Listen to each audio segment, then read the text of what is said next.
the report showing there? Did you give them?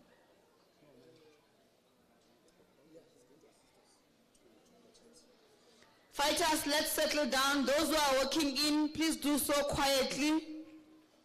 I'm handing over to the rapporteur of Commission number 1 to take us through the report and the resolutions. And then we move. We still have a long day, fighters. We must finish. So while he's presenting, I will be coming to get provinces so that we go to vote. And then while all of us were seated and listening, we will take all 5 commission reports at the same time, and then we'll engage them after. Is that clear? And then once we're done, by the time we finish commissions and the engagements, I'm sure the results will be ready. Are you ready? All right, I'm handing over to the rapporteur of Commission number 1. Over to you.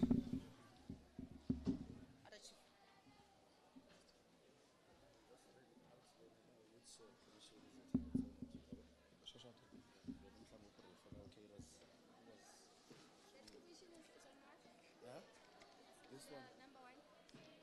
It's not necessarily number 1. It's student funding. Students funding and support. One of the models, he said it was checked by Namkula and then okay, sorry. Sure. Amandla. Awethu. Amandla. Awethu. Amandla. Awethu. Viva EFF Students Command, viva! Viva EFF Students Command, viva! Phambili ngomfundo zabalazayo, phambili! Phambili ngomfundo zabalazayo, phambili! Zilwele mfundi, zilwele! Zilwele mfundi, zilwele! High morale! High discipline! Yeah, thank you very much, comrades. Fighters and commissars. Standing before you, comrades, it's Fighter Mvelo Apenda, a member of the EFF Student Command in good standing from Walter Sisulu University, Buffalo City Campus branch, and also a member of the EFF in good standing from Ward 47 in PCMM. Yeah, comrades, I am here to deliberate a report of the student funding and support. So, in the agenda document, in page 17 of that document, there's an introduction of this commission that I'm about to deliberate on here. The chairperson of the commission was Commissar Inamkula, the outcome TG. Then the scriber was the Provincial Secretary of Western Cape, which is Rekon Matebula. Then it's me, comrades, the rapporteur, the chairperson of Eastern Cape. Yeah, with that being said, comrades, I would love to quickly move and deliver this report. The Commission on Student Funding and Support focused on immediate tasks, met and deliberated. The Commission noted that this Commission will encompass 2 aspects, that being student funding and funding the revolution.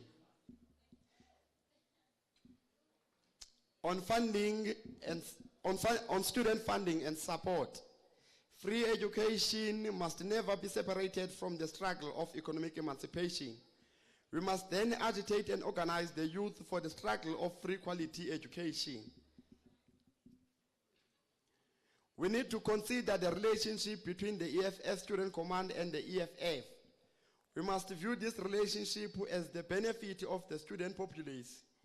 A legislative approach must be taken through parliamentary to advance the needs of students and the realization of free education. The EFFSC must move towards a consolidated national shutdown to initiate the struggle for free quality education.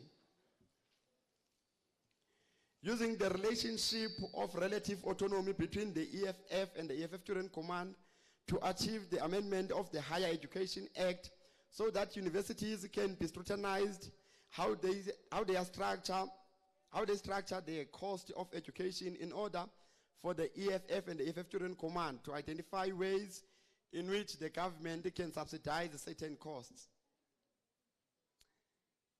The biggest obstacle often faced by students are the various funding limitations like the N+ rule, which puts unrealistic and scientific limitations to the funding of students. NFS must be approached to abolish funding limitations like the N+ rule.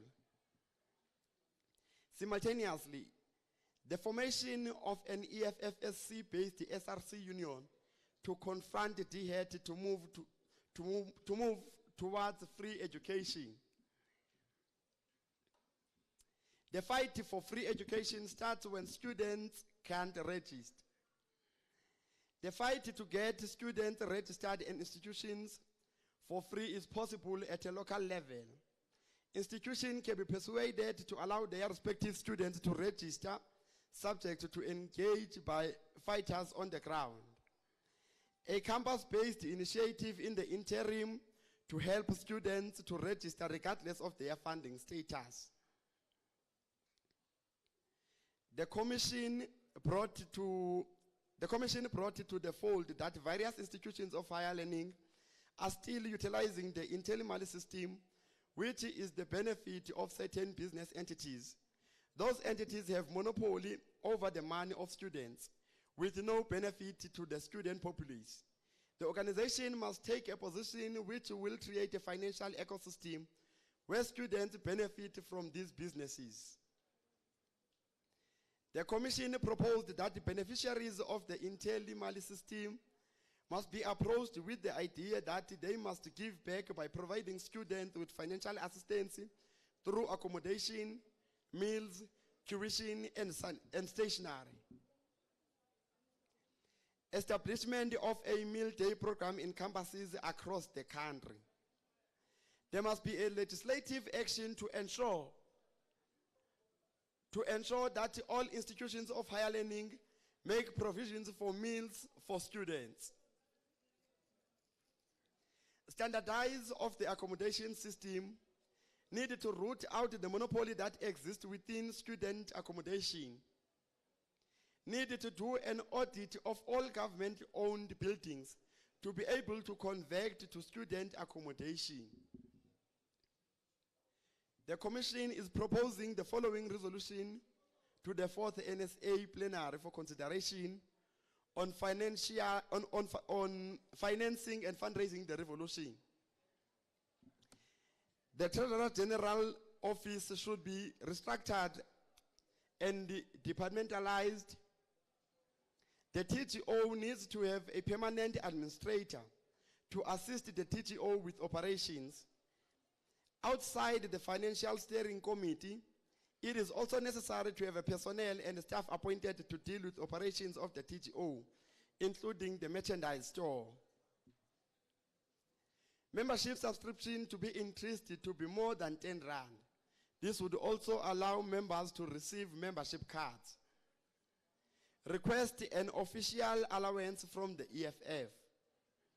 TG and SG to develop a policy and form relationships with institutions of higher learning and student governments in order to collect the party levies straight from the institutions instead of the individual SRC members. All service vendors within institutions must contribute to student funding, either through accommodation, meals, tuition, and other necessities. The EFFSC must start investing in property so that the organization can have money in the long which accrues and many that in the future the organization will have money in its coffers. Merchandise as a fundraising tool. Formulate a system through a database where alumni of the student command can make donations to the EFFSC. The EFF Student Command must change the system of profit when SRC hosts programs To give an example would be an SRC hosting a bash. The students must not purchase tickets. However, they must bring sanitary towels or other perishable items. Treasurers must be given financial education, the TG of the CST, to facilitate the program. Sports tournament, e.g., once a month between branches, regions, and provincial tournaments. Annual fundraising gala dinner. Creation of SRC events and invite CSCT or provincial leaders to be speakers to ensure monies are paid to the CSCT, which is the national account. The Commission has also adopted the constitutional amendment that says the provincial student command team of the EFF Student Command should at least or have a minimum or serve for 2 years. I thank you very much, fighters. Amandla.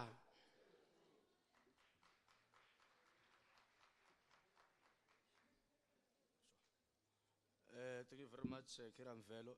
Comrades, at the end of all reports, you will all be allowed to give inputs, question, seek clarity. So now we're going to the second report, which will be presented by the Secretary of Northwest, Comrade Zenzo.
Amandla. Away two. I hold EFF Student Command, I hold Kula EFF Student Command, Kula. Amandla. Away two. Matimba. Aye na. Long live the spirit of Sichelonzi, long live. Long live the undying spirit of Sichelonzi, long live. Thank you very much, comrades. Speaking here, it's Zenzo Hlazo. I'm the Provincial Secretary of the EFF Student Command in Northwest. Comrades, my commission is the 5th one with the topic here, the role of the EFF Student Command in building strong EFF. So, comrades, in this commission, we did it in 2 ways. We have made noted the concerns of fighters, and then we made recommendations.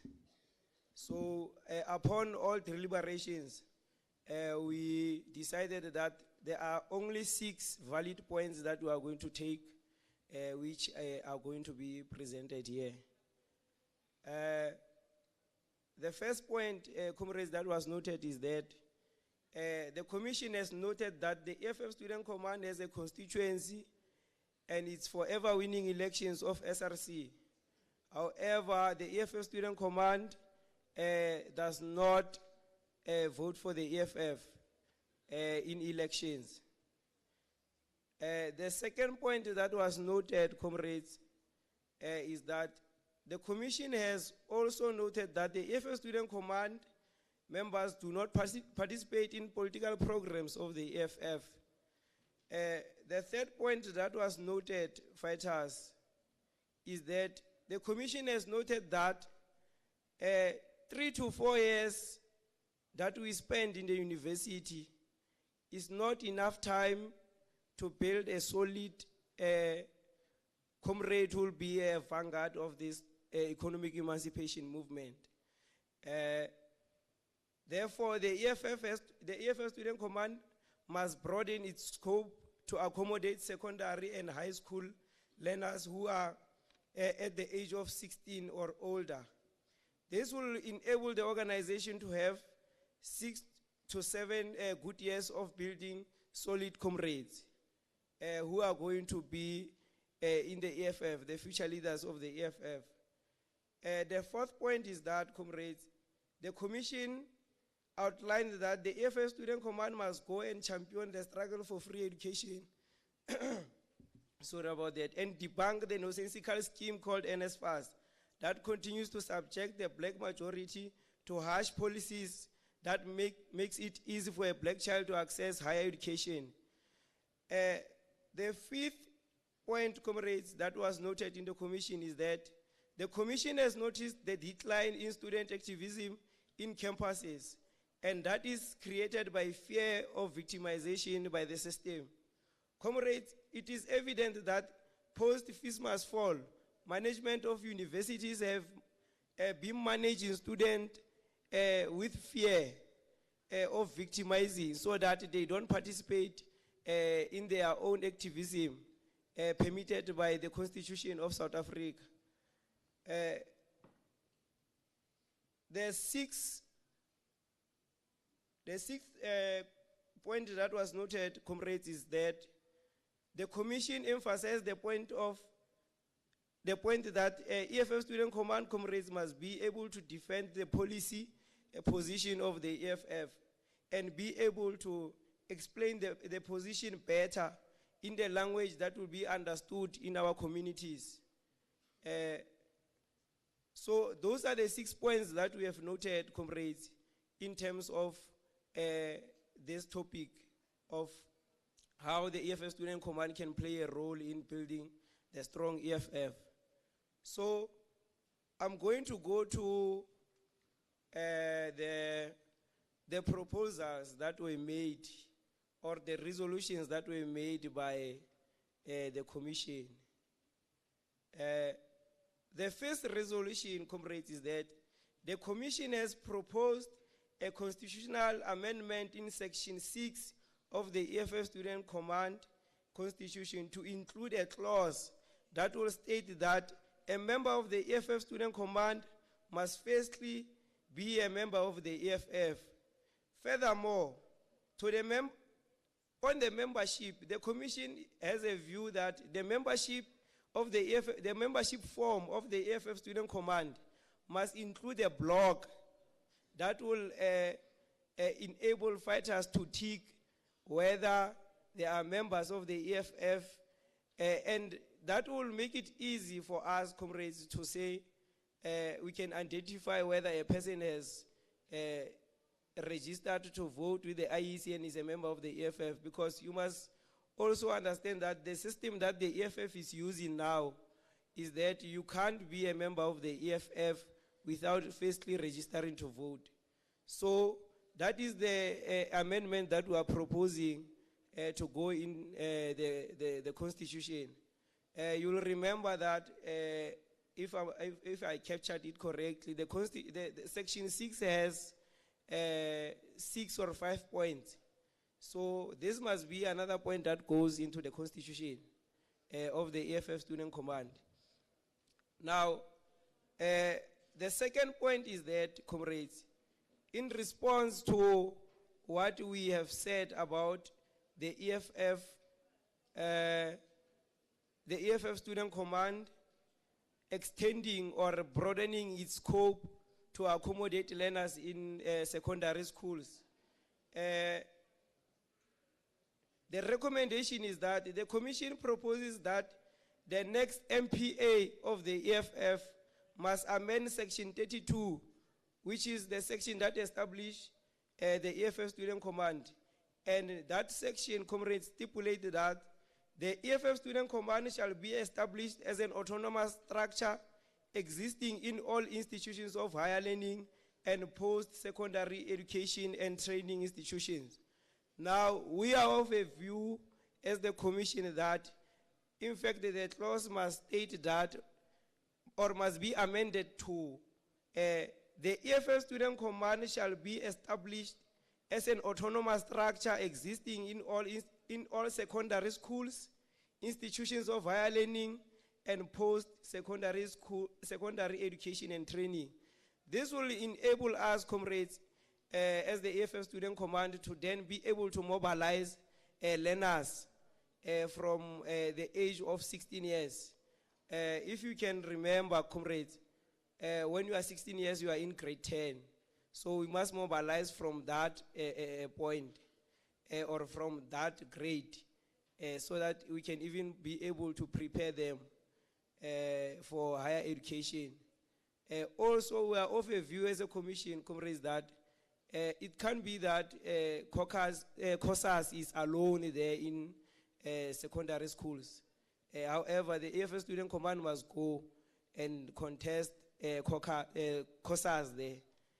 So the third recommendation or resolution is that the Commission has also resolved that every EFF Student Command branch must participate in EFF branch programs in the ward that the institution is at. So, comrades, we must remember that our institutions are placed in certain wards. So when you are a member of the EFF Student Command in that certain institution, you must then identify the BCT of the EFF in that particular ward so that you can be able to work together with the EFF student, with the BCT of the EFF as the EFF Student Command in order to participate in programs of the EFF. So the fourth point is that the Commission recommends that the Sofuda Njenkani campaign of January must have guiding documents in order to give the campaign direction and purpose. There was a speaker who said that the now fighters are just administrative clerks, which is true, comrades, because currently what we do in Sofunda Nyenkani is just we direct students to where they must get assistance in terms of NSFAS and the likes. However, what we are trying to then outline here, comrades, is that our campaign has reduced its integrity. Now we must go and rejuvenate it. And we are of a view that if we have guiding documents that will be guiding each and every branch of the EFF Student Command across the country, will be able to rejuvenate the spirit of that campaign. The fifth point is that the Commission has suggested that the EFF Student Command must have its own panel of lawyers in order to protect our comrades from victimization by the system. Comrades, we have LLB students who are members of the EFF who are graduating each and every year. Now, it can be that we are victimized, but there's no one who's coming forth to then represent students who are victimized. Now, it must be a burden of the CSCT to say always they must find us lawyers. But we have students who are graduating, who are practicing, who should be then plowing back, because that is plowing back, comrades. We know how all of us survive in institutions of higher learning because of the EFF. We know how all of us are able to maneuver around the system because of the EFF. Because just the beret that you wear and enter the office of management, you are able to be listened to. So we are of a view that, comrades, it cannot be a hard process, this thing, because we have our own fighters who graduate and who go and practice. So we are of a view that we must have a panel of lawyers who will be on standby to be able to then represent students who are victimized by the system. Now, the last point is that the Commission proposed that the EFF Student Command must have political lectures on socio-economic impediments that are facing not only our students but our community at large. So comrades, here we are basically saying that the student command must then extend. You can't only politic in campus. However, you must extend in the nearer communities that your campus is situated at, to be able then to even utilize the resources of the university to assist that college, or not the college, but the community, to assist the community there, whereby your institution is situated.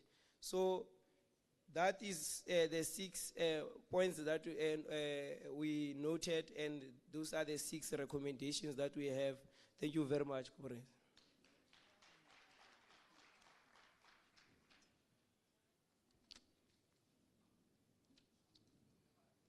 No, thank you very much, Kate Azenzo. We're going to move, comrades. We're going to the 3rd report, which will be presented by Uludwe from CPUT. He is the rapporteur of that particular commission. Please come forward, Fighter.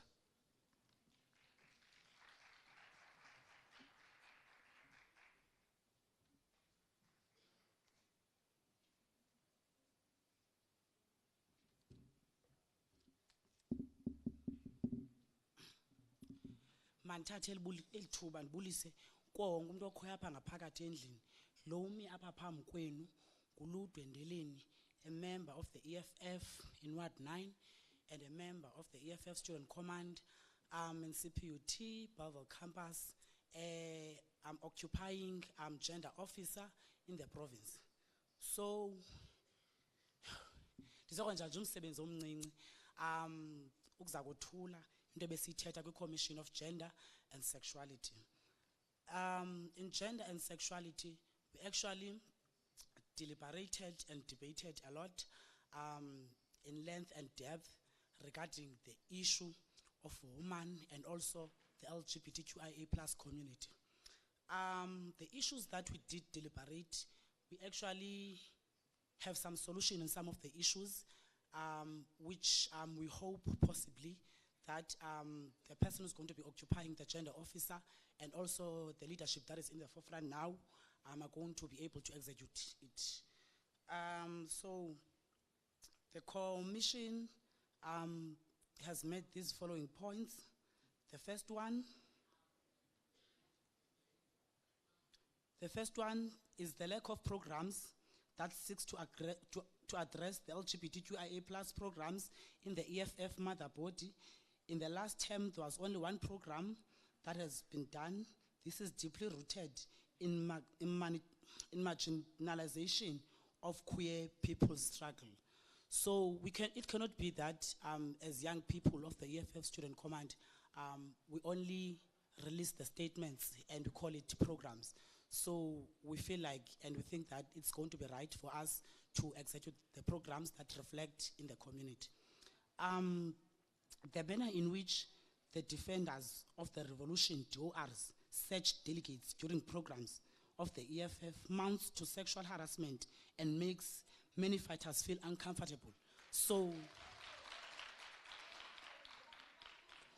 uhlobo es abantu abampampathwa ngalo nkqu nami lo ayilo hlobo kufanele ukuba ngabana lwenzwa ngayo kumuntu ngoba abanye abantu baye baphatheke kwindawo engafanele baphatheka kuzo ngohlobo olungahlambulukanga eyenza loo nto kokuba ngabana umuntu azive ngohlobo oluthile ngoba singabantu sigqithe ezintweni ezahlukileyo abanye bayazazi abanye abazazi. Ngoku ithi ke ngokuloo nto xa umuntu umbamba kwindawo ezithile engafanele umbamba kuzo iye yenze loo nto ke ngoku kokuba ngabana makuvela inkumbulo kumuntu othe wadlula kwisigaba esithile athe wadlula kusebomini. So yiyo loo nto unobangela i-fundamental unobangela esagxila phezu kwayo kule point bendisandoyibeka. The third point, it is also exclusionary that members of the LGBTQIA+ are expected to stand according to the gender to the gender cues.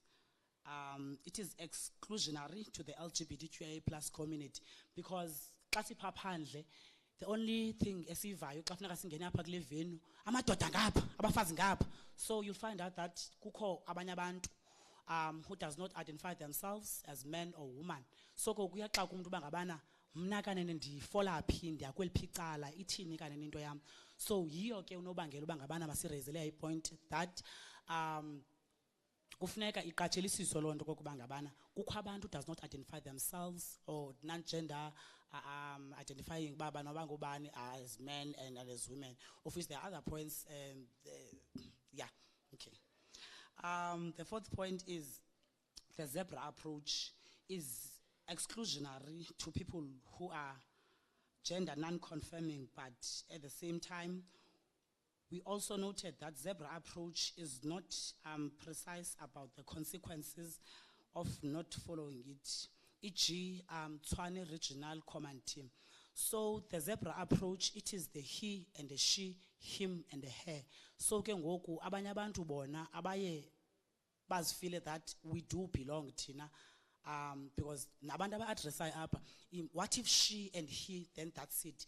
Then kukho people who call themselves they, do you get me? Because the annunciation and pronunciations abanye abantu zinomahluko, and of which at this day and age we suppose ngabantu abatsha zizinto ezo sizaziyo that we are have equipped ourselves and we are sexually liberated ngazo. The point number 5, men often dominate in political spaces and tend to undermine women. Same applies with heterosexual bodies who undermine homosexual bodies. So heterosexual meaning straight people, then homosexual meaning queer bodies of LGBTQIA+ community. So ithi ke ngokulonto njengangoku apha ngaphambili lento ndigqibo yithetha mathathu abantu abangootata babini abantu abangomama. So yinto esiyithethayo bangabana in branch levels, the strategic positions, and also kwizinto ezibalulekileyo, it's the males that dominate those spaces, then the woman zibekelwa emva. So yinto okule that needs to be considered, that the woman must also lead in the forefront. So yeah, the commission is proposing the following resolution to the 4th plenary for consideration. Number 1, there should be conveyor belts for searching instead of DOR physically searching us. DORs should take into cognizance that there are members of the LGBTQIA+ community who didn't necessarily identify as male and female, of which I've alluded before. So point number 2, all programs and assemblies of the EFF Student Command must have the sanitary towels in their own bags from branch level up until the national level, of which it's the NSA. So that means si fighters, sine gathering, or any such event as our fighters, kufuneka ibe sisinyanzeliso in each and every branch sibe nazo sanitary towels ezikhoyo ze xa umuntu esexesheni ayazi bangabana no I feel safe because intoni zikhona isanitary phakathi, because akuzilungu uba abana masishumayele that we must have free sanitary towels, government must do free sanitary towels, whereas kwathina in the ground level asi-apply loo nto. Ungathi kuyawuba lula xa isithi qala bayiqala in the ground, so that isithi thina sesi-approacha in some other steps ezingaphezulu sibe thina sesiyenza kakade bayibona uba it is possible le nto bayibona uba impossible. So those are the reasons. Okay. Yeah. The EFF, number 3, the EFF Student Command should be at the forefront of creating,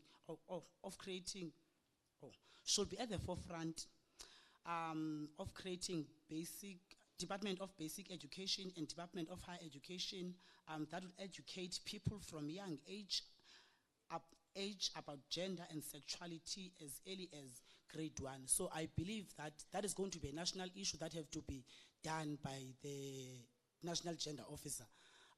Ubangabana abekwi forefront that zitichwe izinto kusesabantwaneni, so that bathi befika into the tertiary level okanye kwi-age abaphuma khona bese bazi bangabana akukho only umama okanye say male and female, but there are other people as well amongst our society.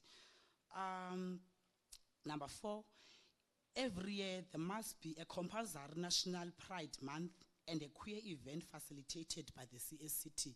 So actually we want the CSCT, all of it in the forefront, to lead the Pride Month and the march of a pride people, and also be proud that they are also proud about queer community.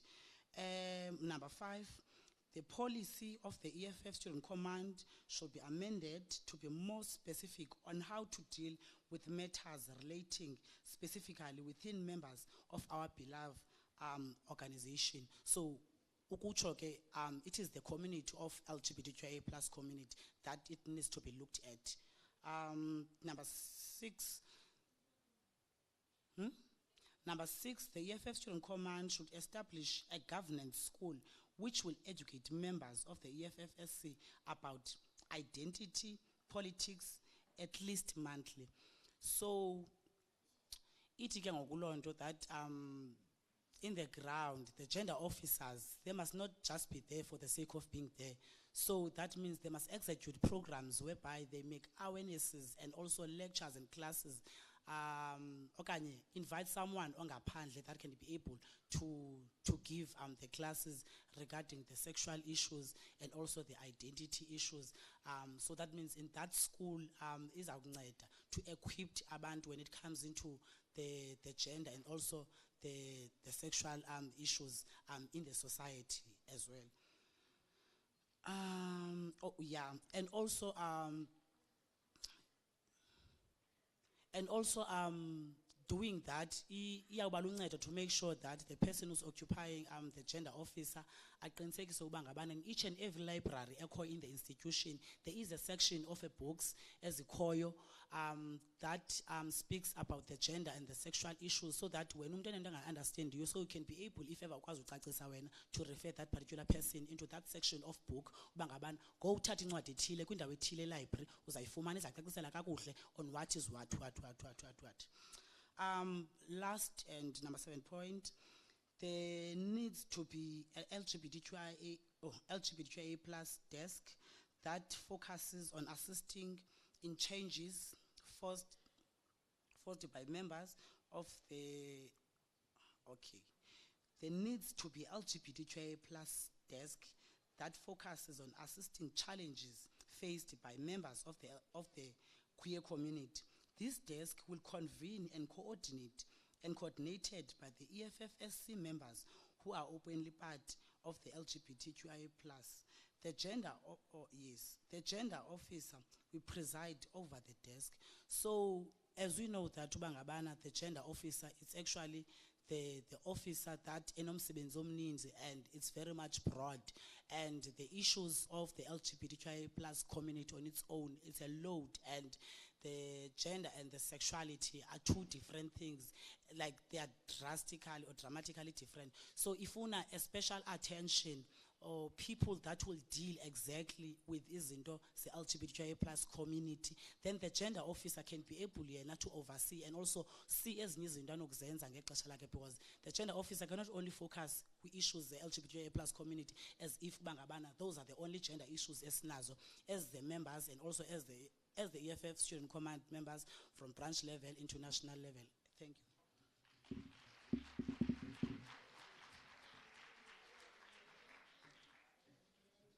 No, thank you very much, Keida Ludwe. Moving on to another commission report, which is on transformation of higher education. What are the immediate tasks? The rapporteur of this particular commission is the chairperson of SMU branch, Keita Nizibone Mandabeni.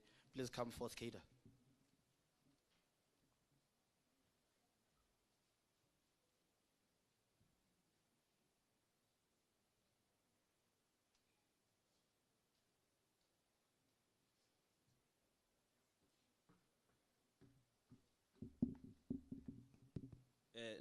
Thank you very much, Chair of the session. Mine is not much, rather to just go about on the discussions that we're going about during our discussions. So the commission that I'm presenting on is the Commission on Transformation of Higher Education, and it's focused on immediate tasks that is based on deliberation. So the commission had a plethora of perspectives, I would say, and views to address the question on how do we best transform higher education and training. The approach perhaps that we adopted by the commission was that we'll follow the chronology as outlined in the discussion document as a guiding approach on the question at hand.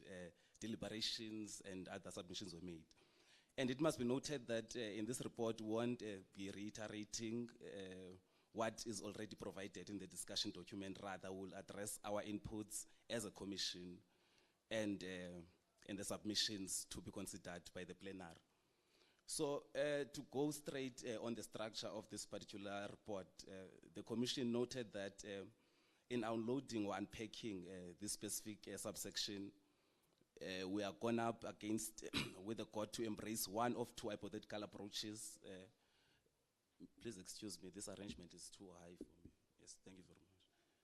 Yeah, in unpacking this particular arrangement, or the subsection, we are gone up against with the court to embrace one of two hypothetical approaches, a chronicled portrayal of the advancement of colonial instruction or education, or an investigation, which means that through this segment, the EFF Stone Command hypothetical beginning will be stripped, exposed, and in this way hitched to its generational mission.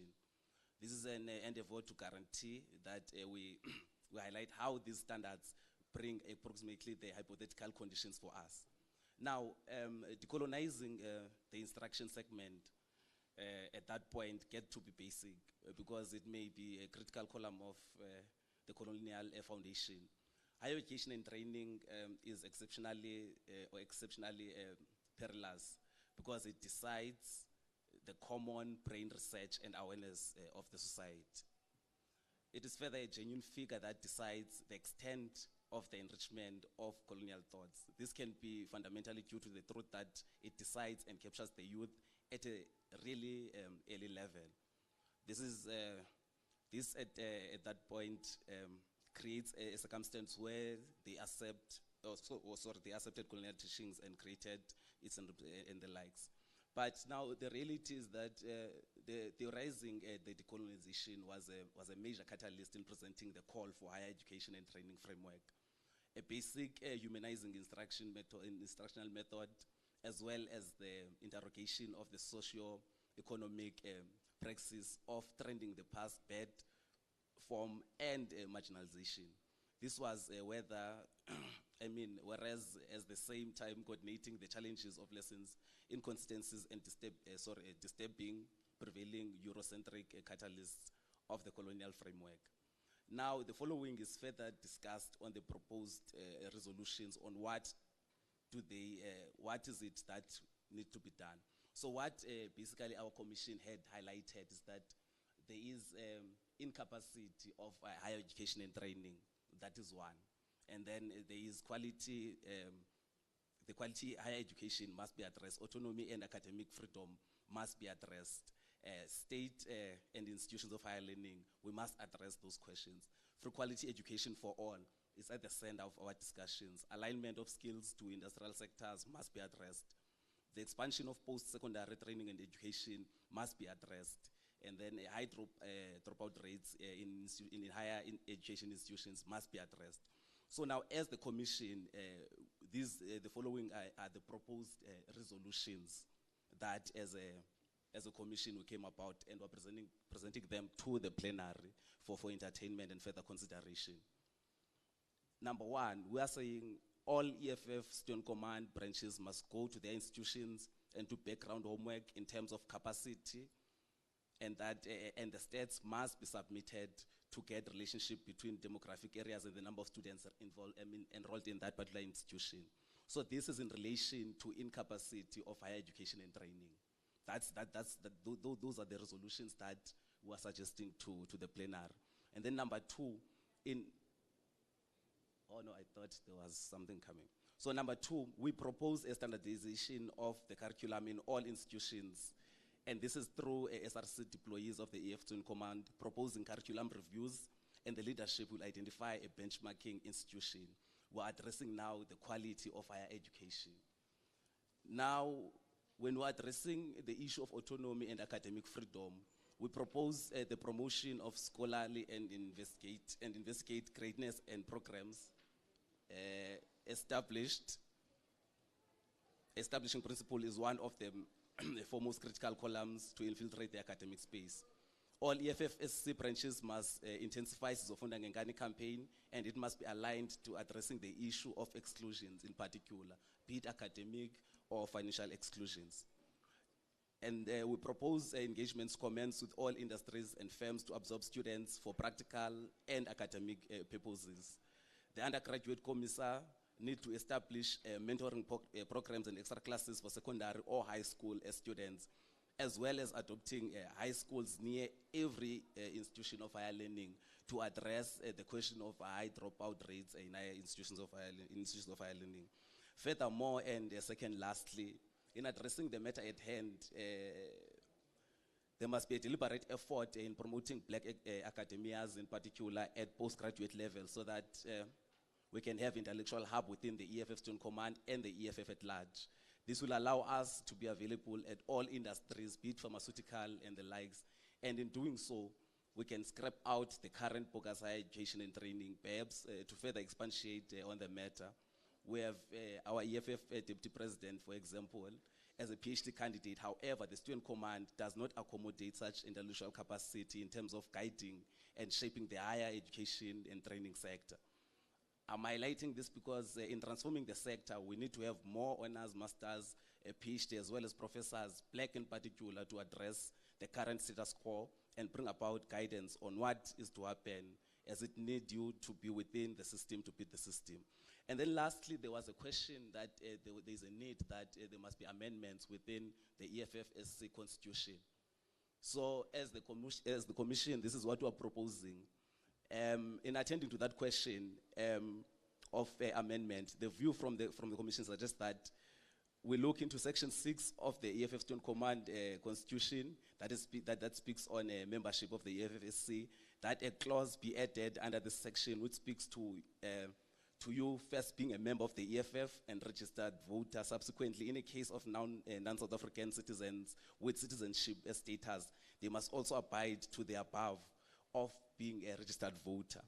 After the above has been established, we need to treat international students with permits, especially as they as well are in institutions of higher learning and training. In conclusion, there was a view that we establish EFF Student Command at high school level, and this submission is open and is at the mercy of the plenary for entertainment and further handling. I think, let me pause there for now. Thank you very much, Chair of the session.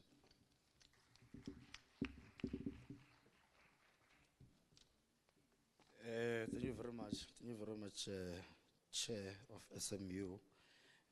Now, comrades, we're going to the last commission report, which is on transformation of, or rather, which is on organizational building and character. The Students' Command is a vanguard for free education, which will be presented by the rapporteur of the session, which is the SRC President of UCT, Comrade Milazibi. Please come forth, Kate.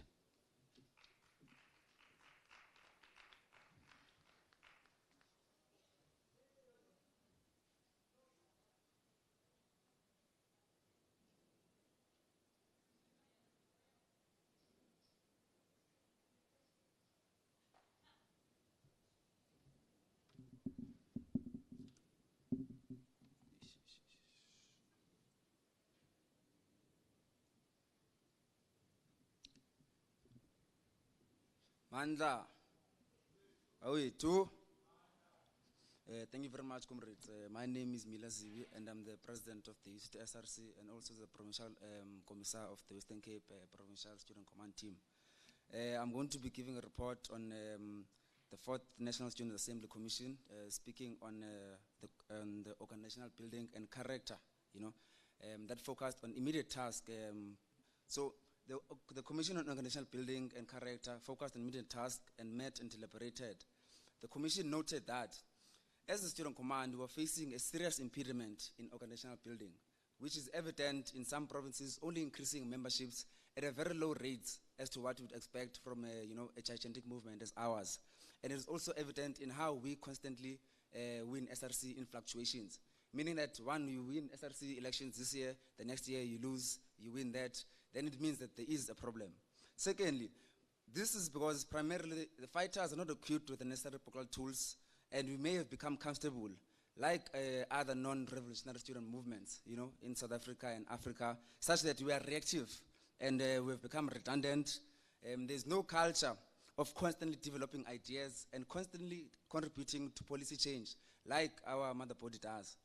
Part of the many reasons, comrades, that we do not have culture of constantly developing and contributing to policy changes is that is the result of not having a research task unit that will constantly be doing research on local and international matters concerning students and young people at large.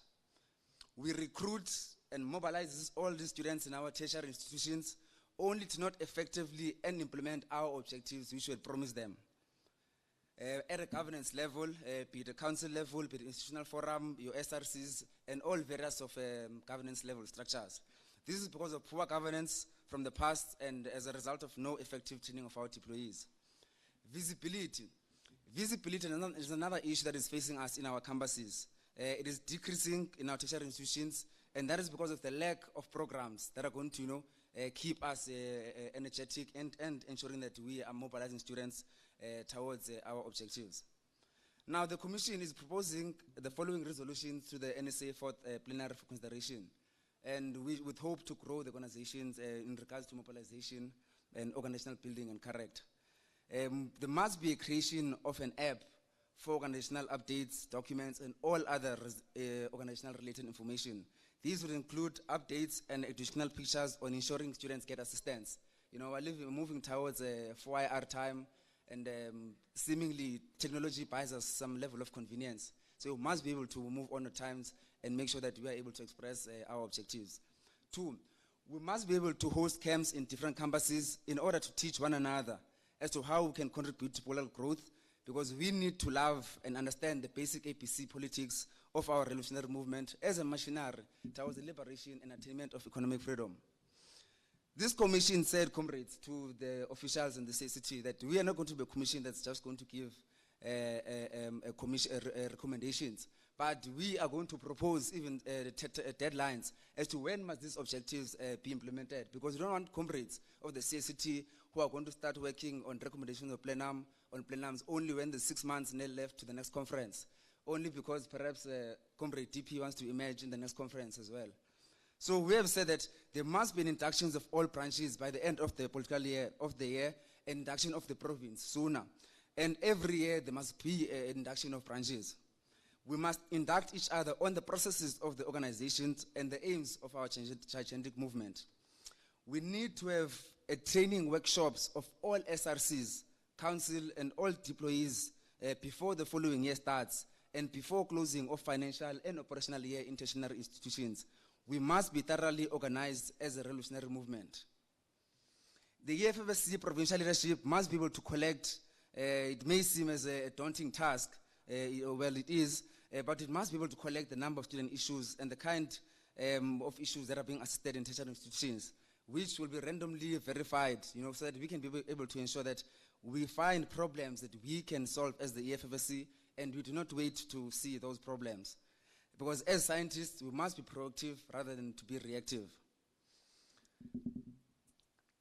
The inception of the AFF Student Command is not only to conduct comrades SRC elections and to attain power and governance, but that is a tool towards ensuring that we obtain our objectives. But fundamentally, we need to establish branches of the AFFC, not only in public government tertiary institutions, but even in tertiary institutions, because those people are human beings. They are students who are going to be able to vote and influence the direction of our country. Because if you do not mobilize these students towards economic freedom and objectives of the EFF, then who will?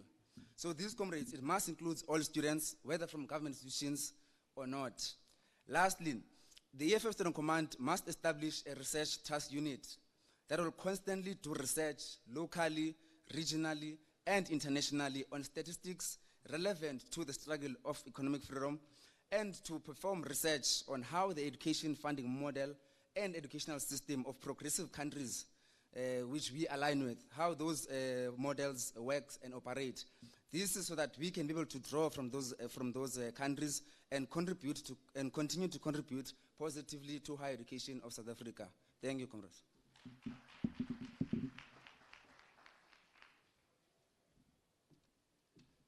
Thank you very much, Comrade President Miller. That was the last commission report. We're going to give you time, comrades, to make contributions, of course, with an understanding that you could not split yourself into 5, where you can attend each and every commission. So we're going to give you that time, but before that, I'm just going to call on the TG. You see, yeah. Mandla, thank you very much, DP. I want to check if there's anyone in this plenary who has not voted. Western Cape, anyone, please raise your hand. You are fine. Eastern Cape, anyone, please raise your hand. If you have not voted, Eastern Cape, you are fine. Gauteng, anyone, if you have not voted, please raise your hand. You are fine. Limpopo, if you have not voted, please raise your hand. You are fine. Free State, anyone who have not voted, please raise your hand. You are fine. Northwest, anyone who has not voted, please raise your hand. You are fine. Mpumalanga, anyone who has not voted, please raise your hand. You are fine. KZN is now voting. Did I cover all provinces? Is there any province I have not called? Okay. DP, I think we're all fine. So you can take discussions. Then fighters, while we are busy taking discussions, the voting will close and the electoral committee will start with the counting. And then by the time we're done with discussions and inputs, they will come and give us the results of the additionals. Thank you. Thank you very much, TG. Comrades, we're going to take hands for contributions, inputs.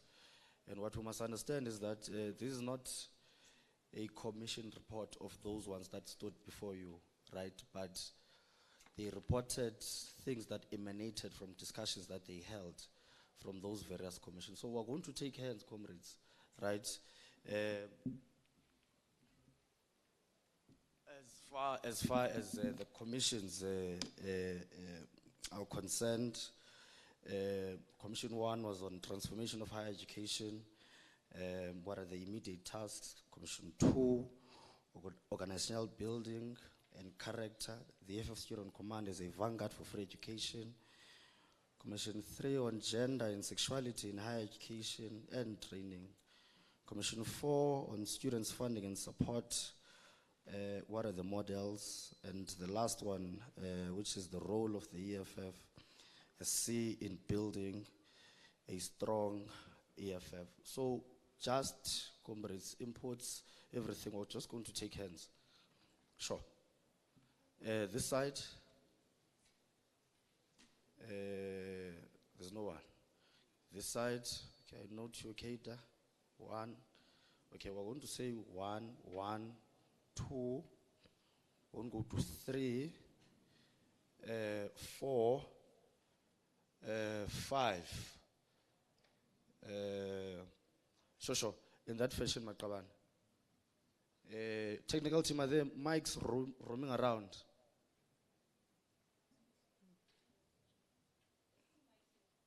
Oh, 1, 2. Okay, yeah, you can just come up in front.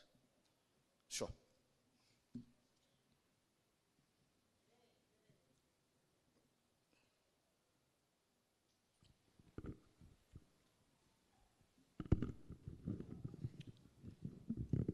Mandla. Thank you very much, Comrade Deputy President, for the opportunity. My name is Aviwe Andolo, from the University of the Western Cape, whom we prefer to call the University of the Left. Comrade, mine is first a comment on on what the Commission on Transformation of Higher Education noted, which we also saw that is very fundamental. As part of the transformation of higher learning education in South Africa, there needs to be a transformation of the scholars, the researchers, the lecturers in university. And there is a high demand of the native South African lecturers, professors, etc., scholars. So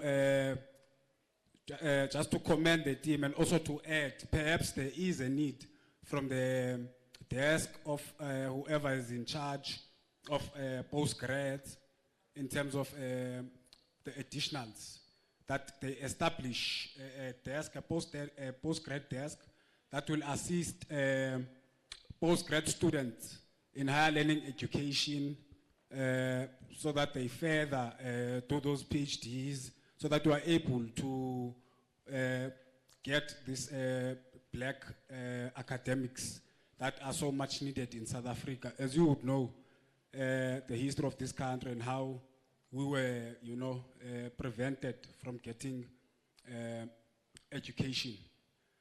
And then secondly, comrades, to move on organizational building and character. I would propose, as part of the proposals, to include that the Students' Command cannot really determine its character in a conference like this one. So perhaps there is a need that we establish a policy conference that will be perhaps annually or whatever we decide, so that we can really engage on documents and policies of the organization.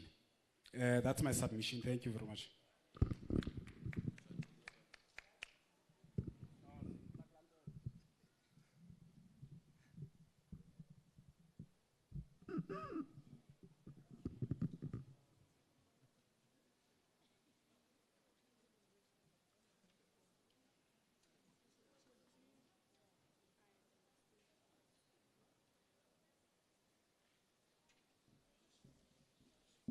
Number two.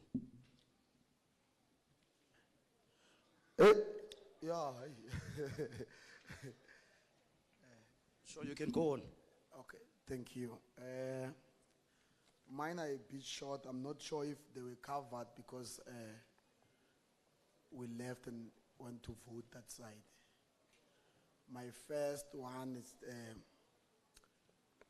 the funding of the organization. The funding of the organization, I believe it must not be at national level only, but it must start on branch level to say we're able even to fund these branches, because some of our activities require us to have some funding. This point comes to this thing of saying we must establish our own law firm who will give students, as law student of the organization, because we do have graduates in our organization, law graduates, who can now have practicals in dealing with student matters before going straight to court to represent big bosses. In that way, we'll be able to generate money through these small jobs that they will going to get, maybe to go and represent a council of the ANC in court because of corruption, nani. Yeah. The second one,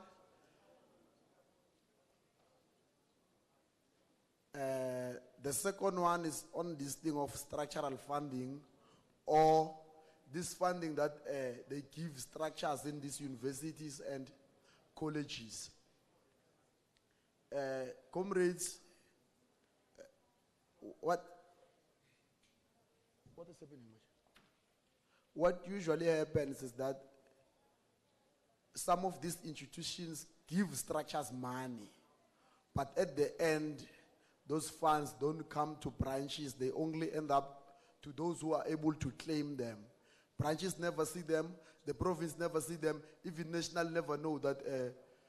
Let's take for an example, in Redesign, we find out Redesign maybe is giving structures to say the EFFSC in Redesign is having 100,000 of structural fund. and that fund is going to be claimed maybe by someone in national, without the knowledge of the branch leaders or a branch secretary of that region.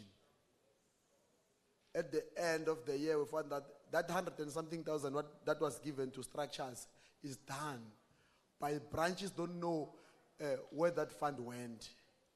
It only benefits the few that are able to go and claim those funds.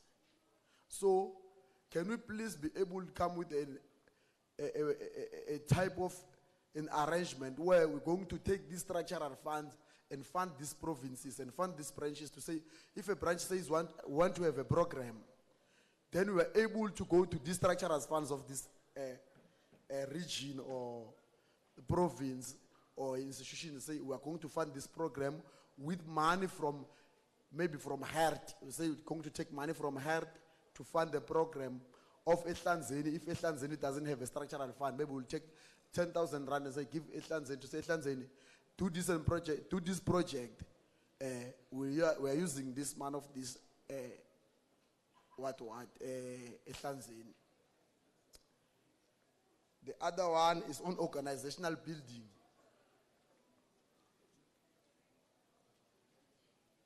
Yeah? Sorry, they're disturbing me, Chair. Please protect me. All right, order, comrades, order. No, Yeah. continue first. I think these ones are the ones who are eating this money because they don't want me to talk now. But please, Keita, please Yeah. continue. So, on organizational building, we have a tendency of now coming back and being harsh on branch leaders or these people that we were calling chief lobbyists when we were coming to conference. Because some of them, when they were campaigning, they even attacked some of you who today have emerged there. Now you are in office, you are in position of power, you want a payback. So, dealing with, Hisense, please, man. Dealing with that issue, I think we must be able to have a more productive DC that will be able to give branches report or give provinces report to say, this branch reported this matter and this matter was resolved like this and this. Like what we have seen in the report that we're being given, we have never seen, on the report that we were given, there was no report to say a certain branch was reported in this matter of an official from, whether from the province or somewhere, abusing.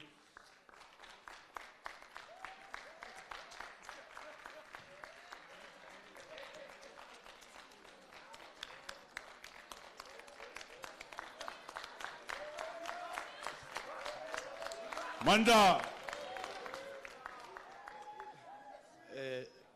Leader, there's a speaker on the floor. Sure. No, you can continue first. I also believe that those who don't want me to talk now, they are the ones who are going to do those things. Thank you.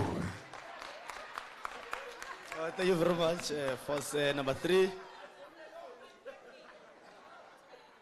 Sure. Manda. Away, 2. Viva EFF Student Command, viva. No, thank you very much.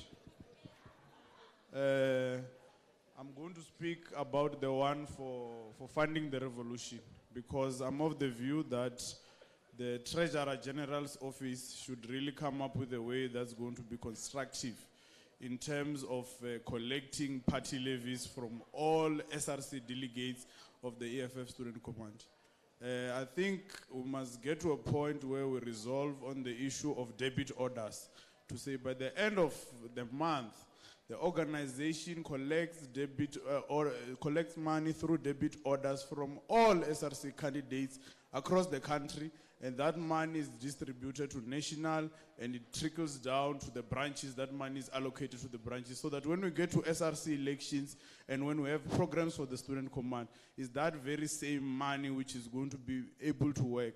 Because with money, we cannot really do anything, and then leads to us becoming a bit unproductive because we can't really fund our program. So I think if we resolve on a way on how we're going to get those funds, then it would be more progressive.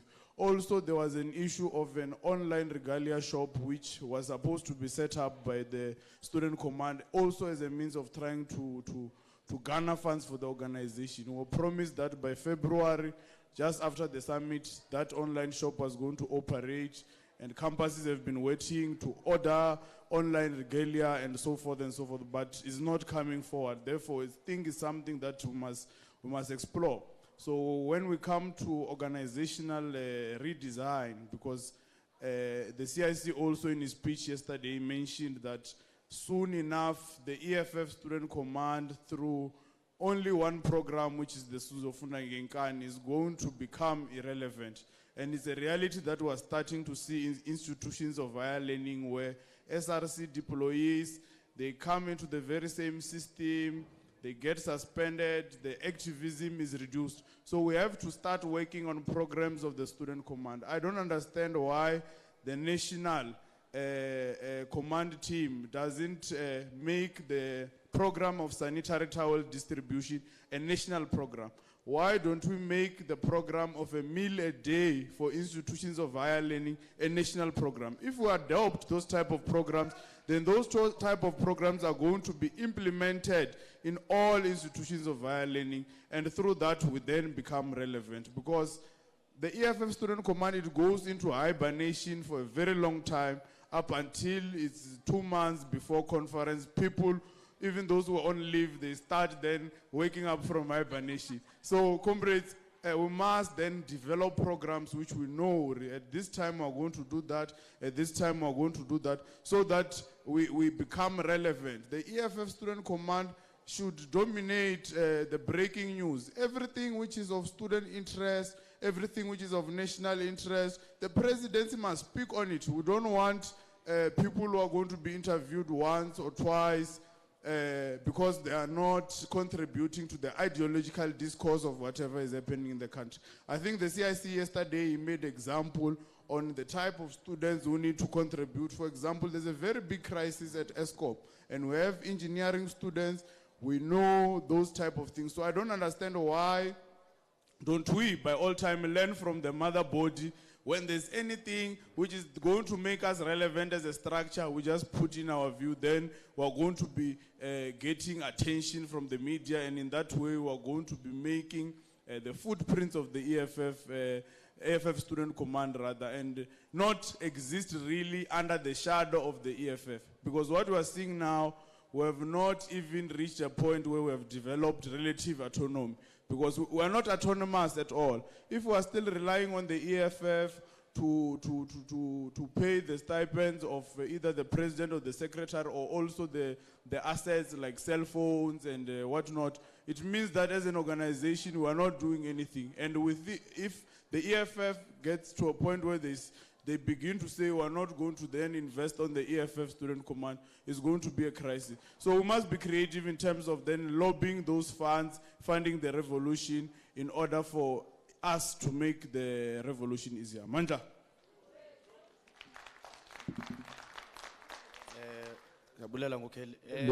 Number 4. Thank you very much, leadership. Mine is to put inputs on the role of the EFF Student Command in building the strong EFF, which I want us to go on the funding principles of the EFF Student Command, where it says that building a dynamic relationship between students and community struggles and campaigns. So EFF Student Commands must connect themselves with struggles of communities. Why are we saying that the EFF Student Command must connect themselves with the struggles of the communities? Is because if the campus does not have electricity, or if the community do not have electricity, then in the campus there won't be electricity as well. But if the EFF Student Command can go to communities and join struggles of communities, we are going to grow even numbers to the mother body. Thank you very much. Thank you very much. Number 5. Thank you, Comrade Chair. Oh no, thanks, my brother.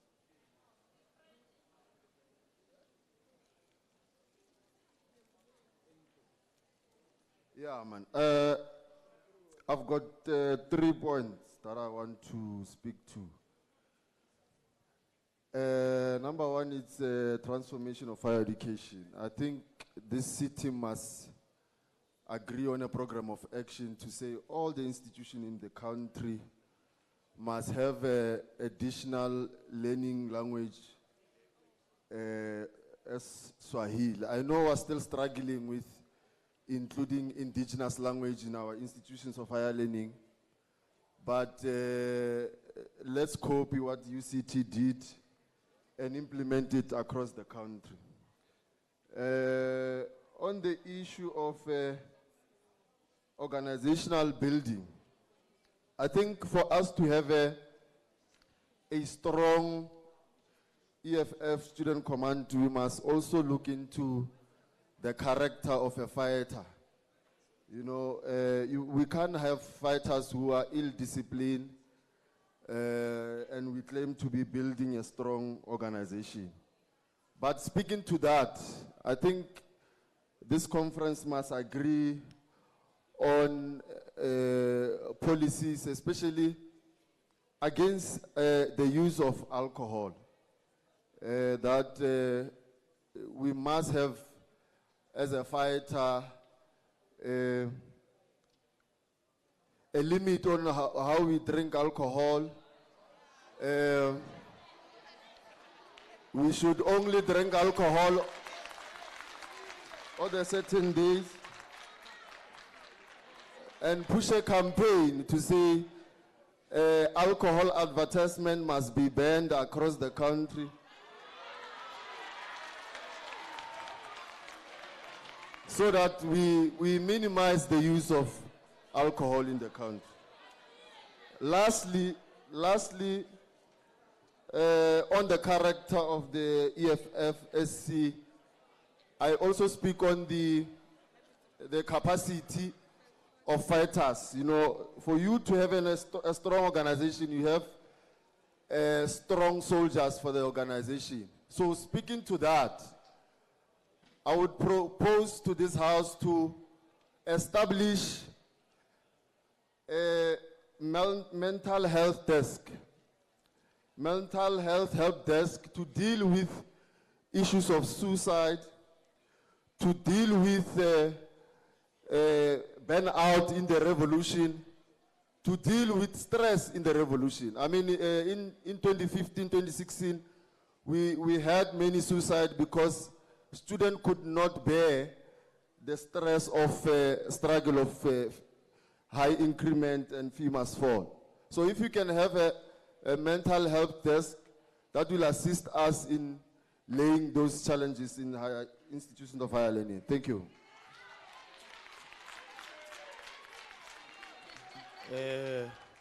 Thank you very much, Fighter too. Mandla. Oh, too. Okay. You know, we're just going to have comments from the officials on the contributions that were made by fighters here. And then after them, after the comments of the officials, we're going to open a second round, comrades, because on the second round, we also want to accommodate comrades of KZN, because when we opened a round, they were not around, right? So we're going to do that. On a point of order, you had recognized me. Oh, apologies, man. Okay. No, thank you. My name is Khotso from EWC Jamestown branch. Just to reiterate on the point of the previous fighter on the banning of alcohol advertisement, I do not know and understand why then the excitement, because there is no advertisement of cigarettes, but people still buy.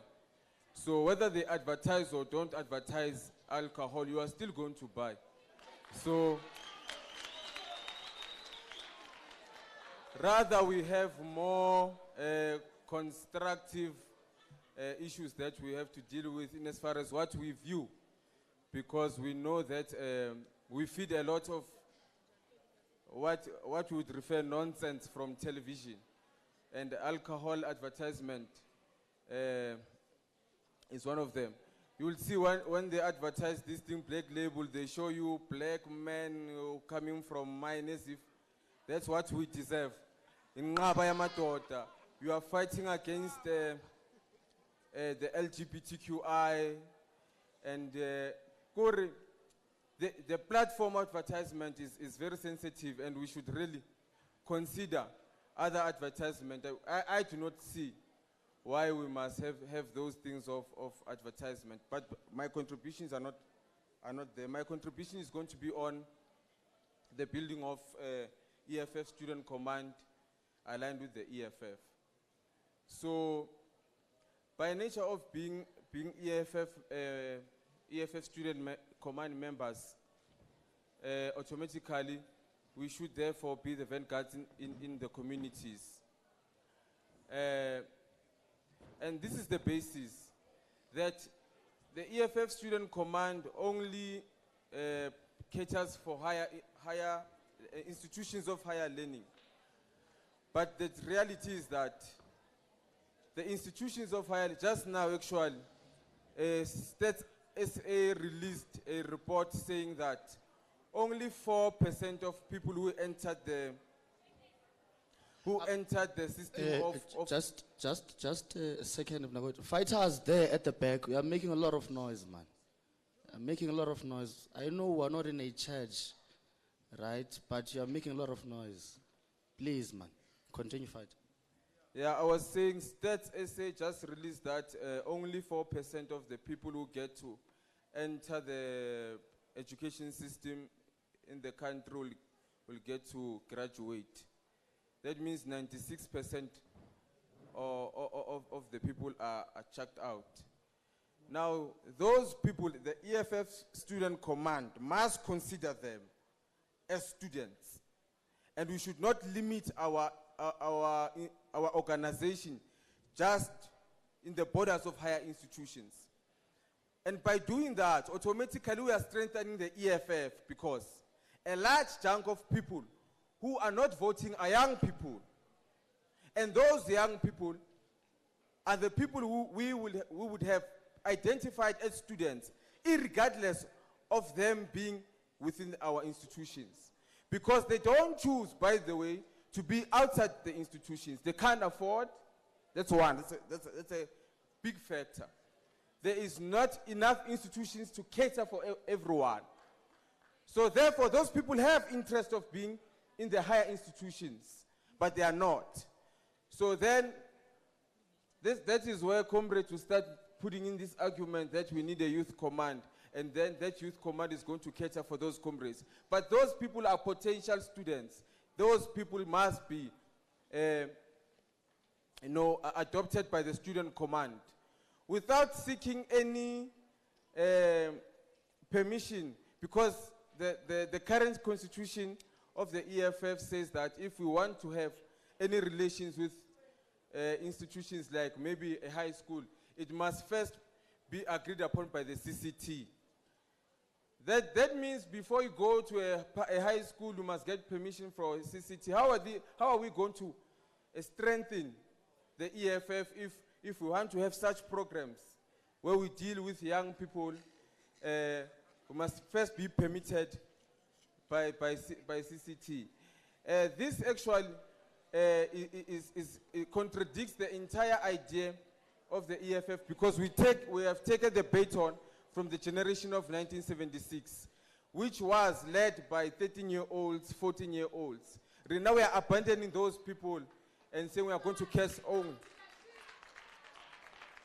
We are only going to give attention to people who are in the higher institutions of learning. So really, if we intend to strengthen the EFF, we must then zoom into the young people who are not in higher institutions of learning, and then just,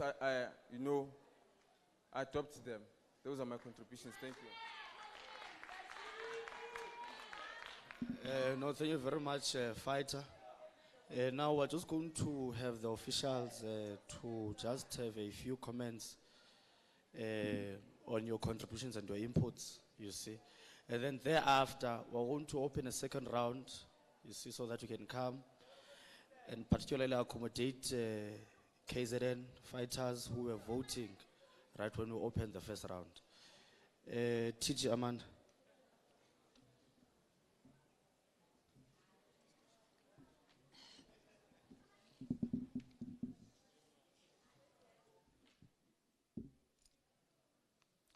Sanbonan fighters. I'm tired, my voice is a bit crusty, so I did not mark the questions in accordance, like in a sequence, so I'm just gonna answer randomly, and then the officials will also continue where I left off. I'll firstly comment on the fighter who spoke about the disciplinary of the EFF Student Command. One cannot dispute that the disciplinary in the Student Command for the past maybe 2 years has not been conducted fairly. We go to the issue of branch launching, issue of SRC recallments, issue of SRC deployments. It's a lot, comrades. But as Sekela President Begashi Luguti, some of the issues, we just got them here, and we're still gonna engage them and see where did we go wrong or where did they go wrong. I'd like to believe, Uguti, before you can report to a CSCT, you need to report to your branch, which makes it compulsory for a CSCT that when they do something in your branch, they speak to the branch leadership. For example, you cannot suspend an SRC member without notifying their branch. Their branch needs to know whether there is something wrong with this member, and therefore the member was suspended. And then I will further go to the cadre who spoke about structural funds being claimed by national on behalf of branches, and those funds do not fund branches. I think I can also not engage on this one because according to how I see it, it's a case that still needs to be investigated. And around the conference area, I've heard a lot of fighters speaking about this topic. And as the CSCT, we are going to definitely engage on it. The online regalia shop. On the report of the former TG in NAMI, she mentioned that they concluded on establishing an online regalia shop, but because of funds, they could not continue to establish that shop.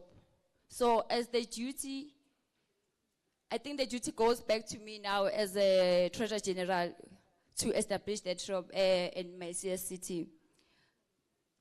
I will leave the other questions to my comrades to answer. Thank you. Thank you very much, TSG.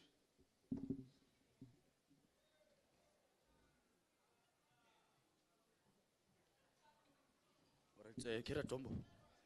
A few comments, Kida, please.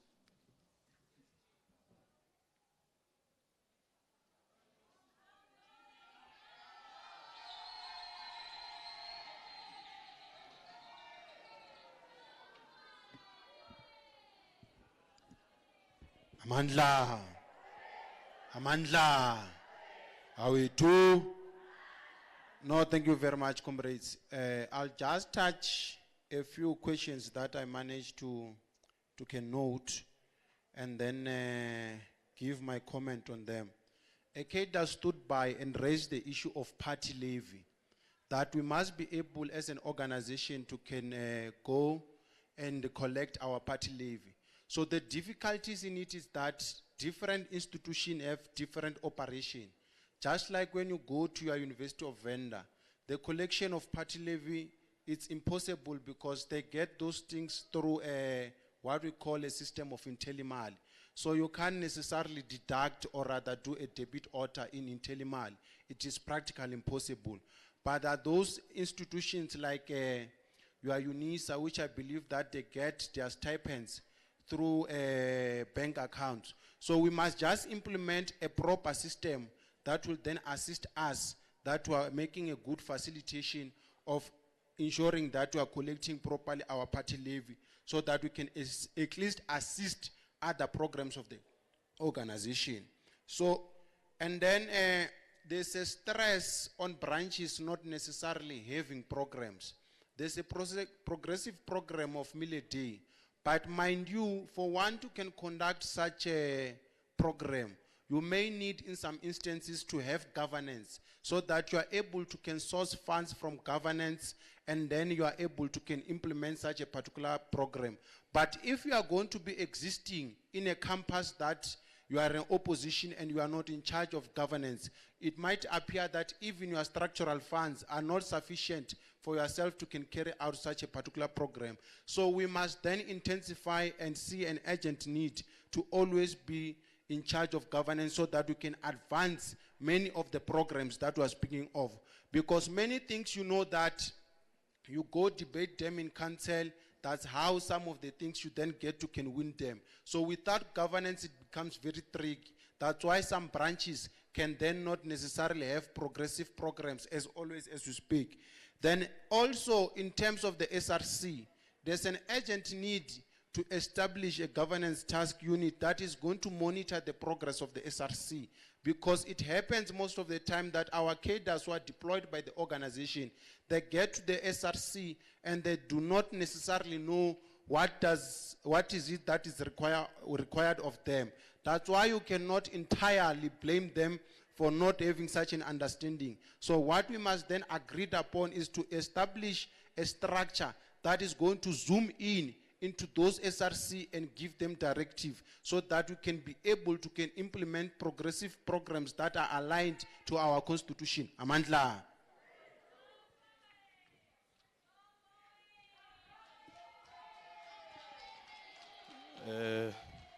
Thank you very much, Kera Dombo. No fighters, I won't be calling the president to come and comment because he's going to address you fully. But what I'm going to do now is to perhaps allow a second round, right, for cadres to comment, contribute. You say criticism must be followed by suggestions, we grow together, right? So in that fashion, I'm going to start this side. Here, hands, Maqabane. Okay. We're going to say 1, 2. Okay, let's do this. We're going to say 1, 2, 3. Keda Mafia 4, 5 Mshomi, 6, 7, 8, 9, 10, 11, 12,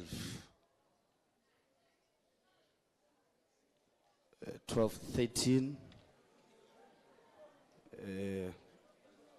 14.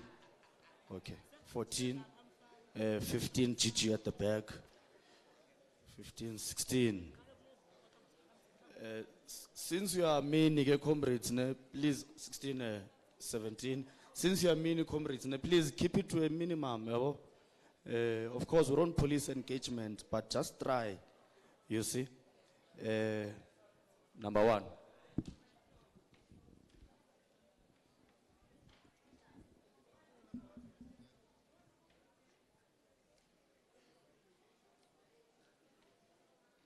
Amandla. Greetings. Sorry, Kida. No. The teacher just briefed me to know you can speak, my kid. So, you can just express yourselves fully. Sure. Thank you, DP. My name is Atengo Singweniso from the Eastern Cape province. I'm a gender officer of the Eastern Cape. Now I would love to contribute to organizational building and character. Let's start from the organizational building. If we want to build an organization, which is the student EFFSC, we can start from Eskolweni, which is high schools. There are students who go to universities. They don't know which organization should they follow when they arrived in higher institutions. like there was a case that just mentioned, if usinoya high schools whereby we can assist students grade 12 with applications with varsities while we have affiliation forms with us so that they can affiliate with Umbuto, then apply still with varsities. Those in that manner the numbers can grow and can keep on growing what you call student command.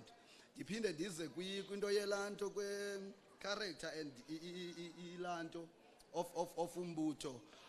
EFF has been regarded as abadabakwata comrades due to behavior yethu. Sometimes siyazibona izinto zenzeka eParliament sicalwe pha abekhutshwe pha aba okhomesa pha eParliament, kodwa ke nathi funeka iqale nalapha kuthi, because there are people who are old who wants to affiliate with the EFF, but the only thing with bona, they are afraid of saying EFF is being rude and it's treating izinto ngenye indlela. It's just a matter of approach, comrades. We do have a standard of winning numbers. We do have standards of getting more people to affiliate embutweni we-EFF, whether it's mother body or kanye student command. But the only thing that we need to do, we need to change an approach.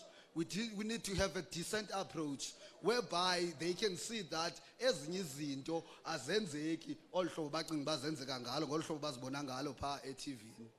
Sometimes izinto esizithethayo zezinto nabo bazifunayo, but the only thing that they are afraid of, it's an approach okanye indlela thina esidila ngayo nezinto zethu. Thank you. Thank you very much. On a point Number of 2 order. ngicela aqhubeke. Angezwa? On a point of order. Okay. I just wanted to raise this point of order that the latter speaker must just know that there are other organizations that you must join if you are not happy with with how we do things in the EFF. So you can join other organizations that have different policies, but you can't come here into the platform of the EFF and then want to then degenerate and tell us that our policies are not proper. If you are not happy with how EFF does things, go and join something else.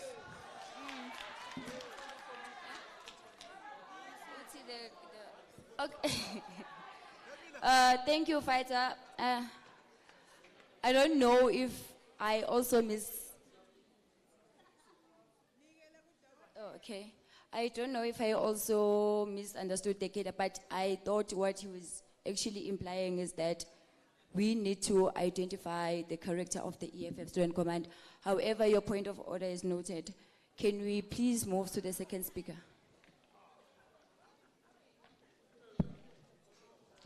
Amandla.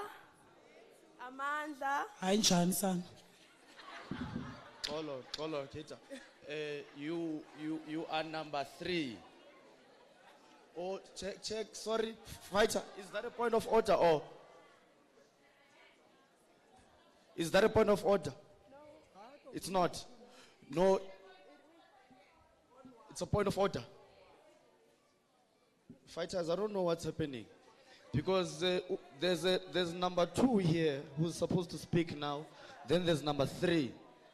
And then Fighter, we are number 4. So can we allow number 2 to speak? Oh, okay, sure, point of order, sure. Sure, thank you, newly elected DP. Welcome to the structure. My name is Agnes. I don't know if I should say outgoing because we've stepped on a lot of people's toes, but yeah. The previous speaker just said right now that if people are not happy with this organization, they should find other organization. That is wrong, TG. And TG, it's also wrong for you to say you are noting it. We are at student command. Whether which faction won or which faction didn't win, we are here to work for the organization. People must work, must bring ideas that are going to unite this command and revive the command, not ideas that are going to continue separating us. Thank you. Okay, no, thank you very much, Nopala. Your comment is duly noted. Can you also check the comments? You see, the side comments are not necessary. it is these comments that saw divisions within an organization, right? So they're not necessarily necessary, but your comment is noted, Nopala. Speaker number 2. Nkosi Mhlekazi. Lo mi apha phambi kwenu kwakhona kuludwe ndeleni. Into endimele yona apha andiyazi noba ke indlebe zam zibuthuntu okanye mhlawumbi ndifike. On a point of order, Chair. Yes, fighter. Yes, hi. Revolutionary greetings, Noyanga Nisbego, a PSCT member from the Western Cape, Provincial Deputy Secretary, actually. Chair, we can't hear speakers because people are deciding to be disruptive here. So can you please take control of the room? We're actually trying to engage APA. Thank you. Proper fight. I think, comrade, it's the second time now. You see, it's the second time now. We're going to be mentioning this particular thing. Comrades at the back, you're making too much noise, right? As a result, we're unable to hear each other here. I understand you're fatigued. It's been 3 long days, but please, comrades, this is the crucial part of a conference, right? So please, let's have tolerance and engage, right? And be able to be quiet and listen to other fighters when they're making contributions. Fighter Lord.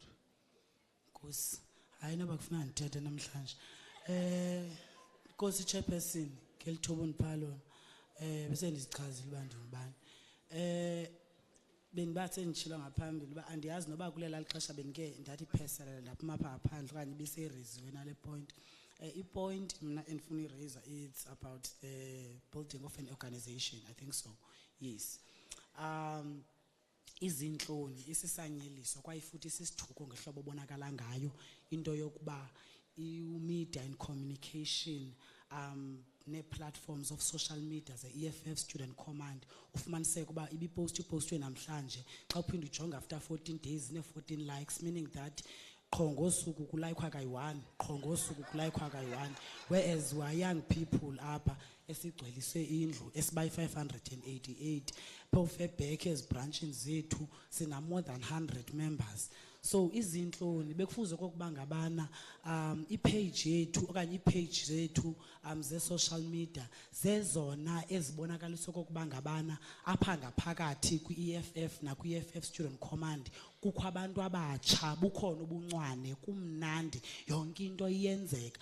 Ngoku ufumaniseka uba iflat kwalento iphayana ipostwayo andiyazi noba ipostwa umuntu ayigodole engqenqe icangwe ebhedi.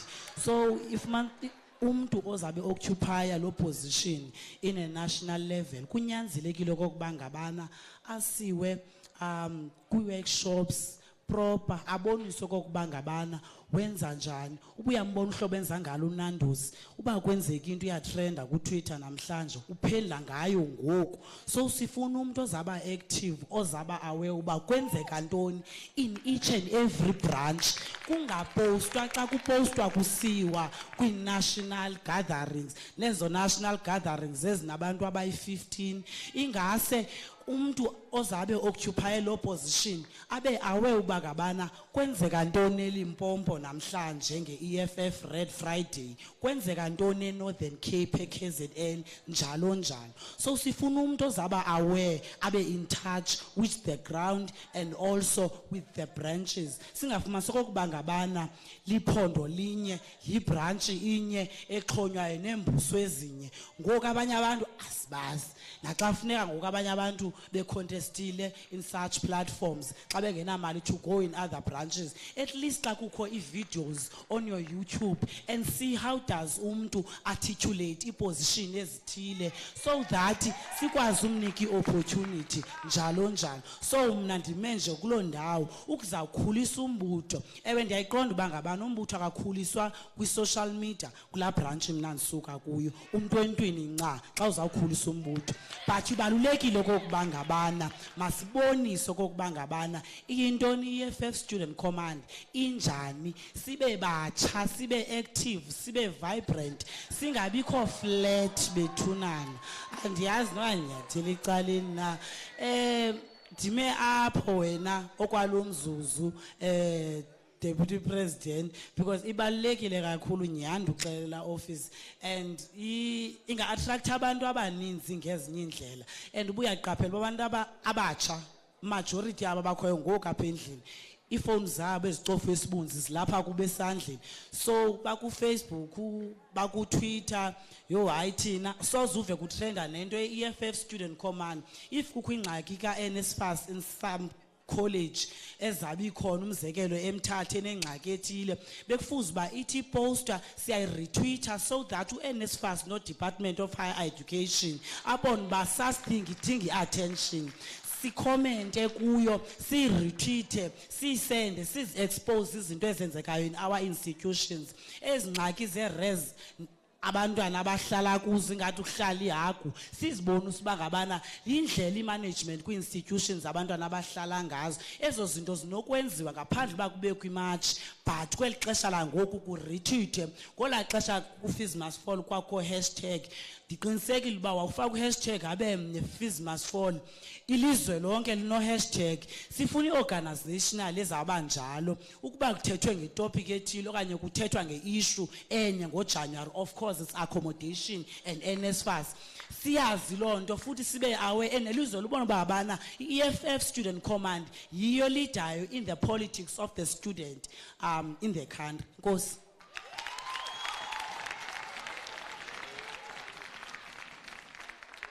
Thank you very much, fighter. Number 3. Amandla, how are you? Amandla, how are you? Yeah, thank you very much, comrades, fighters, and commissars. Mine, comrades, is very short and simple here. I will try to bring what you call the answers to some of the questions that were asked in relations with the commission, Ebendi part and parcel, which is funding students and supporting them and also fundraising for the organization. You know, comrades, as much as we say that the EFF Students Command, we need to extend or strengthen its relationship with the masses of our people to also even go and interact with high schools. We need to consider the fact that most of all speakers who are always commenting with regards funding here, they are mentioning that we are not yet stable financially as the organization.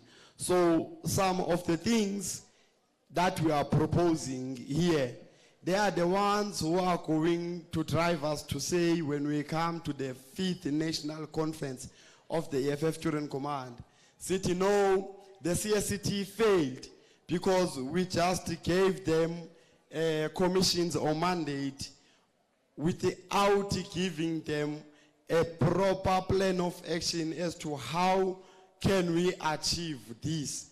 Well, in terms of strengthening or making an emphasis kule commission ye funding, comrades, we said that the CSCT, or we must, as this conference, amend our constitution and put a clause that says the CSCT will from time to time engage with the student governance of our respective institutions, as to say they should take 10% of the stipend of the SRCs that are recognized under the pen of the FF Student Command and direct that those 10% straightforward to the bank account of the FF Student Command.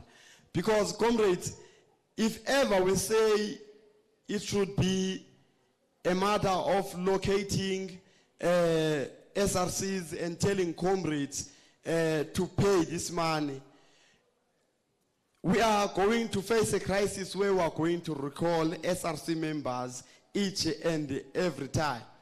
Because the reality of the matter, when you are in SRC, the PSCT demands so much from you, comrades.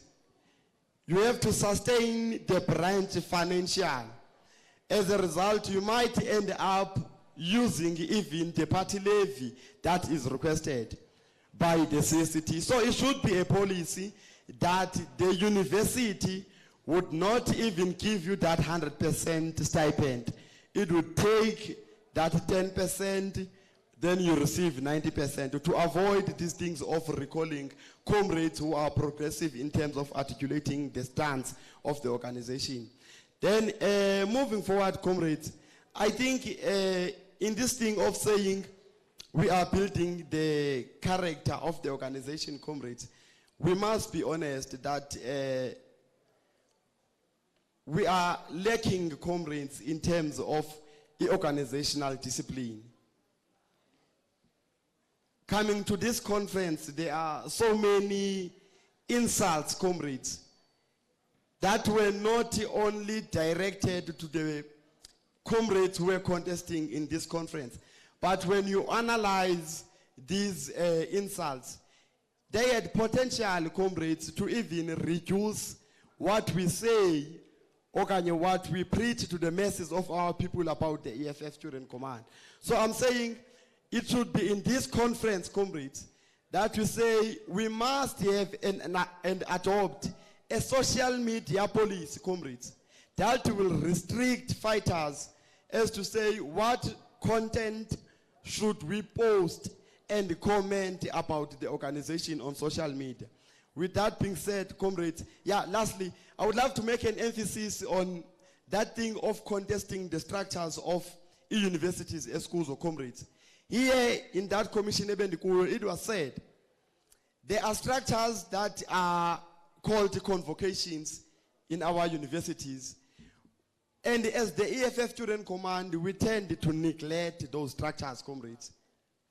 And there was a typical example that was made of TUT. That TUT has won SRC elections 100% for around about 3 + 4 years. Meaning all the comrades who are graduating or alumni of TUT at this particular period, they are members of the EFF Student Command and the EFF. Therefore, we should, as the CSCT, locate those comrades and induct them, that we do not exist to contest SRC elections and leave, because those structures such as convocation do have impact, comrades, in changing the lives of students in our universities. So when we contest such structures, at least we would make a better means of accommodating students. In the question of the gala dinner that must be adopted here in this conference, we can initiate that program, comrades, even when we do not have SRC or we are not in power. We can liaise with the Africans that are currently owning the small business industry. They have shown that they are in support of our organization. Therefore, we can ask for donations from them. And what I like, we have seen this in so many branches across the country. They were providing meals, and some are still continuing doing so during this examination period. So I want to make an emphasis that this is not a far-fetched idea.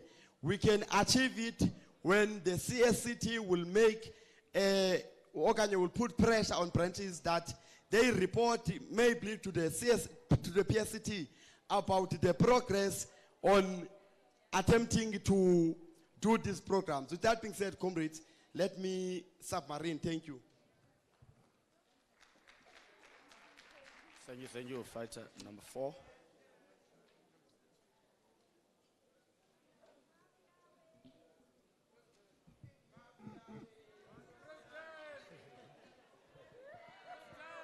Manda, away 2. Viva EFF Students Command, viva. Long live the newly elected leadership of the EFF Students Command, long live.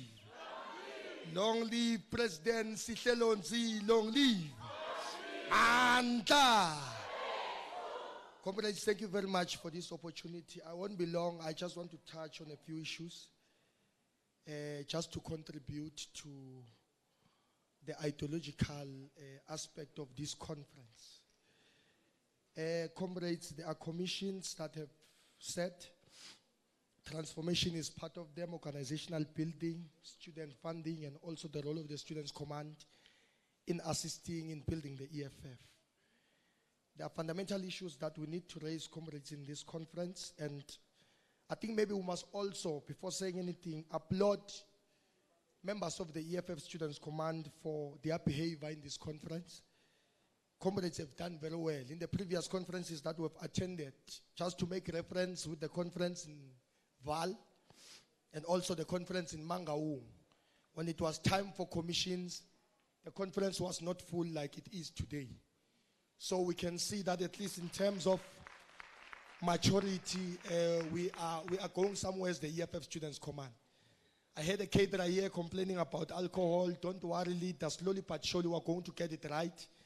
Members of the Students' Command will soon understand the importance of discipline as part of the character that we must all embrace. Comrades, I just want to touch on the issue of organizational building, just on that commission, to at least assist the upcoming CSCT in doing some of the things that the previous CSCT couldn't do. Comrades, the founding principles of the EFF Students' Command, President Slelonzi, they are very explicit that the most fundamental and the most primary role of the EFF Students' Command is to galvanize students behind the struggle of economic freedom in our lifetime, and that is embodied in our EFF manifesto. And as the EFF Students' Command, since our inception or advent, we've been struggling in actually achieving that particular founding principle.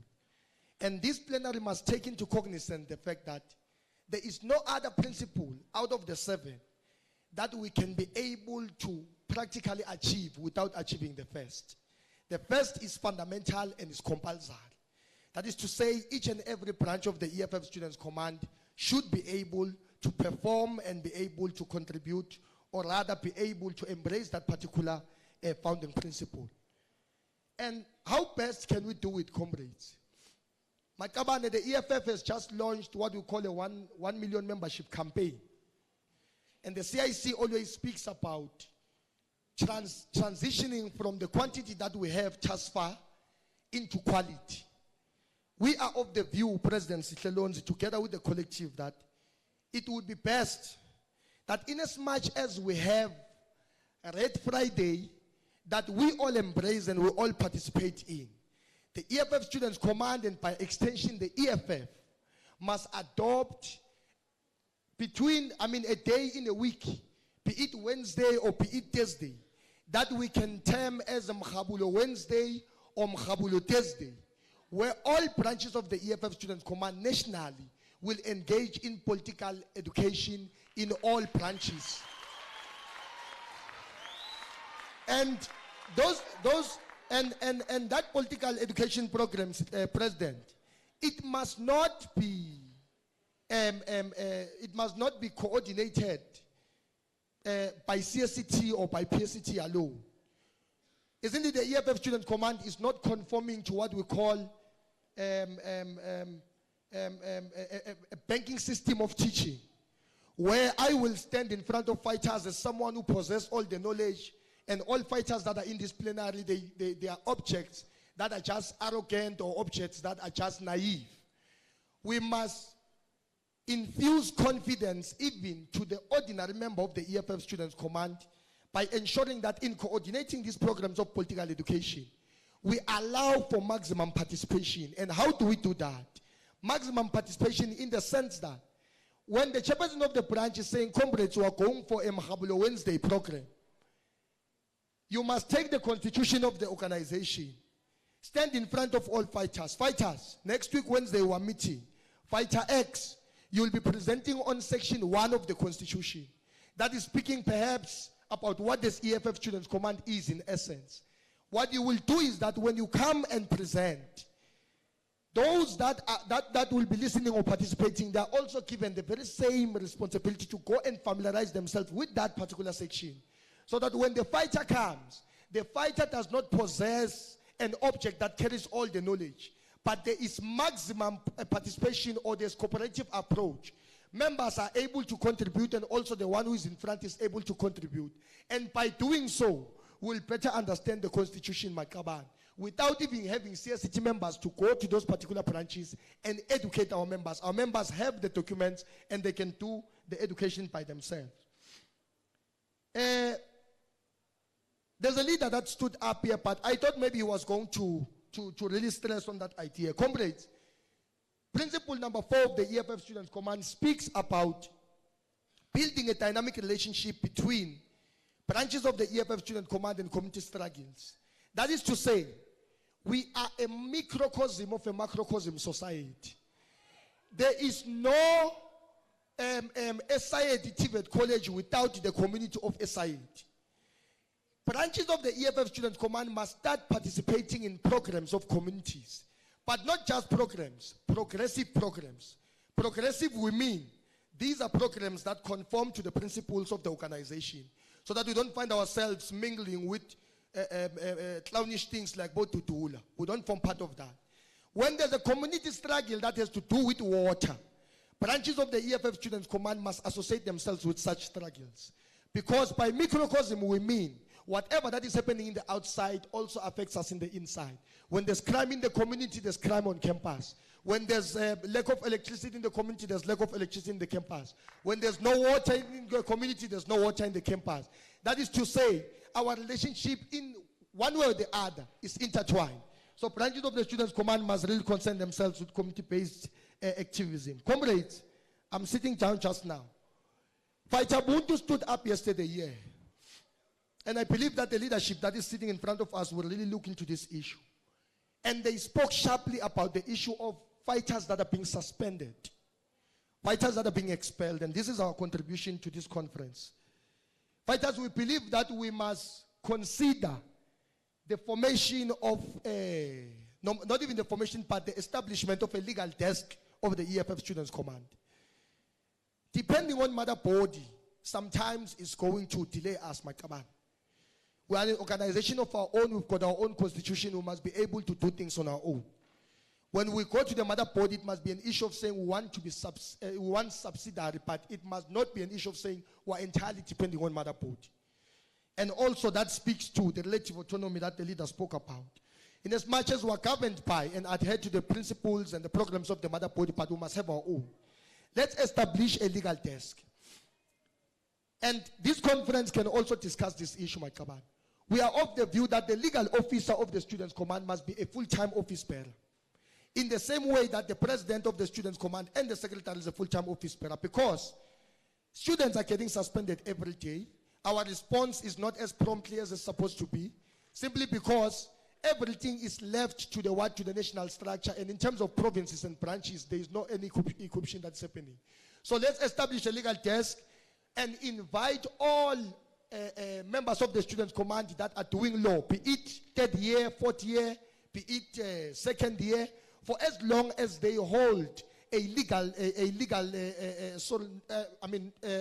knowledge know-how, they can be able to assist the organization in terms of avoiding simple things like suspension, expulsion, because it's scaring most of our comrades. Most of our comrades are unable now to continue with the struggle that they're supposed to engage in because of fear. Comrades, this is just a by the way, but I think I must say it. Let's have our own chess hour, my command, as the Students Command. We compose beautiful songs. We compose beautiful songs.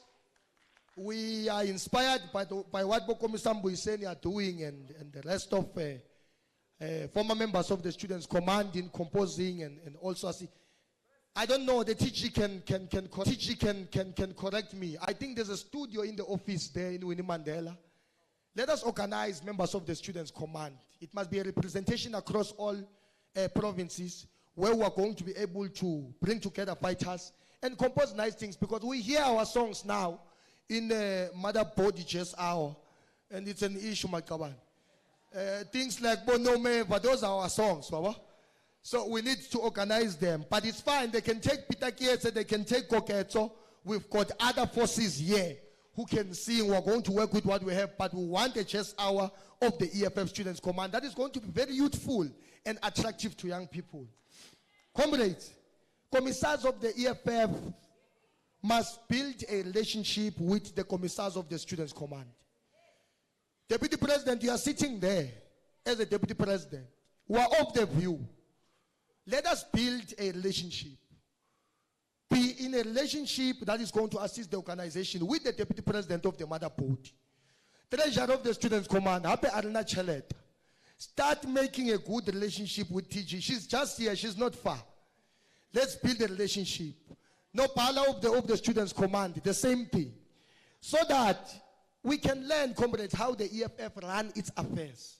Because most of us here, we started our politics in the Students Command. We don't really know a lot. We are learning. So by building this relationship, like an international relations officer, having a relationship with an international relations officer of the EFF Students Command, so that we avoid what was happening, that meetings will be attended like that. Let me not even dwell on such things. Mataban, this is the last point that I want to raise, comrades. We cannot transform institutions of higher learning without getting our branches right. President Sikelons and the rest of the collective, you've got a very big task, Makaban. And we are here to assist as well. Our ground forces were ready to be led. There are no branches in the country.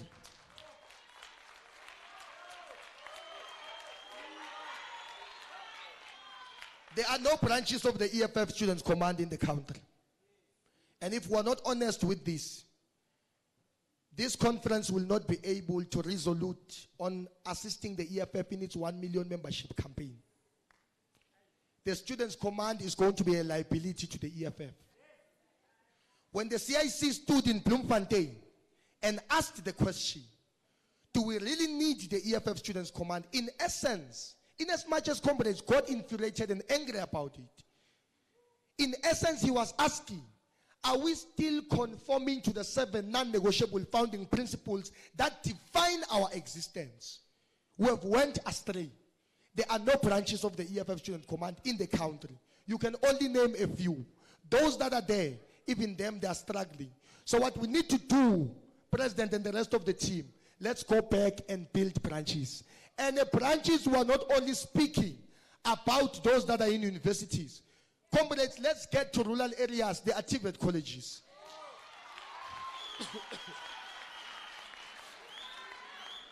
Let's get to Tanganani campus in the rural village of Dr. Dlamini Zuma.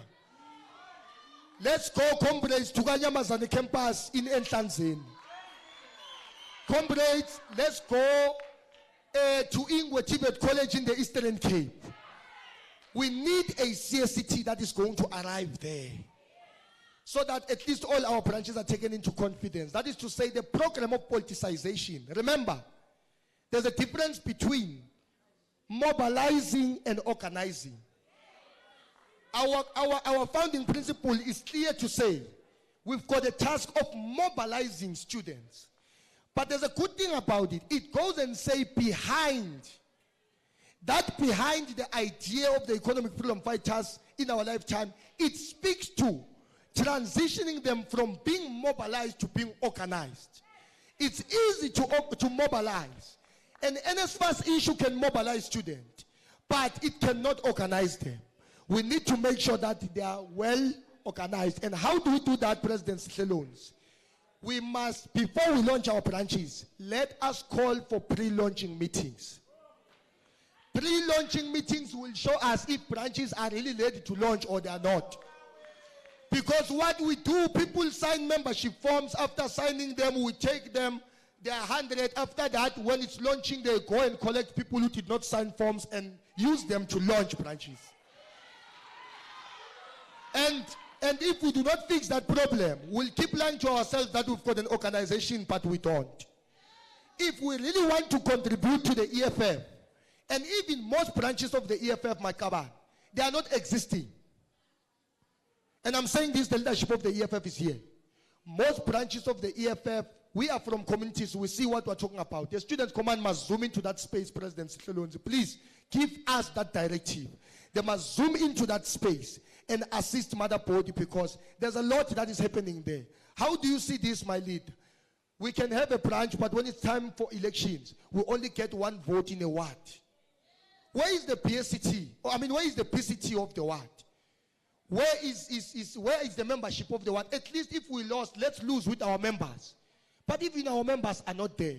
So that's something that we really need to look at, Matabane. I think I've spoken a lot. Let me give other comrades an opportunity to speak. A salute.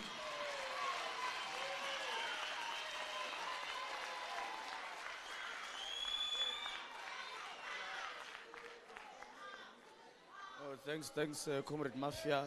Number 5.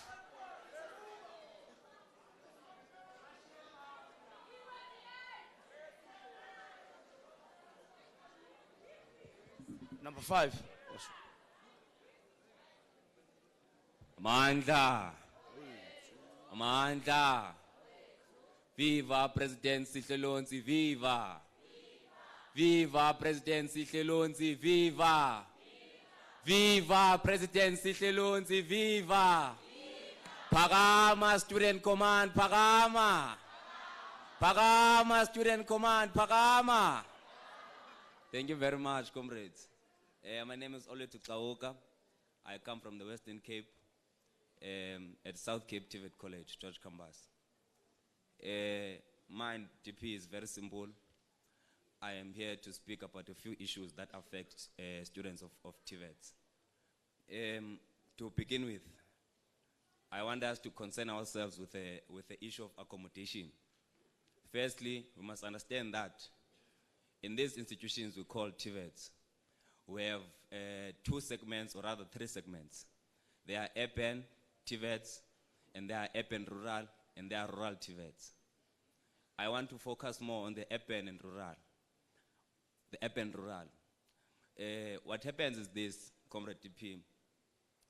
Young people who enter the spaces of TVETs usually go there without any supervision of any parent. Some of them do not have any sort of guardians or any sort of support from their families. We understand the societal issues that bereave our people. So we will not dwell much on that. When they get to these spaces of TVETs, the first thing that they must do, they must register. After registering, they must look for a place to sleep.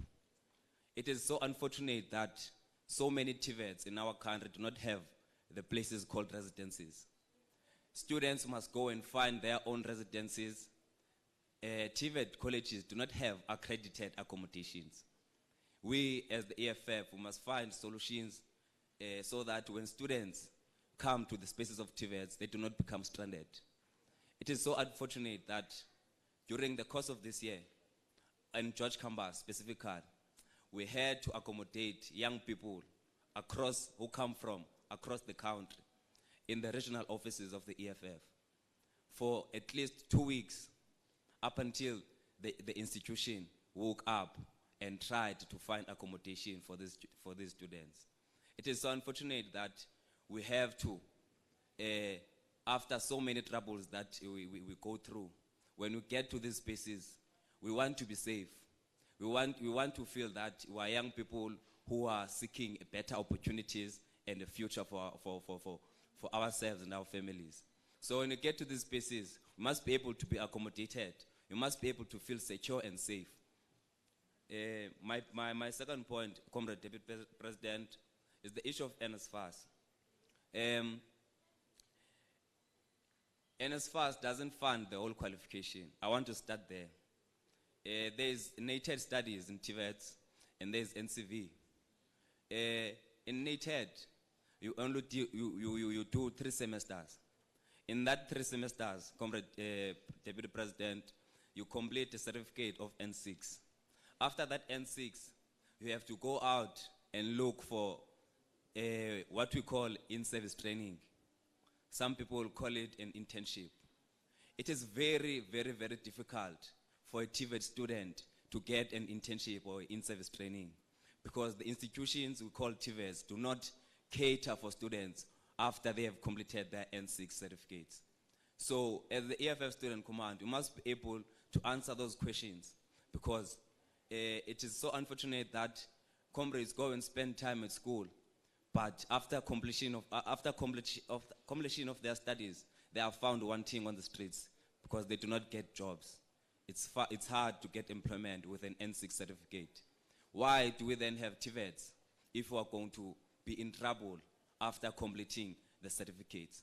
So the EFF Student Command must please assist us as TVET students in that regard. Also, on the very same issue of completion of N6 certificate, Comrade Deputy President, after completing N6, a person must go and look for internships. During that time, a person is still a student, because you are not going there as a worker, you are going there as a student. So NSFAS must be able to say that the NSFAS must be able to continue funding the student up until the completion of the in-service training. It must not be that a student must go and volunteer at some private business in order for them to be able to get a diploma. That 18 months is too much. 4,000 stipends are very little for young people. 4,000 stipends do not answer the questions that we are facing at society at large. So the EFF Student Command must be able to interrogate these things in private sectors and also in governmental institutions, that it is not enough to give young people 4,000 and less. In most cases, they give us 3.5. And in most cases, you find that you only pay rent with that 3.5 or 4,000. And then you do not have anything to eat. You do not have the means to transport yourself from wherever you live to the working place.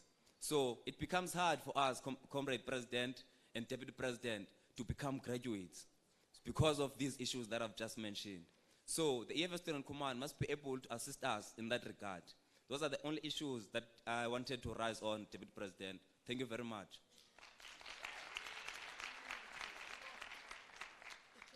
No, thank you very much, Fighter. Number 5, you still want to speak or you're fine? All right, sure. Number 6. Thank you, Comrade Deputy President, for recognizing me. My point has been summarized by some of the comrades, but I'll just put an emphasis. It is to say we need inductions and political lectures, because you'll find that branches are launched and then 2 weeks post branch launching, the branch is disbanded. Comrades are not active because they were not inducted. They don't know what to do. You'll find that top 15 members or additional members, some of them, they finish the term and they don't even know their portfolios. So how are they going to participate in the 1 million membership, because they are not inducted? They don't even know the 7 cardinal pillars of the EFF or the 7 non-negotiable pillars of the Student Command. So we are saying the national must participate, even the province, because we have PSCT members. We know that when you enter the assemblies or the PSAs, you'll find that comrades, they are excited, and then we just elect one another. So after the assemblies or the PSAs, we need to be inducted, so that even when we go out of the Student Command, because this is a field of transition, after leading in our branches or in the Student Command, we are going to represent the EFF in the Youth Parliament. How are we going to represent it if we don't have the idea of the EFF? And also I wanted to touch in the transformation of the higher education, because we cannot leave out the fact of saying TVET must rise. And us saying TVET must rise, it is very broad. We're not only talking about races or NSFAS, but TVET, they really need to rise, especially in the form of NSFAS. you'll find that TVET students, they can spend 3 months without getting their allowances. How are they going to participate? Some of them, they deregister. And when they deregister, it is hard for us, the members of the EFF Student Command, those of us who recruited them, because it's like we are failing them. And when we fail them, they deregister. They are going back to their communities.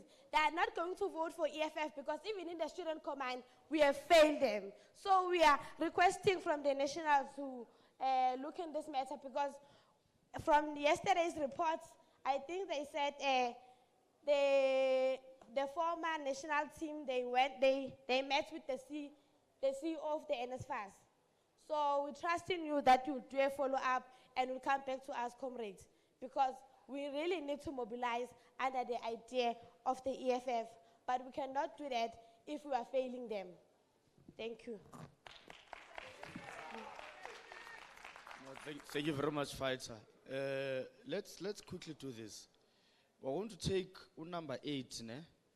Take number 8, allow officials to comment, and then we then proceed to 9, and then go to the rest of the questions. So let's take number 8, we get comments, and then number 9 will come after the comments. Sure. Amandla, awethu. Thank you very much. My name is Sipho Mohopudi from the University of Mpumalanga, Mbombela campus. So I'm not going to be long, since some of my points have been covered by comrades before me.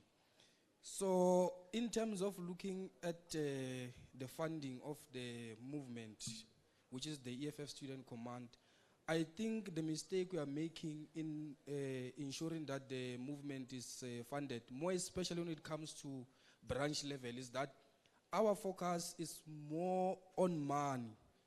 That's why now most of our programs fail. We shouldn't only focus on money, because there are a lot of things that you can do in making sure that we advance the programs that happen at branches. For example, when we're talking about 1 meal a day, you don't necessarily need money.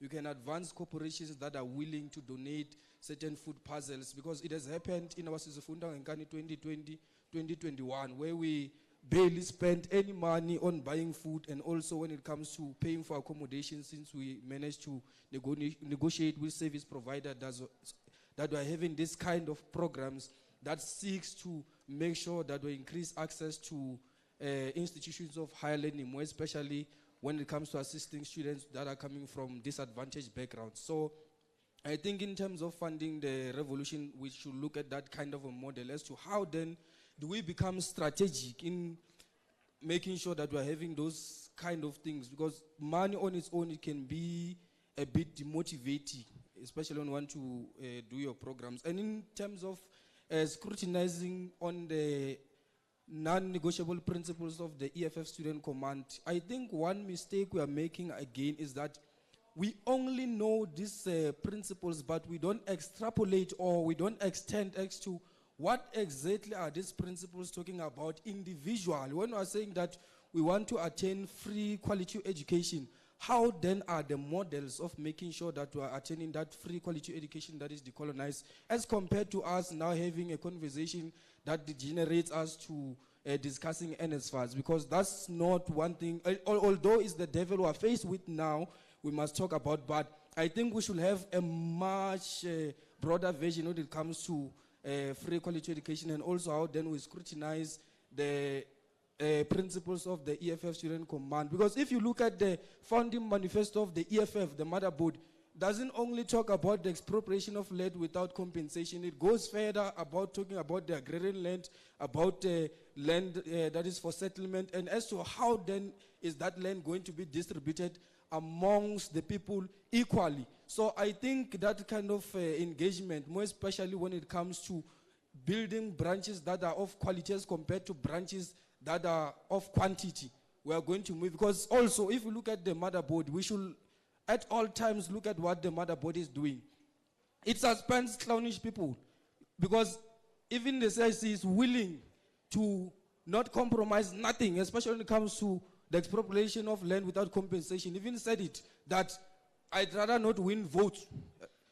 If my people are not going to get the land without compensation, I'm not going to compromise my movement. And also when it comes to people whom we are calling foreigners, that we must close borders and whatnot. So in going to the point of also making sure that we are relevant as a movement, it shouldn't be that it's only the leadership from the CSCT that goes to engage the media and talk about the current state of affairs at a national level. We need to have branches themselves going to media houses talking about the current state of affairs at their campuses or in their communities as to what's happening, and that will only happen if we're having adequate education that will be given to our comrades, because we are not only here to sing nice morals, mobilize students, and that's it.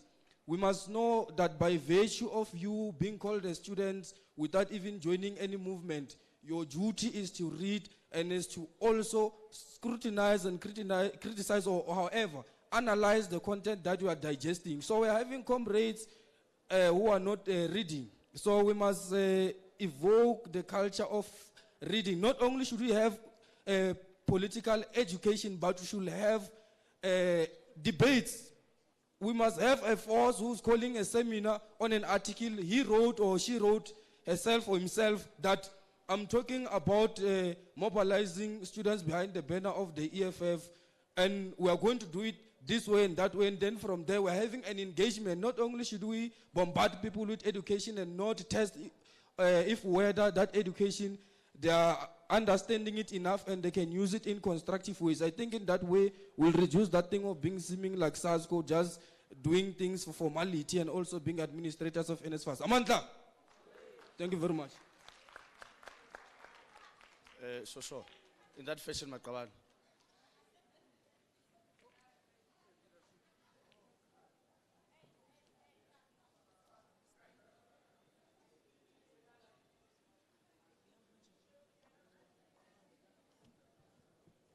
Greetings, leadership. Leadership, I just want to reiterate on the point that that Comrade Mafia has reiterated. There's nothing that hurts more than sitting in this assembly and knowing that your branch is dysfunctional, because we are being rushed to launch branches, and all the time we're expected to launch branches that are vibrant. But then the leadership, the previous leadership, didn't help us in such a way that, because right now in our college, for example, there are problems that we are encountering, but then we don't get the recognition that we deserve. And since the Constitution of South Africa allows us to have substructures in our TVET colleges and universities, so that's the problem that we are encountering in our college. So I'm just gonna propose a POA. The issue of having one NSFAS office in the whole country is nonsensical. So I submit to the House that we have a POA that will demand the launch of NSFAS offices across the country. Because most of us in this House are either excluded from NSFAS because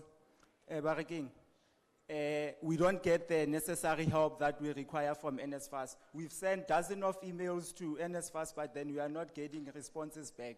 So that is the POA that I am submitting to the leadership of the Student Command. So on the building of the organization, how do we build the organization when, for example, if the president and the secretary earn plus minus 25,000 rand a month, and then the rest of the CSCT members get almost nothing? So that is the question that I want to pose. So we have mines within, around our TVET colleges, and some of them, they are situated within a 3 kilometer radius. But then those mines are not contributing anything to the TVET colleges or and university in and around them. So when the EFF, the seventh motion, non-cardinal pillar, open, accountable, corrupt-free government, which, and a state with,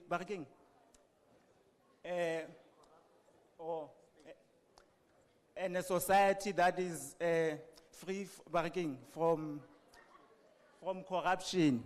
No, not corruption, man. Ish, I'm so. No, it's fine. Open, accountable government and a society without fear of victimization by the state's defense forces. So I ask that as the TVET colleges, we attack those mines because those mines are supposed to be providing bursaries within our institutions, but then they are not doing that. So how do we, as the leadership of the student command that is newly elected, attack those minds and make sure that they are contributing back into the community? So as the EFF, we are requested that we adopt 3 schools within our community. So we can't always expect that the mother body provides us with funds or anything like that. So how about the branches, or maybe we get assistance from the leadership that we have NGOs, because we can't go to the malls and suggest and ask that they help us, because already they know that we are the EFF, and whenever that they're gonna abuse members of our community, we're gonna be the first ones that knock on their doors. So I suggest that maybe somehow the NGOs, so that we can push the programs of sanitary towels and make sure that we're taking care of the schools in and around the community. Thank you. Okay, sure. Yeah, following speaker. Yeah, officials will just comment at the end, Makaban. Sure. Thank you very much, President, Deputy President, and everyone around in this particular city. My name is Kagiso Nkuna. I'm from Sidibeng region. The CSCT, my first submission is that the CSCT must include programs for the visually, the physically and hearing impaired, as they form part of our society. And they are very much excluded in our institutions. There was one, I'd like to make one example. In Sidibeng College, we had one student that was blind. We had to organize braille books so that she can read and be able to pass. Now she's a student at VUT. In terms of gender and sexuality, I'd also like to submit that we also go back, branches of the EFF Student Command go back to their respective communities and their EFF mother body branches and conscientize the society, because there seems to be a lot of stereotype as to the LGBTQIA+ community and the non-binary people that we have in society and our institutions. Therefore, we must, as branches of the EFSC, go back to branches of the EFF and conscientize. Therefore, it is very imperative for us and the CSCT to establish a gender and sexuality task team that will deal with these issues. We must also intensify efforts in eradicating the sensitivity stereotype in our institutions, because most of our lecturers do not understand the particular issue that we are dealing with here. Secondly, the capacitation and induction of branches politically forms one of the most important aspects in building our organization. The Political Education and Research Office must be active enough to also deliberate the political position of our organization. In achieving that also, we'll be able to deploy soldiers into the SRC that are well capacitated and will be able to challenge their institutional policies. Therefore, I urge to the House and to the CSCT and the PSCTs that they induct branches politically, so that we do not have people who are deployed into governance, but they are not even able to challenge issues such as insourcing of security guards and cleaners. And in terms of that, we also need support as that branches are initiating this particular initiative of insourcing security guards and cleaners. But without the support of the PSCTs and the CSCT, we are not going to be able to drive this particular initiative forward, as comrades even get suspended for challenging these particular policies of institutions. Lastly, but not least, in terms of funding the organization, I think the CSCT, the PSCT must look into social corporate investment. There are establishments that benefit directly from our institutions and from our students. For example, malls and shopping complexes that are built are in and around campuses and student residences. They benefit directly from our students. And therefore, we must make means that we target those particular establishments so that they can be able to fund the revolution and the programs of the Student Command. That was my submission. Thank you very much, comrades. Sure. Amandla. My name is Leon Mahlangu from Timber Campus under Ehlanzeni, Mpumalanga. My points are 3. Point number 1 is the formation of Regional Students Command. Number 2, Commissar Mafia talked of law being in the SCT law desk. So my point is, as legal transformation officer for PSCT in Mpumalanga and other provinces, I believe that that desk will help us by providing us with a leader from the CSCT or someone being appointed in the province that will work with us, because we are fighters. We always fight, and we get our hands dirty, then we get to be convicted. So my point is, we are asking for assistance based on legal and transformation office. And then point number 3, before we go for SRC, our candidates after BGA get inducted, and then after SRC, they get inducted also. And then this one are just my point that I'm raising on. And then as I close, I'm worried of time. Tomorrow is Monday, and some of us will have exams. Thank you.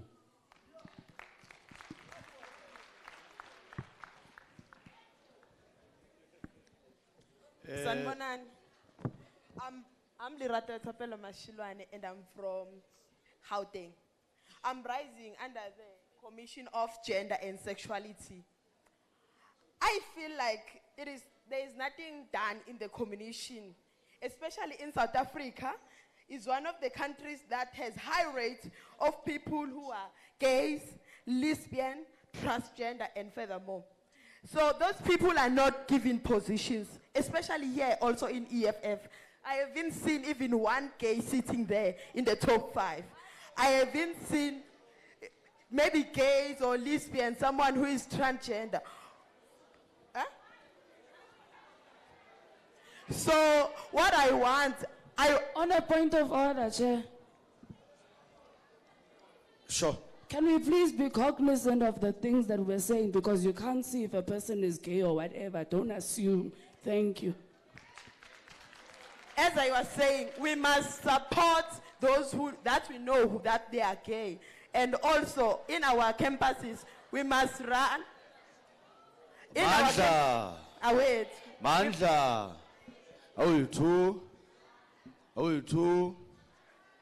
Sure, as I was saying, we must run also. We must run those organizations where we will support them, especially we know that they commit suicide because they are not welcome in our community. For us is how to get the 1 million membership. in my view, I was thinking that we can also recruit the staff member of our races, especially those mothers who cook for us, who are doing those work, like cleaning, all of those stuff. I think we can also recruit them and help them where they need help. It is not the responsibility of the mother body only, but it is also our responsibility. I thank you.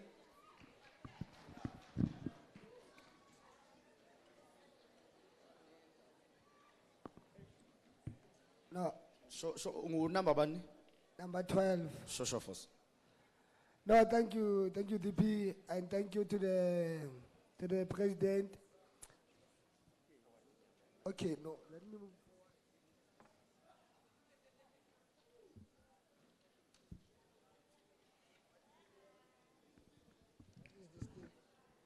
No, thank you. First of all, let me just welcome the newly elected leadership, and we are pledging that we will rally behind you, and we are very confident in your leadership. And special welcome to our newly elected DSG. As the Free State, we are very much proud. Chair of the session, I just want to bring the following.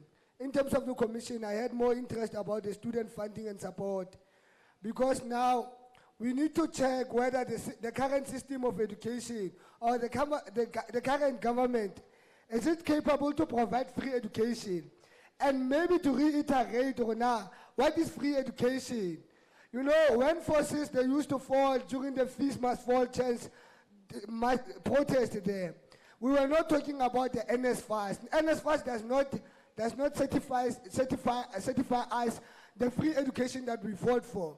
The free education that we fought for is the education that the government itself must be capacitated to give education without even asking money from you, without even being asked that you must pay back the money, without even being told that this thing is a loan. I understand now NSFAS is no longer a loan, but it also goes with a liability whereby if ever you fail, then you are not being allowed to maybe you are given an extra year, and you know, academics are very hard, but as leadership, we are embracing academics.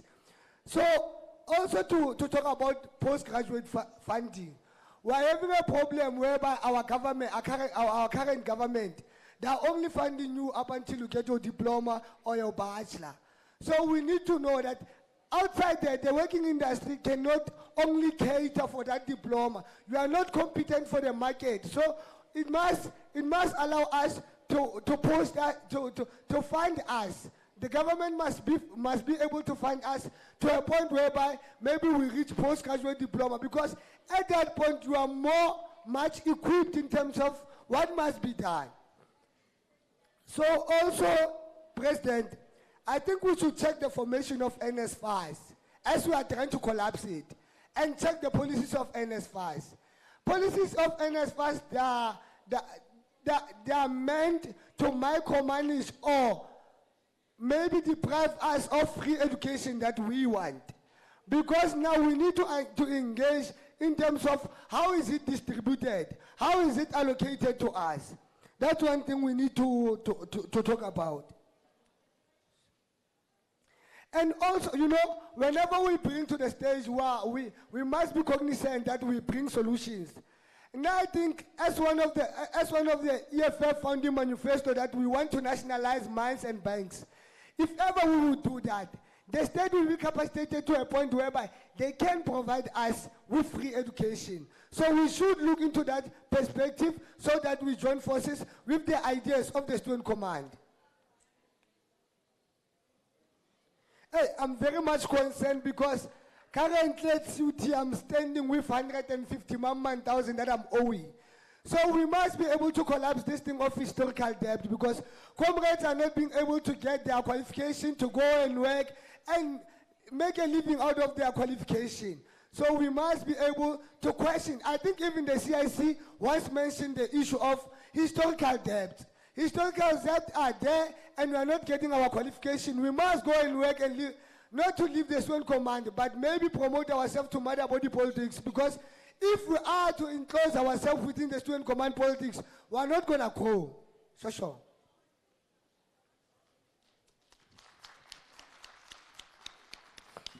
You know, President, I think way back we used to have online political school within the student command.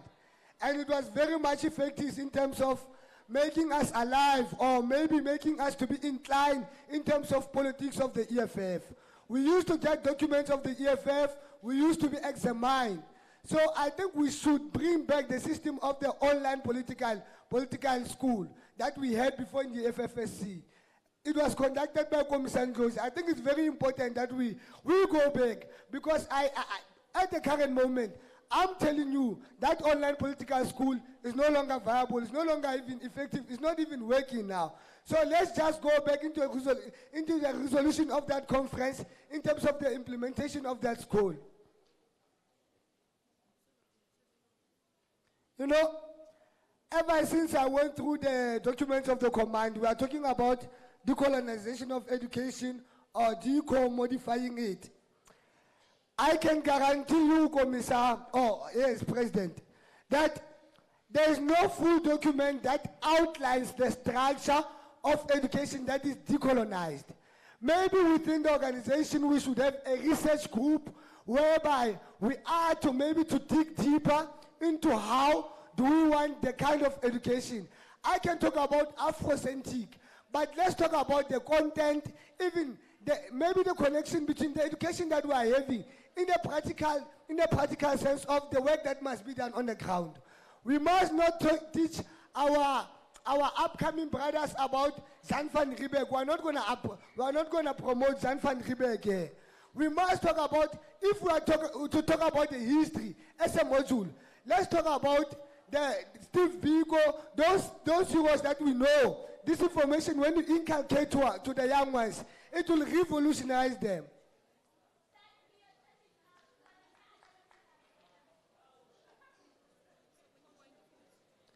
As I conclude, Madam President, I think one thing, this one is fine, but I want to bring it to the House. You know, there is this tendency that in our organization, that leaders from institutions, they don't wanna maybe move, they are failing there. Maybe we should, this conference must be able to provide us with, maybe we should amend this policy that we should have student command leadership requirements for BACT members, even the ground forces. You know, it's very important that as an organization that applauds academical excellence, we should make sure that leaders are passing and graduating. No, I think I've exhausted my point. Thank you. Thank you very much, Foss.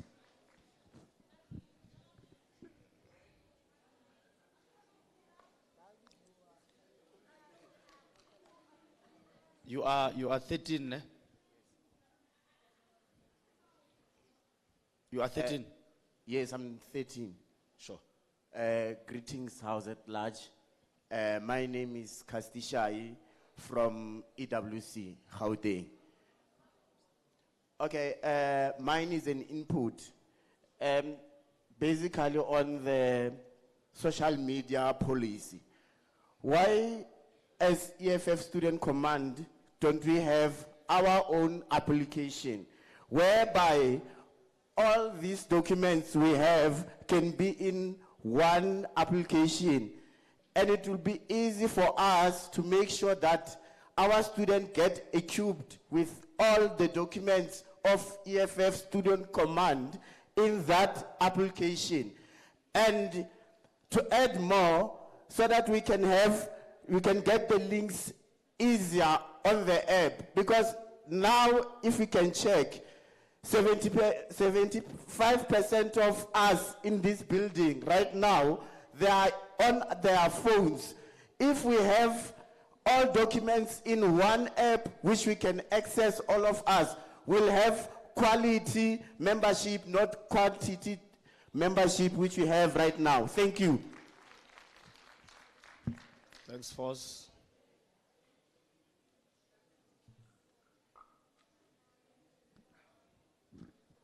Amandla.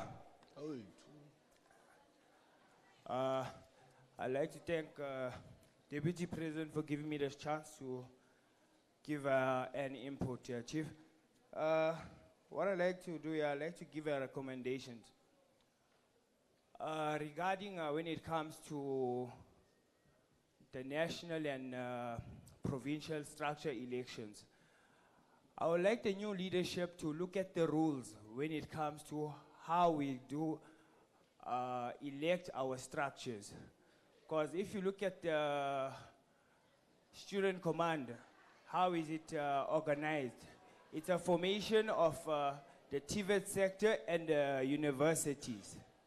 But when it comes to electing, normally it's what's in the top 5. The major portfolios, what we notice is that normally the university members are put up there. So what I will like to do, advise the new leadership is that it would be nice if there was a clause, like the rule that was implemented, that the structure should be gender balanced.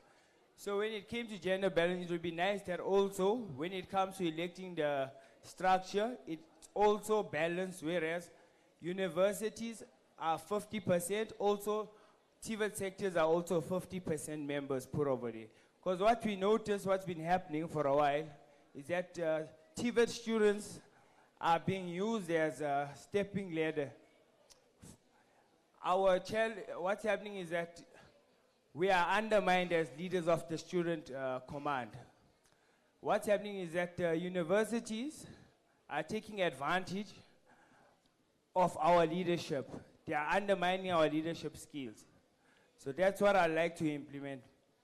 All right, thank you, my leaders.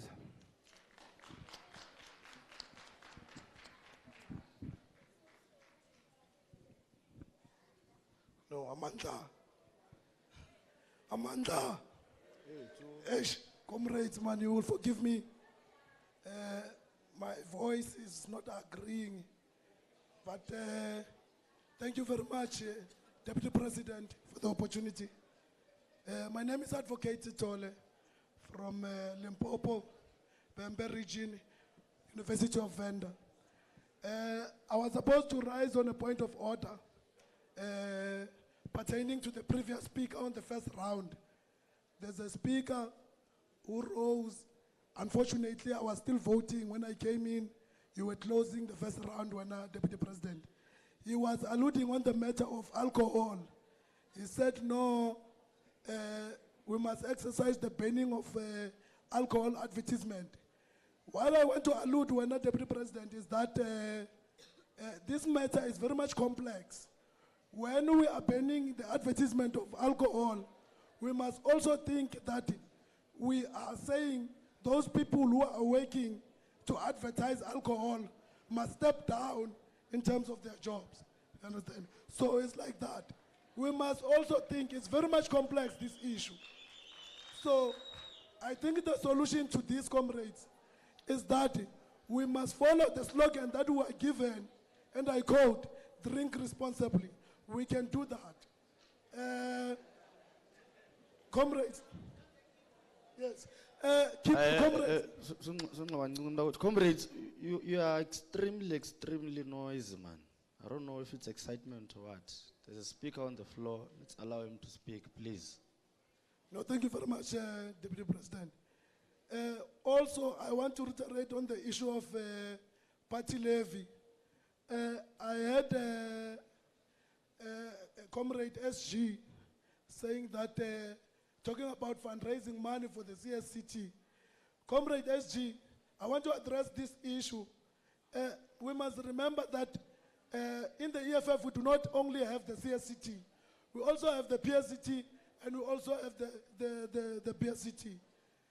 The party levy in most institutions is collected by the BSCT because the money is used for banners, is used for T-shirts during the time of campaigns.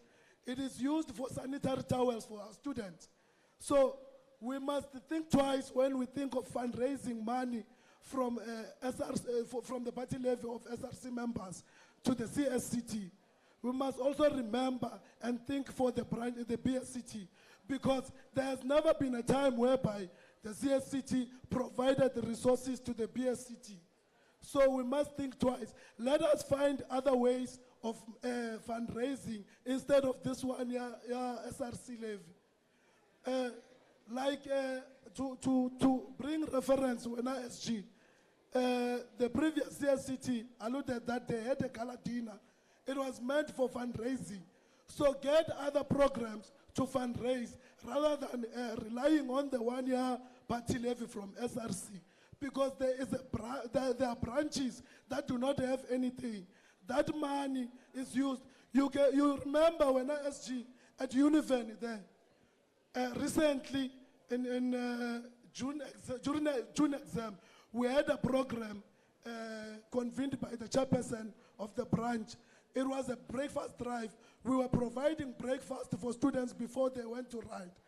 Another issue, this money is also used for cases because the CSCT, in most cases, they do not intervene in the in the cases that students are facing on campuses. So the money is used to paying bails. You will remember we were once arrested during the strike on the 23rd of November when SG. I was arrested myself. And unfortunately, the money didn't actually pay the bail, but then I managed to liaise with the leader that I was arrested with. But if you can remember properly, we have the treasurer of the BSTT at Univen. She's facing a legal case when she was arrested in the strike when Comrade SG. The money of SRC levy, it is the one that pays lawyers to go and represent those students. So I'm saying, comrades, let's refrain from the idea of fundraising money for the CSCT from the SRC members. And then, on the last issue, I think Comrade Mafia touched on it.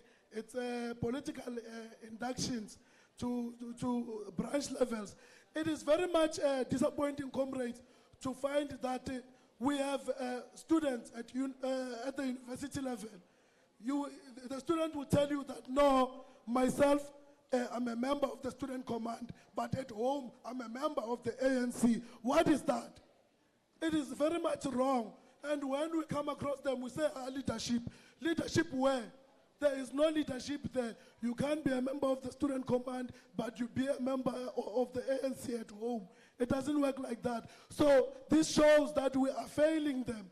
It needs political inductions. We must intensify political inductions, comrades. Thank you very much.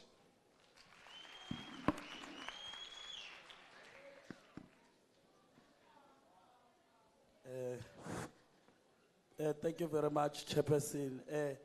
Comrades, I'm actually rising here just to give a proposal on an immediate POA that I believe we must have as an EFF student command here. I've looked into the issues that we currently face in our campuses, universities, and also TVET. We're having the problem of NSFAS. I believe that NSFAS must not be stationed in one province. We must have NSFAS in each and every province. We must have those local NSFAS offices so that we can easily attend those offices if we are having problems. We cannot have our students who are going to call from Mangoes, calling NSFAS at Cape Town, and NSFAS does not reach back to them. Thank you very much, leadership.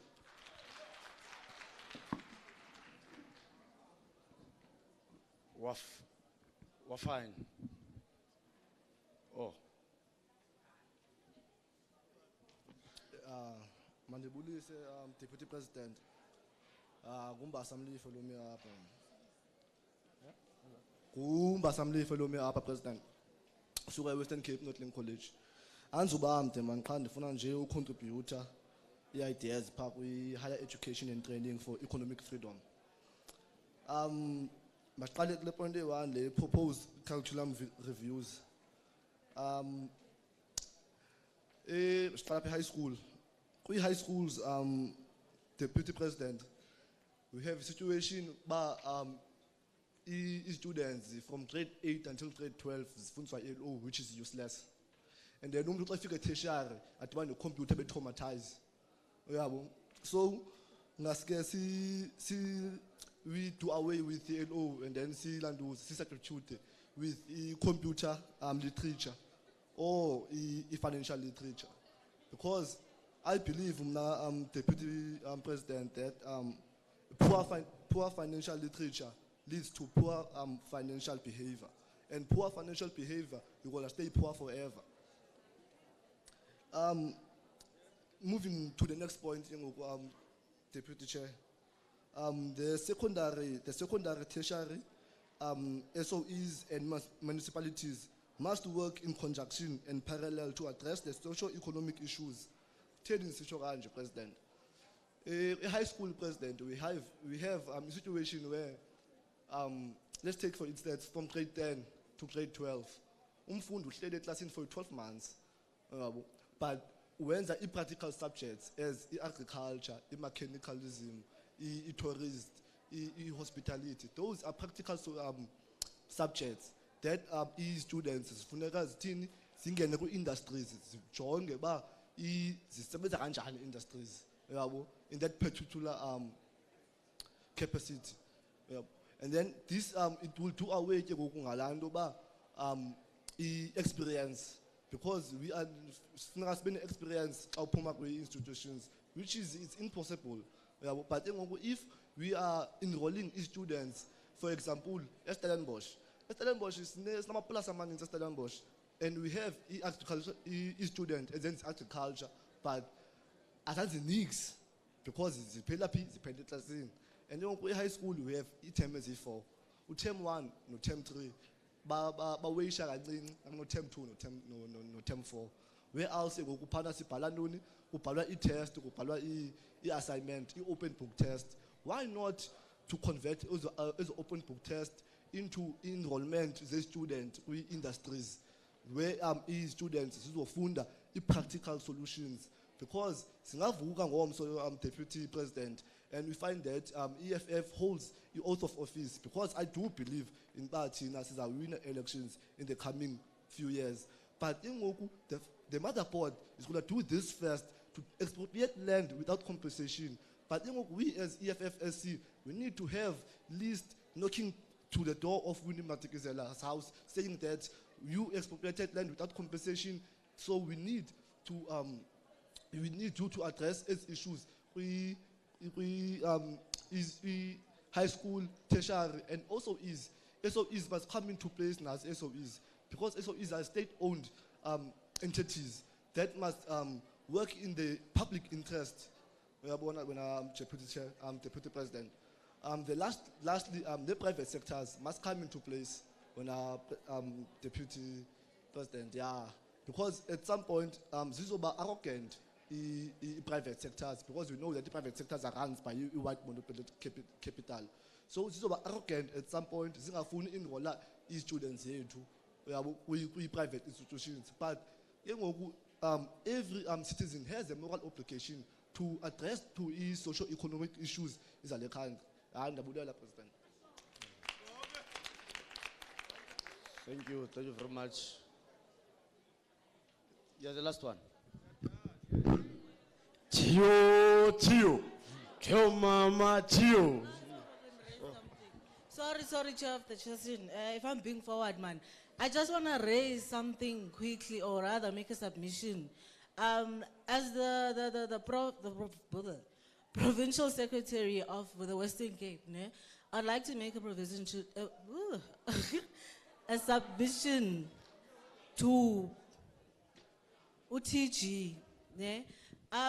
Well, as it currently stands, as a province, we cannot open a bank account, right? So, like, we are conflicting ourselves when we say that EFF National should not depend on any other body. So should we as provinces now also be thinking that we should be depending on EFF for financial, CSCT for financial support, which I think at the option that we can look at is opening a bank account, not a bank account that is a business account. There are smaller accounts that are much less So I'm asking that if we can amend that in our constitution, that a province, should it see fit to be able to maintain a bank account, like not a business account, like start small, so that we can maintain it, we're able to pay it off, so that it does not become a debt to the EFF. So yeah, that's my submission for the Western Cape as the Sorin guys, the provincial Western Cape your treasurer. Oh, I'd like to ask that also the signatories be the TG, the provincial treasurer, and as well the provincial secretary, because at the end of the day, comrades also need to be accustomed to processes when it comes to dealing with money, so that when they get to parliament, they know that there are processes and they should not use the organization's money to fund their own personal lifestyles. Thank you. Thank you very much. No, let's break into song. Comrades, nathi niyozela. Hey ababiza bonke esikho. Hey abakheli nawe. Ngoba imvuli yeza. Ongena esikho. Thank you very much. On a point of order. Sure. I think the member here had raised a question on the issue of time. To say that some of us were still going to further away provinces. So I suggest that if it's possible, let's get to the results. Then let's go and eat. Then we can go. Manja. How will you? Manja. So, comrades, no, we love you very much, comrades. We love you. We really, really love you very much. But not to that extent that would just keep you here for nothing. So, comrades are busy finalizing results there. I want to see as they enter. They're going to finish very quick. Of course, we're cognizant of time, right? And that tomorrow we have to go back to our respective institutions. So, please bear with us. We're concluding now, Makaban. Sure. Something. Hey ababiza bonke esikho ngena esikho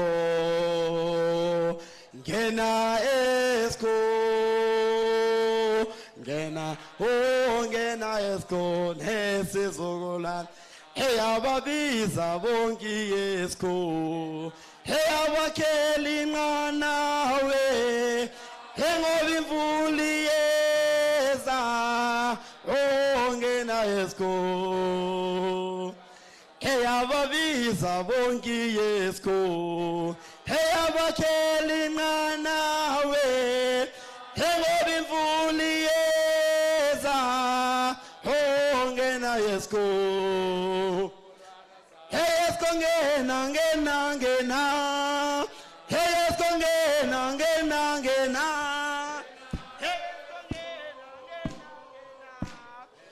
Ongena esikho. Hey ababiza bonke esikho. Hey abakheli nawe. Hey ngoba imvuli yeza. Ongena esikho. Ebathi mama kanosebenzile uyezumo. Mama kamazakaza. Hine mama kasebenzile. Ay shebelele. Ebathi mama kanosebenzile. Hine mama kamazakaza. Hine mama kasebenzile. Ay shebelele. Hawe mama wosa. Hawe mama wosa. Hawe mama songena zavala. Ay shebelele.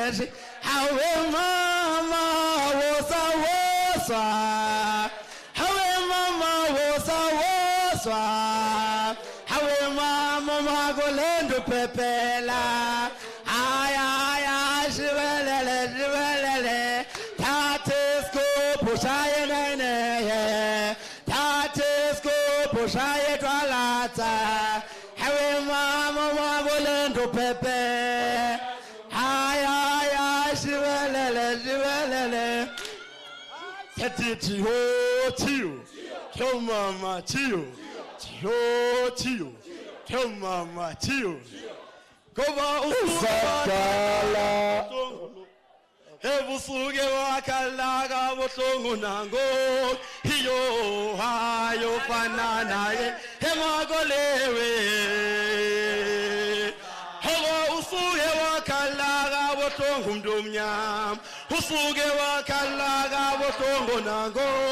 Hiyo hayo fanana ye. Hemagolewe. Hewa usuke wakalaga botongo mdomnyam. Usuke wakalaga botongo nango. Hiyo hayo fanana ye. Hemagolewe. There is a fire on the mountain, and I can feel it inside in my heart. There is a burning sensation. There is a fire, fire, fire. There is a fire on the mountain, and I can feel it inside in my heart. There is a burning sensation. There is a fire, fire, fire. Hey yo yo yo, hey yo yo yo, hey yo yo yo, hello hello yo, hey yo hayo banana, hemagolewe. Hawa usuya wakalaga watohulofo, usuya wakalaga watohonago, hey yo hayo banana, hemagolewe.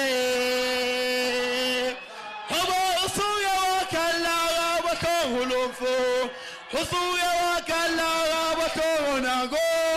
Hiyo hayo banana. Hemagolewe. Amanda. Awe too. Yeah, thank you very much, fighters. Oh, Chio, Chio. Chio, Mama, Chio. Chio, Chio. Chio, Mama, Chio. Chio, essentially. Chio, Shibili. Signala Lessenger. Kwabela Wesamu. Tio, Mama, Tio. Tio, Mama, Tio. Tio, Mama, Tio, Mama, Tio. Tio, essentially. How Señova, Señova. How Señova, Nabafon. How Señova, Señova. How Señova, Nabafon. How Señova, Señofe. How Señova, Nabafon. How Señova, Señofa. Yes, Señofa, Nabafon. Yes, Señofa, Señofa. Yes, Señofa, Nabafon. How Señofa, Señofa. How Señofa, Nabafon. Oh, Tio, Tio, Tio, Mama, Tio, Tio, Vincentiani, Manta, Pati, Poto, Pante, Mandla. Mandla. Oh, Tio. Yes, comrades, we're going to sing.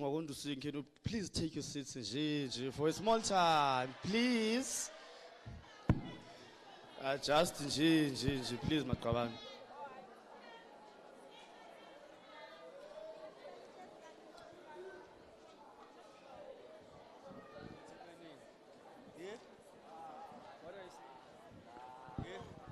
What do I say?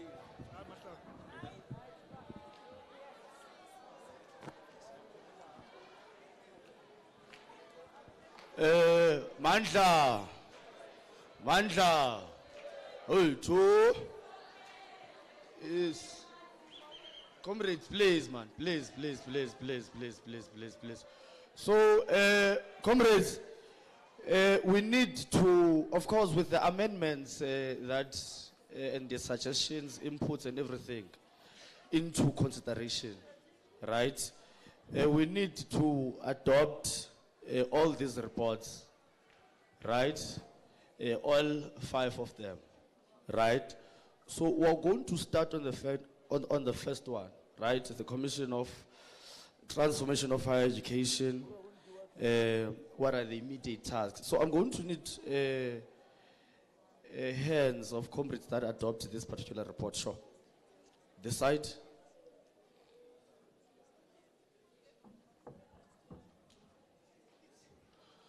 Sure, Keita.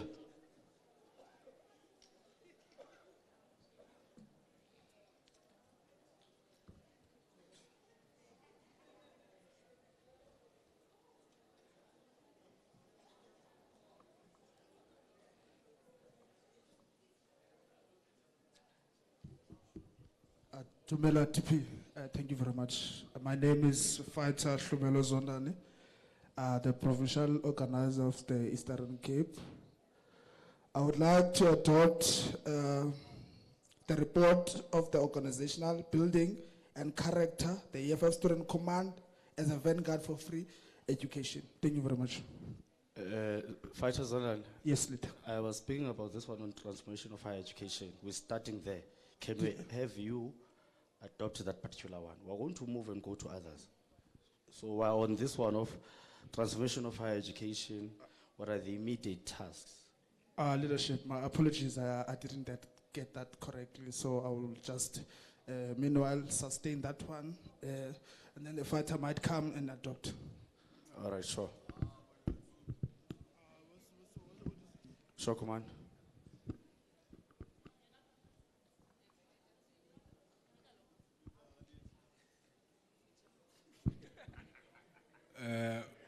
Deputy Chair, mine is a matter of exigence, actually. We made proposals, so we can't just adopt.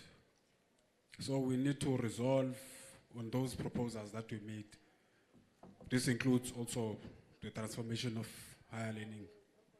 I can even remind you the proposal if you forgot, because no one answered me on my question here. Oh, okay. I don't know if you got me, Qabana. I said with the amendments. I think if you had noticed here in front, right, the TG, the DSG, they've been busy writing, right? They are going to amend, right? You see all your contributions taken into consideration, right? So all the amendments, right, all your contributions are taken into consideration. With that being said, I move to adopt, Deputy Chairperson. Thank you very much for saying. Any seconders? Oh, sure. Also, please state your name and surname. Thank you very much, Deputy President. My name is Oleto Kaoka. I come from the Western Cape, in the region of the incoming Provincial Secretary, Southern Cape. I stand here, Deputy President, to second the adoption of this particular report. Sure, Thank you sure. very much. No, thank you very much. The report of the Commission of Transformation of Higher Education and what are the immediate tasks has been adopted. We are moving towards the second one, which is organizational building and character. The EFF Students Command is a vanguard for free education. Can I have someone adopt this particular one, Makaban? Oh, you're coming back, sure.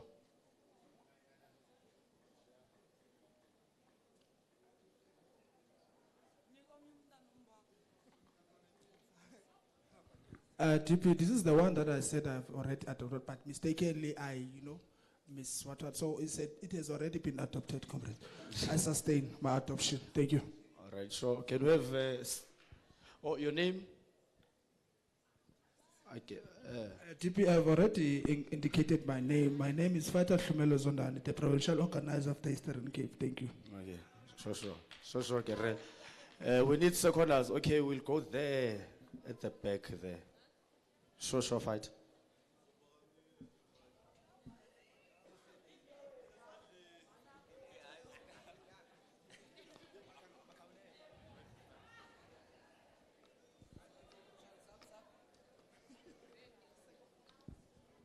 Thank you very much. Of course, my name is still Unabakhanana.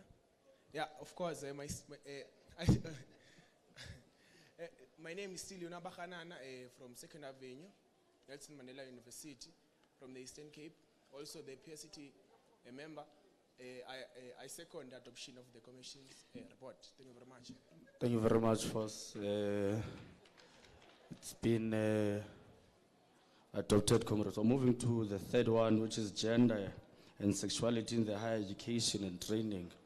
Can we have someone to adopt? Comrades, hands. Yes, fighter there.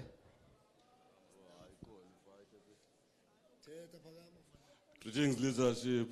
My name is Kamatsi. Sorry, Command. I noted a fighter there at the court. Can you please come forth? Mics are here. Sure.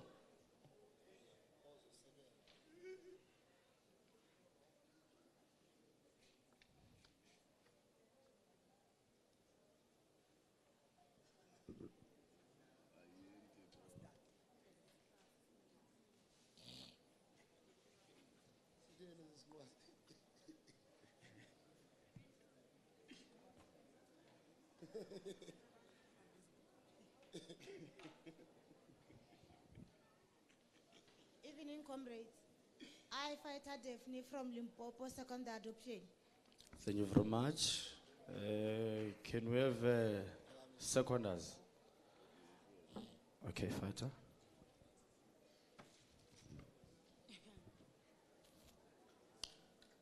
Molweni, igama nguNtomzodwa wakwaPhuzifani from Western Cape.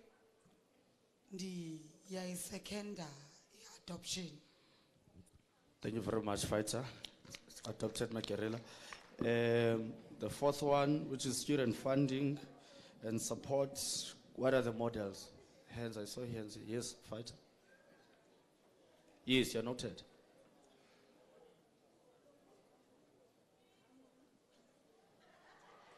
Can you assist with the passing of the mic there?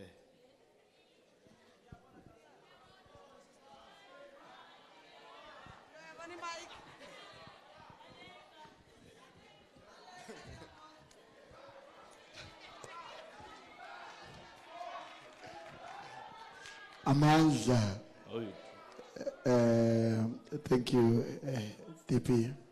I'm Fighter Scott from Nkangala TVET College, Waterfall Poverty Campus. I see that comrade want to vimba me, but the conference is over. They must not vimba me now. I move to adopt the report. Thank you very much, Kerela. Second as Makawal. Okay.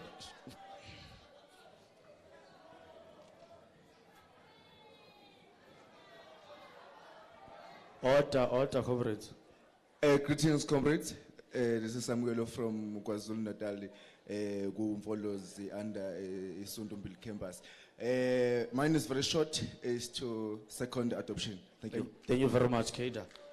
We're moving, Makawani. The last one is the role of the EFF in building a strong, or the role of the EFFSC in building a strong EFF.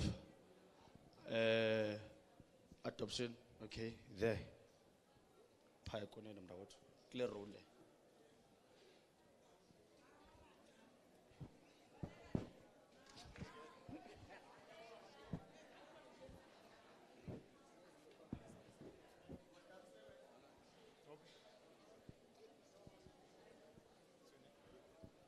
Amandla, I, Fighter Kukuswa Kamisa, the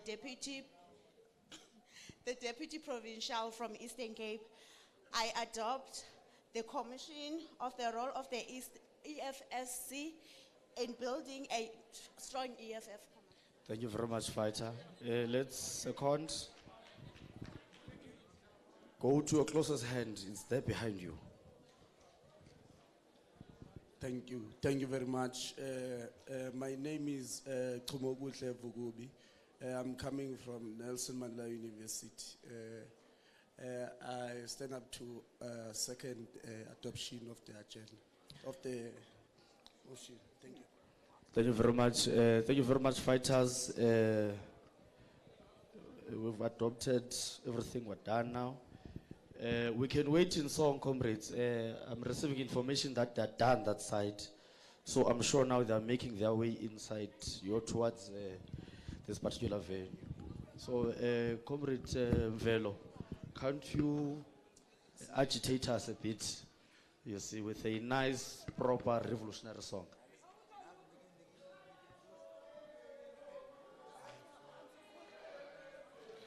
Tati mic, tati mic, tati mic.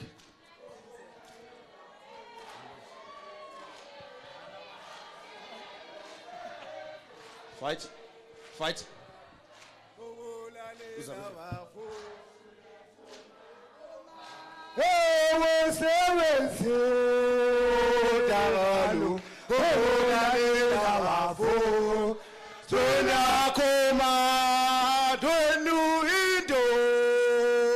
Tamtana, Ogola Lela Wafo, when I come, when you indo, Tamtana, Ogola Lela Wafo, student come, do 7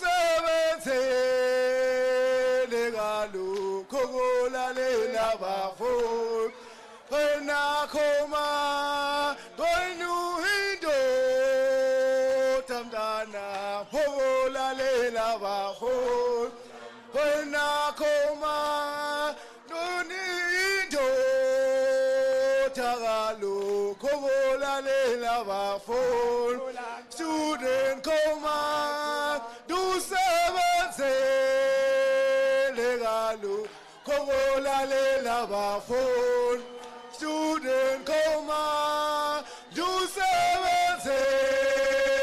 Legalu, hola lela bafo, wena koma, dwenu indo, tagalu, hola lela bafo, kwasulu natale, natale,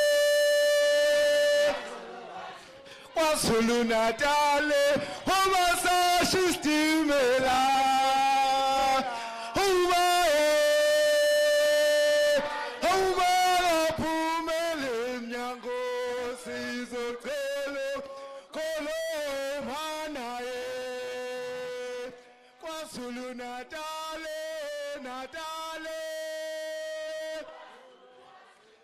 Zulu Natale, Sona Shistimela, Uma Pumele Nyango, Sizo Kelo, Kolo Manae, Esiso Telual Petina Lo, Esiso Telugu Kolo Manae.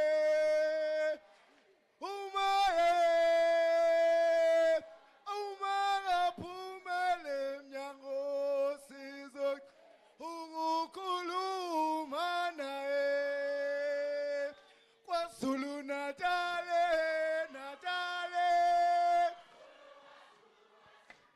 Zulu Natale, Umasashi Stimela, Umae, Opumele Myango, Sizo, O Koluma, O Tio, Tio. Tio, Tio, Tio, Tio, Tio, Tio, Tio, Tio, Tio, Mama, Tio, Tio, Tio, Tio, Mama, Tio. Oyamele sumalema, heti Afrika tanganane, owelele selele to, yelele mama. Oya meme sumalema, heti Afrika tanganane, owelele selele to, yelele mama, owelele selele to, eyaza zanya yeto owelele zwelele to yelele mama owelele zwelele to zanya yeto owelele zwelele to yelele mama ina now safumela ina now Rogote Siyoltata Heleleswe Noma Concha Noma Besto Noma Bestet Mina now we fighter Mina now we fighter Mina now we fighter Oh Gokala Safumelan Mina now we fighter. Mina now we fighter. Mina now we fighter. Oh, Gokala Safumelan had free education. Says of Fondang and Gandhi. Mina now we fighter. Oh, Gokala. Free education, everything was falling. Lina now a fighter, oh Gokala. Lina now a fighter, Lina now a fighter, Lina now a fighter. Oh, le mama safumela. Tio, mama, Tio, mama, Tio, Utio, Tio, Shubile, Sikala Lesinja, Kabe Mikulu, Scopela Guesayo, Tio, Utio. Segundo nos kotuga, nos kotuga. Sitate metwalo ye, etate metwalo ye. Angega, simele, ibyo kalamanyama. Segundo nos kotuga, nos kotuga. Sitate metwalo ye, etate metwalo ye. Angega simele. Kalamanyama, Egunonos Kotuwe, Oh, Sintati Mitwalo, Oh, Mangage,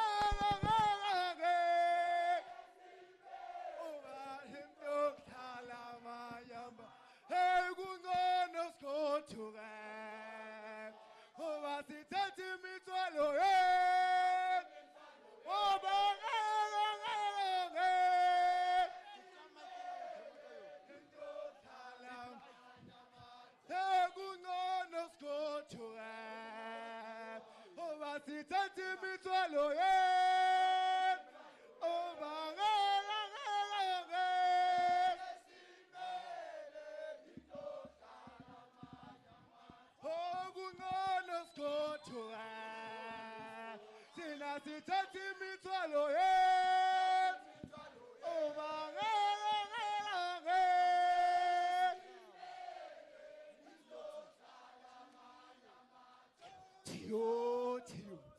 Tio, mama, Tio. Awulonzi skokele, spume mativeti, sitele, lonzi skokele, spume mativeti, sitele, tombo skokele, spume mativeti, sitele ganzim. Sabalazo puta alamtan waqalwa ko sabalazo lam waqalwa ko zongaka ale zongaka Mandla. Mandla. Thank you very much, comrades. Please remain seated. I think you know what time is it. Yeah. Now we're going to call on Pra Terry, who's handling the affairs of elections and what's so not. Kulo.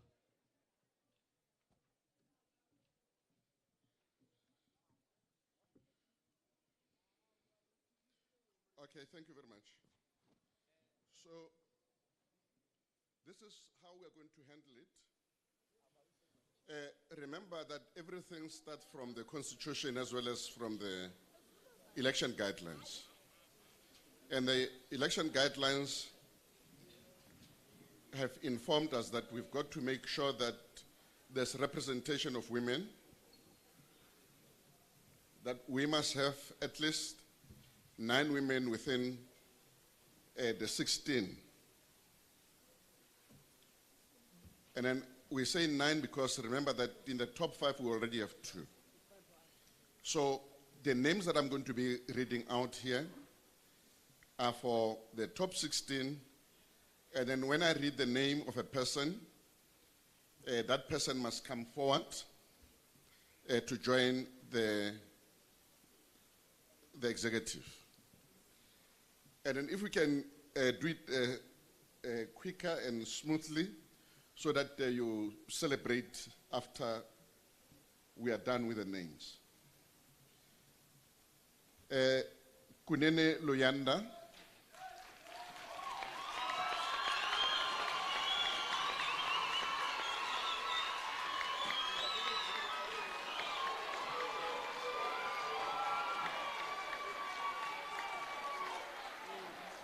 Buthelesi Sandiso.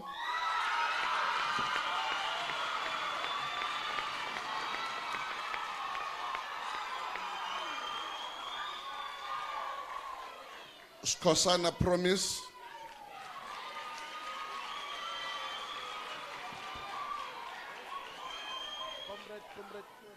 Mbuyisa Lindelani.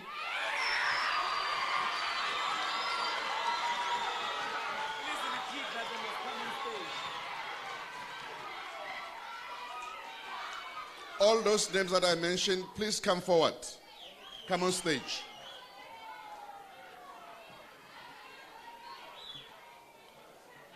Chweni Clifford.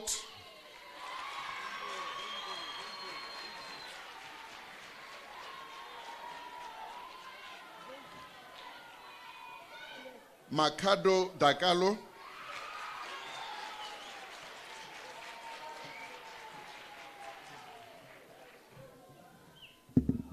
Lekhodi Tebuho.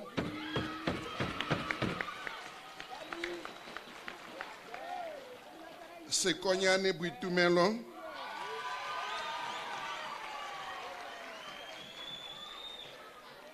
Nyanguru Bongani.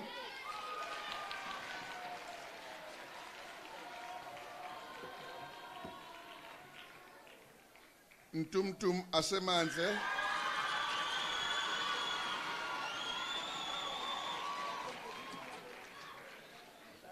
Mtimunye Andile.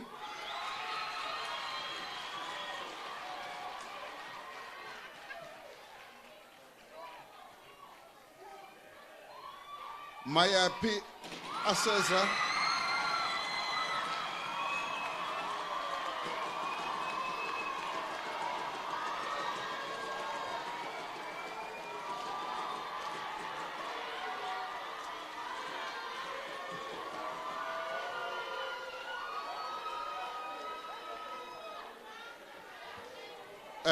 I'm continuing.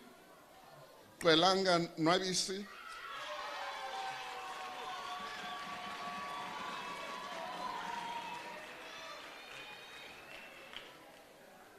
Rebusiwa Nanaledi.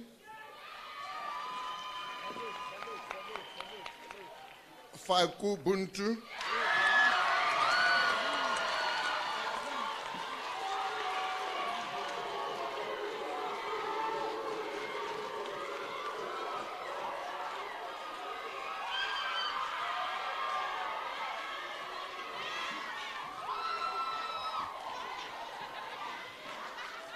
The last name is that of Mbongo Masikole Tukis.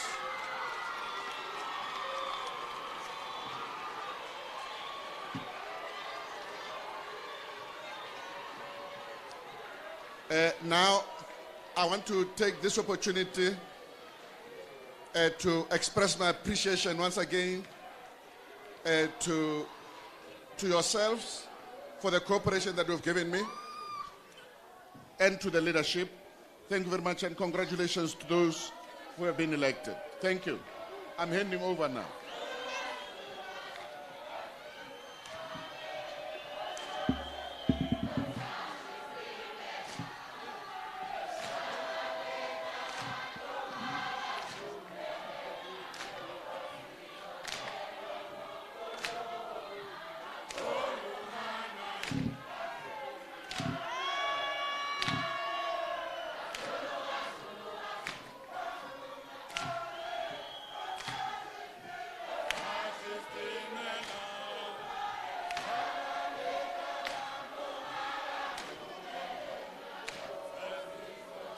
Chair.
Mandla.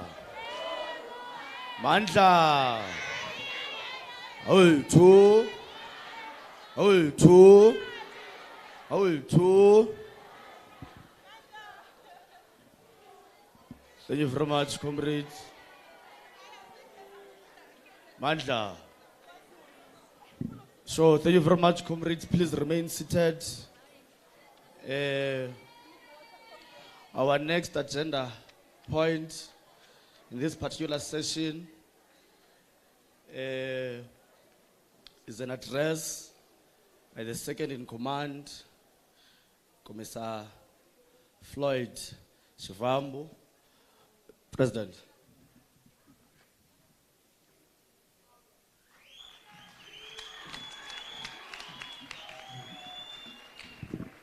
Mandla.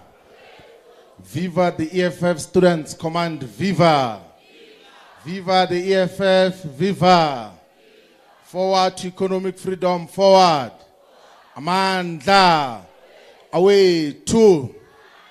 Now, thank you very much, Deputy President of the EFF Students Command, the President, the Secretary General, Deputy Secretary General, the Treasurer General, the members of the Central Command team of the EFF as led by the Treasurer General.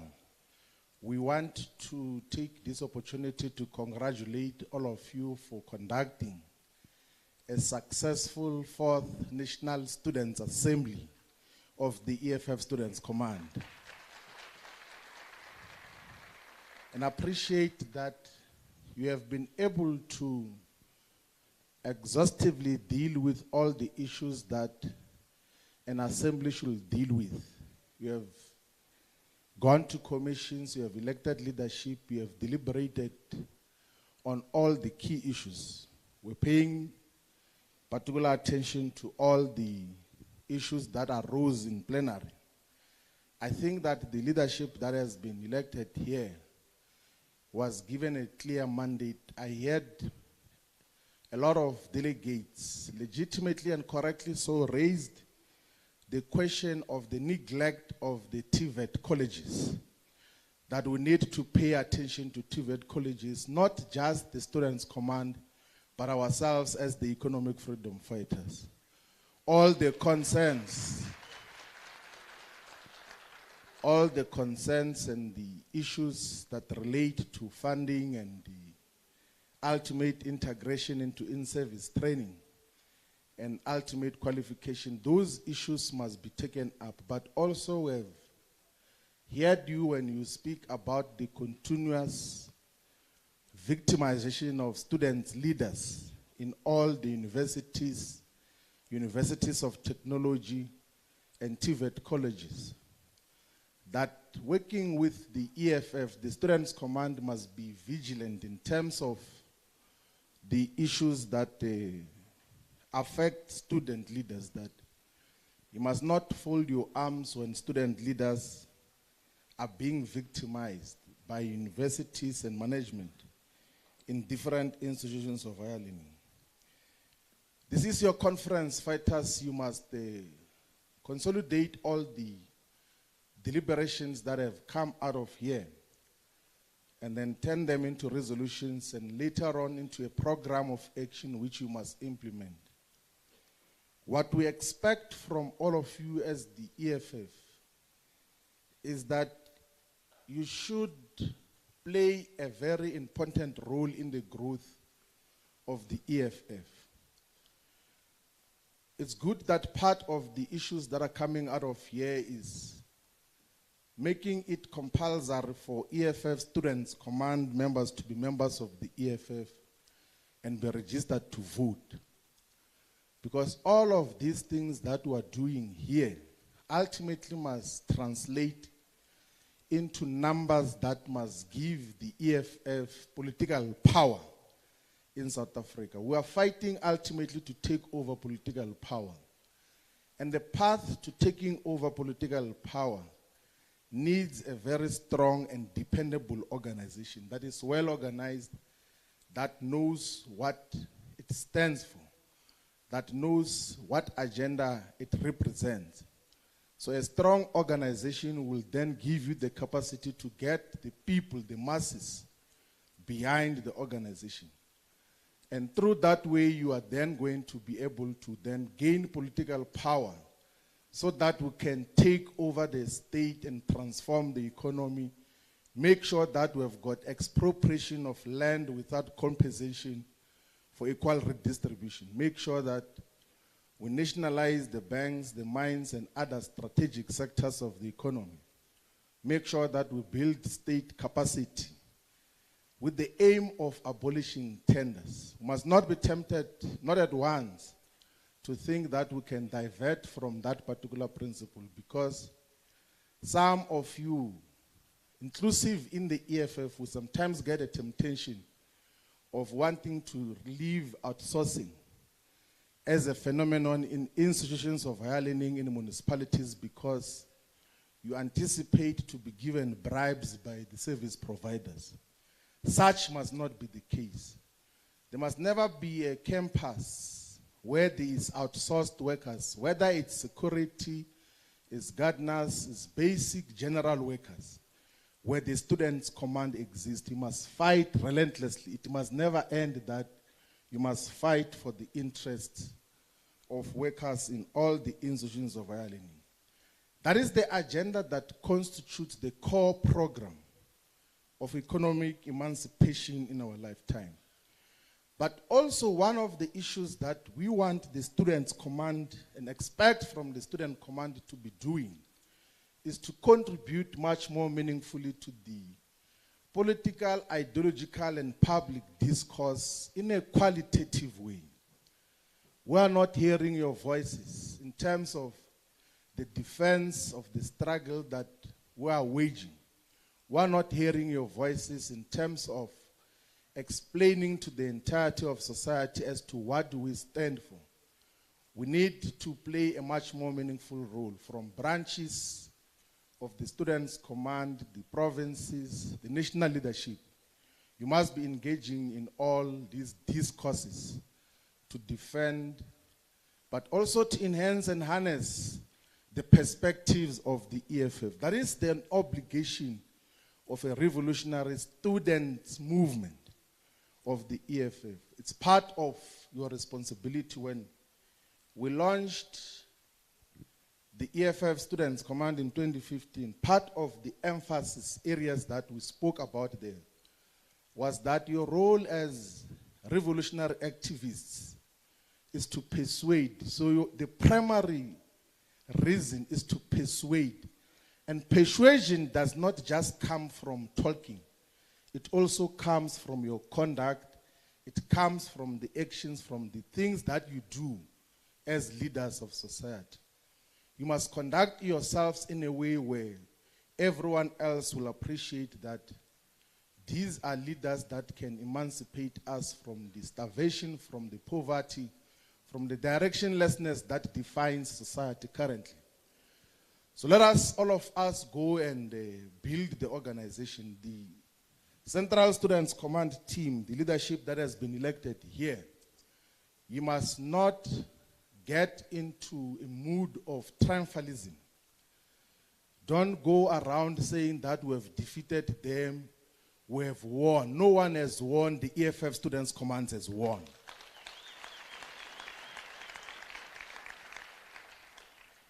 And those that could not be elected, you must also not be at all times looking for mistakes and all problems with the leadership because you were not elected. Don't institutionalize the fact that you were a candidate for whatever position here in the National Students Assembly. You must support the leadership. You must engage, of course, in criticism and self-criticism. Understand that part of the principles that are now embraced in the Constitution of the Student Command is the principles of organizational democracy that are in Section 6 of the EFF Constitution. So all of you, all the times, you must seek to build organization. Never ever fall into a trap of institutionalizing factions and lobby groups. So all the lobby groups and factions are dissolved. You must never see each other as lobby groups that we belong to Sihle, we belong to Mafia. You all belong to the EFF Students Command, which must be built into a formidable movement moving forward. That is what we expect from all of you. You see, I always make an observation informally that in other organizations, they are drifting towards institutionalization of factions and lobby groups. They even design logos for a lobby group. And then they even open bank accounts for lobby groups and factions. They openly speak about it. After conferences, you find the leader saying, I want to thank my faction. Openly saying so. Like you find even a president of the organization to say that, yeah, I was not doing this when I was a responsibility in government. I was doing it for CR17, which has got a logo, a faction with a logo. In other organizations, they call themselves all different names. They even have regalia. Soon they are going to be hiring offices for factions. We can't have institutionalized factions in the EFF. We must have, of course, we must talk about the leadership question, prefer as to who must lead and all of those things. But immediately an assembly is done, we should, all of us, unite behind the leadership that is elected and move forward. One of the weaknesses, fighters, that characterize student movement and student activists is the inability in many instances to transit from campus politics to community programs and activism. So student movement, in as much as it can ideologically shape you and give you clearer perspective of what you stand for, But organizationally, it can deform you for a very long time. More so because as students, as student activists, you do not necessarily have the pain and the patience of organizing anyone. The universities where you come from have already organized students for you. You just mobilize them into a meeting and then constitute them into a branch, contest SRC elections and so on and so forth. But the task of organizing, particularly in communities, is a different function altogether. All of us who have been in student activism far much earlier in our lives, led SRCs, led national organizations, and realized later that it's not the same. Campus organization, you might feel very powerful and very popular in your university.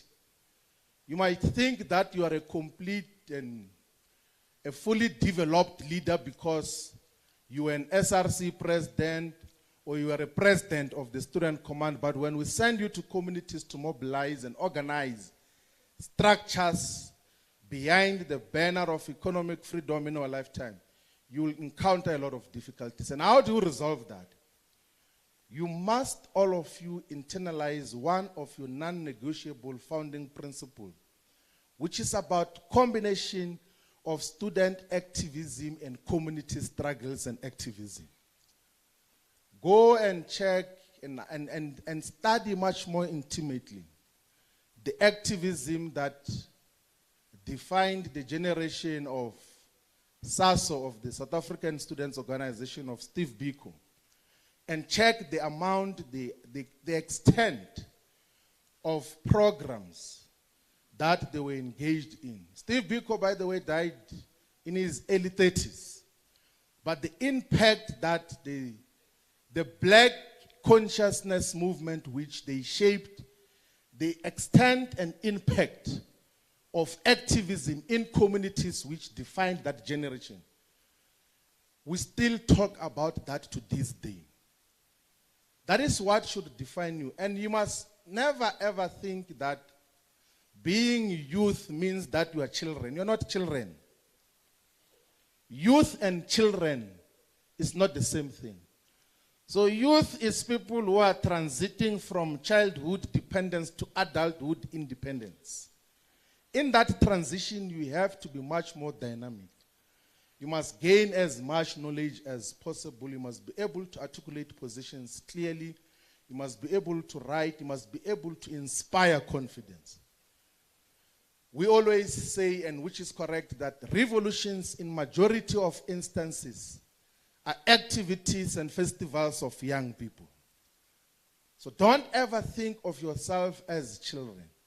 And the moment you appreciate that you're not children, you will stop, you will cease to all the time say, no, the EFF must come and do this for us.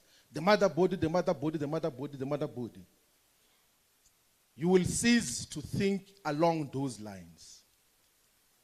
You will then begin to appreciate that you must do things for yourselves, you must organize your own conferences.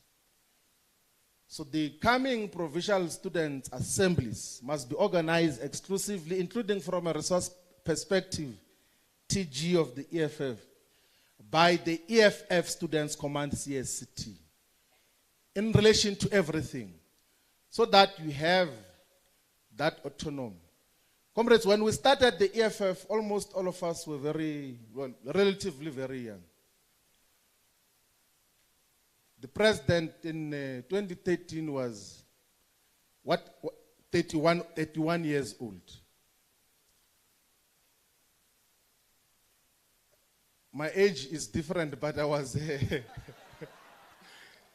I was relatively younger, but I had not yet turned 30. But we're able to go to the communities to mobilize a movement without resources. We're able to inspire confidence to the extent that on the 8th of May 2014, we had more than 1 million registered voters who woke up in the morning to go and vote for the economic freedom fighters. So by the fact that you are leading a branch of the EFF Students Command, all of you here are eligible to be leaders of the EFF, of the Central Students Command team, all of you. So you must not treat yourselves like you are children. You must know that you have got an obligation to always add meaningful and qualitative value to the growth of the organization. That is what we expect from all of you as members and leaders of the EFF Students Command. But also one other thing which is very important is that you need to self-educate politically. So I hear most of the interventions, they say, no, the Central Student Command team must come and induct us.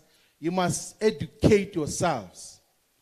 And sometimes self-education is to sit with the documents of the EFF Students Command, of the EFF, and read together, page by page, EFF Founding Manifesto. And then you discuss amongst yourselves, what does this mean? How do we bring this into action?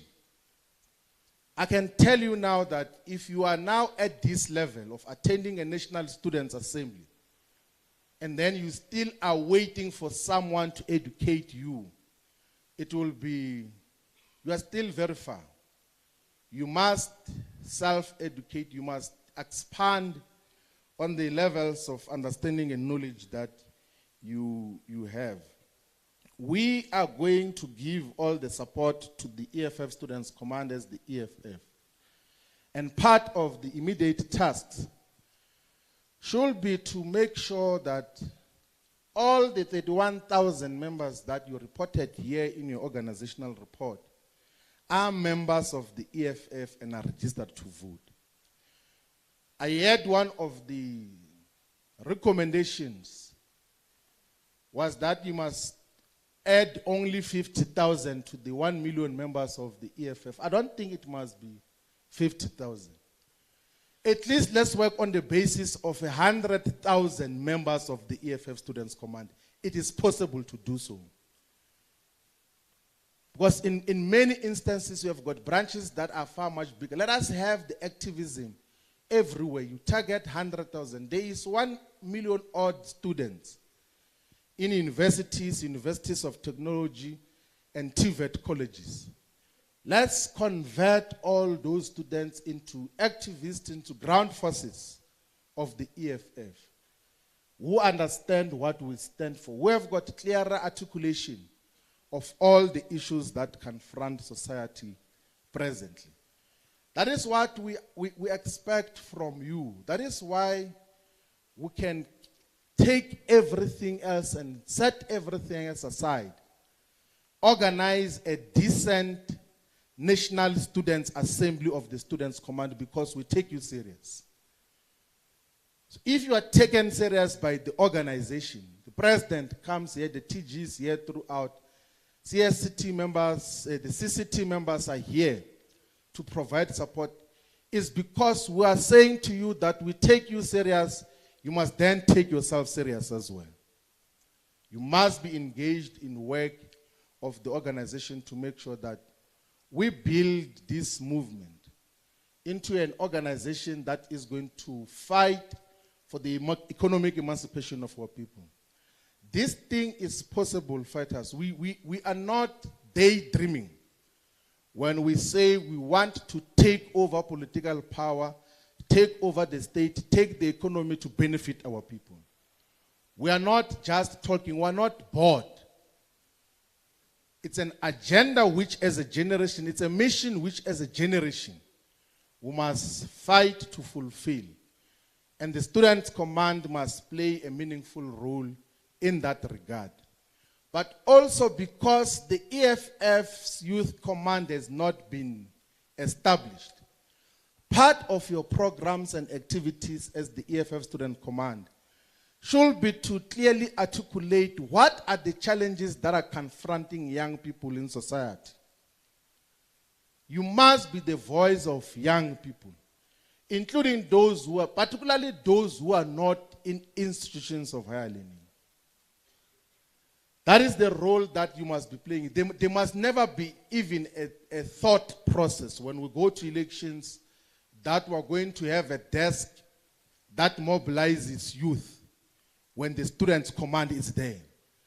The students' command must be at the forefront of mobilizing all young people to support and ultimately vote for the EFF. That is what all of us should be engaged in. Part of the immediate programs, which of course we're going to be engaging in, is to take the 17 million people who are above the age of 18 into the voters' roll. We have got 17 million South Africans above the age of 18 who are not registered to vote, and majority of those people, it's young people. We should be playing a much more meaningful role as the EFF Students Command to make sure that we turn those into activists of the EFF, into supporters of the EFF, and make sure that they are registered to vote. In that way, this movement is going to grow and realize this economic emancipation struggle and objectives that are outlined and clearly articulated in the founding manifesto of the EFF. Well done, fighters, for a successful National Students' Assembly. And those of you who will be traveling home, you must travel safely, and you must go and constitute meetings to report back to your branches. Thank you very much.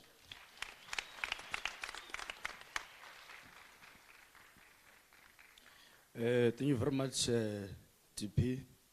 Without wasting time, I'm going to call on the Secretary General of the Student Command, Comrade Dombo, to present declarations. Amandla! Amandla! Viva EFF Student Command, viva! Viva EFF Student Command, viva! Viva President Sihle Lunzi, viva! Viva President Sihle Lunzi, viva! Amandla! Awe two! No, thank you very much, comrade. Greetings to the CCT leadership present, all commissar and CSCT leadership. So, comrades, I don't want to waste much of your time, but I'm just here for a task to come and read the Assembly Declaration. So, the Economic Freedom Fighter Student Command Declaration on the 4th National Student Assembly from the 22nd to the 24th July 2022. We, the delegates from across the length and breadth of South Africa institutions of higher learning, gathered at Beachwood Hotel OR Tambo Conference, Johannesburg, Boksburg, from the 22nd to the 24th of July 2022 at the Economic Freedom Fighters Student Command Historic 4th National Student Assembly, representing more than 31,274 members. We gathered as a leftist student movement of South Africa and the Africa continent under the theme of reigniting intellectual and ideological discourse towards economic freedom in the interest of black students who are permanently subjected to academic and financial excluding, workers who are oppressed and underpaid, to consolidate all classes, races, geographic spread for student power for economic freedom in our lifetime. We gathered at the 4th National Student Assembly as disciplined and committed delegates. We collectively demonstrated the ability and readiness for the Student Command to covet at all institutions of higher learning as we witnessed a well-coordinated and organized National Student Assembly in a way that has never been done in South African student political landscape and possibly in Africa as a whole. All delegates to the 4th National Students Assembly had a definite and unequivocal mandate from constitutional structure of the Economic Fighter Student Command and reflected on the ideals of the organization, subjective and objective challenges. We assessed our progress, deliberated maximally on our successes, and also reflected on our challenges and failure. We reaffirm and recommit to the generational mission which we committed when we adopted the first National Student Assembly resolution anchored by the 7 non-negotiable pillars of the Student Command. which express our socialist revolutionary vision in the immediate, expressed in our primary program, the Constitution of the EFF Student Command, which reads as follows: mobilizing students behind the struggle for economic freedom embodied in the EFF Funding Manifesto, pursuit of radical higher education transformation with the aim towards free, quality, and well-resourced education, championing the interests of students and all workers in institutions of higher learning, building a dynamic relation between student and community struggle and campaigns, participating in progressive international campaign and programs, promoting academic and research excellence and progress, contributing to the intellectual and ideological discourse in a manner that seeks to promote the struggle for economic freedom. We are encouraged by the effort and the success of the EFF Student Command to bring back the free quality education question to the public discourse as attempt at resolving the free coalition through a technocrat neoliberal method since 1994 has failed. We resolve that branches of the Student Command must intensify the call of free education through progressive programs to hold the state accountable. We pay tribute and salute Fees Must Fall generation, which confronted the regime in a militant and uncompromising way. And we call on the generation of students now to fight until free, quality, and well-decolonized education in reality in all institutions of higher learning. We have resolved to continue the call for complete, free, quality, decolonized education for all. We further resolve to champion decolonization of curriculum that prioritize the African experience in science, mathematics, music, and social and medical sciences. The National Student Assembly noted the phenomena of rape, GBV, harassment, patriarchy in general. We call on society to consistently engage and participate in campaign to raise awareness on all these issues. We, the delegates of the Student Command, Fourth National Student Assembly, resolve among others to continue to call all these elements and personalities that continue to kill women and girl children, and also require a strong intervention by the state on education, policing, and representation of women ownership of means of production and participating in strategic sector of the economy. The following resolution were derived from the commissions that set and adopted by the plenary. Standardization of the curriculum in all institutions of higher learning. The intensification of Sizofunda Ngenkani to address structural exclusion. The establishment of monitoring programs and extra classes for high school students through branches of the Student Command. There should be a convent bed for searching instead of DOR fiscally searching members in assembly to accommodate the LGBTQI community. A compulsory national pride LGBTQI event facilitated by the CSCT. The establishment of a legal desk that will decisively attend to legal challenges faced by the members of the Student Command in various branches. We further resolve to amend the Constitution of the Student Command to ensure that all members of the EFF Student Command are members of the EFF registered to vote with the IEC as we push forward the 1 million EFF membership campaign by December 2022. Furthermore, the CSCT shall be able to co-opt at least additional members for whatever reason or purpose in its 1 year of term.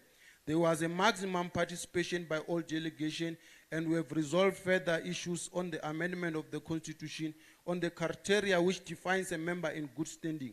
We will communicate all resolutions by all communication of the Student Command. With the resolution on organizational redesign and adoption of constitutional amendment, which includes, among other, addition of the Central Command to Student Command team, we will go and ensure that the implementations of this Fourth National Student Resolution are met. We are a generation of free, quality, decolonized, and well-resourced education, and we shall overcome. Aluta continue.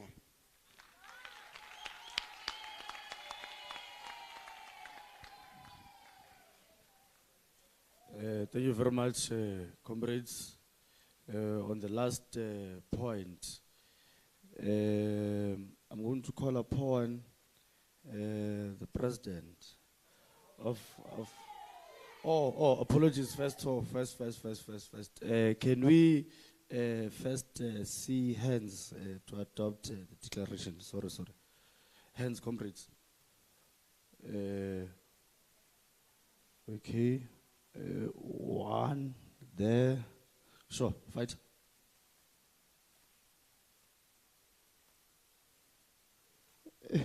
at the far end. Okay, you can come for sister closer, sure.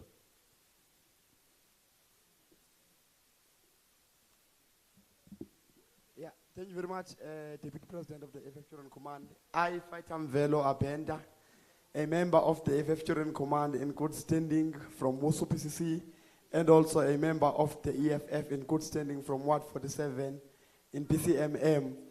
I adopt the declarations that were presented by the SG. Thank you. Any seconders?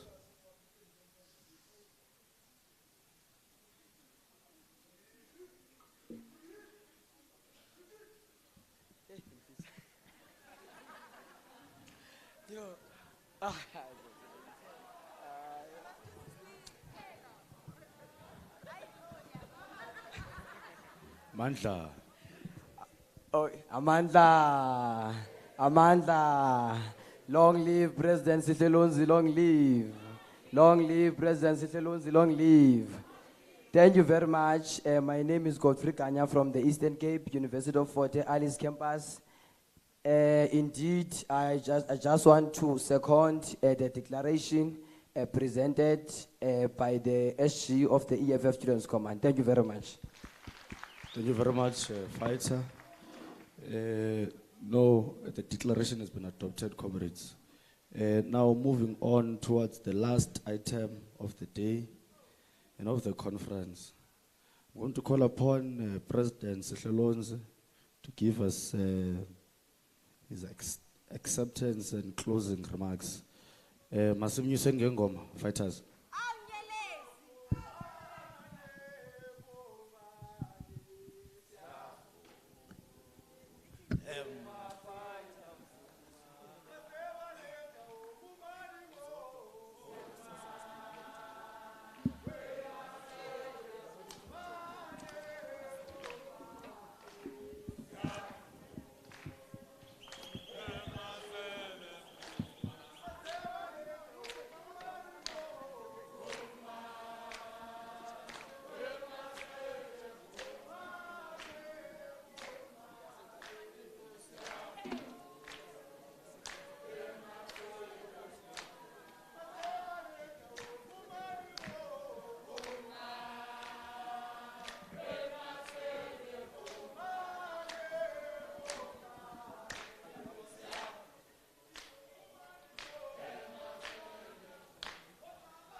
Amandla Kawethu Matla Yarona. Thank you very much to the Deputy President of the EFF Students Command. I want to take this opportunity, fighters, to greet the leadership of the EFF that is here, as led by the Deputy President of the Economic Emancipatory Movement, Commissar Floyd Nico Shivambu, former leaders and officials of the EFF Students Command. We're truly honored to have you and your institutional memory and wisdom amongst us. What was a baby when you courageously took the leap to lead is now beginning to walk, and very soon it shall run and spread its wings and fly high.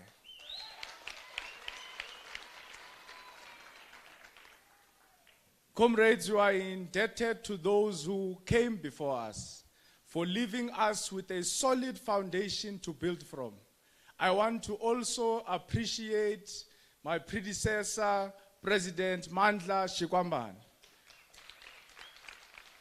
We don't have formers in the Students' Command. President Mpo, who was here, President Bita, and President Mandla will always be presidents of the EFF Students' Command. We appreciate President Mandla because he led during one of the most disruptive global health and socio-economic crises. It completely transformed our campus environment and consequently how we do politics and activism in our local campuses. However, we appreciate President Mandla because our vanguard student movement, even with all its challenges, it was able to remain stable, it was able to remain still, like the forts which are built in the middle of the ocean with heavy currents and waves. Our movement remained unshaken. Most importantly, I want to take this opportunity to thank all delegates, members, activists, and ground forces of the EFF Students Command, those who are in the venue and those who are outside, for a very successful 4th National Students' Assembly. Comrades, we must never take for granted what we're able to achieve this weekend. We have seen over the years how student and youth organizations of the opposition parties struggle to conduct dignified assemblies and conferences. If they are not physically assaulting each other, they are collapsing their conferences, they are postponing their conferences, they are delaying them aimlessly and endlessly. Just next door, the organization of task teams has been trying to host a conference for over 2, if not 3 years. But they are too busy meddling in the factional affairs of the ANC and failing in their most basic task, which is to deliver the organization to a Congress. So the Student Command, therefore, remains the only and most organized and disciplined, vibrant movement, student movement of young people in the Southern Hemisphere.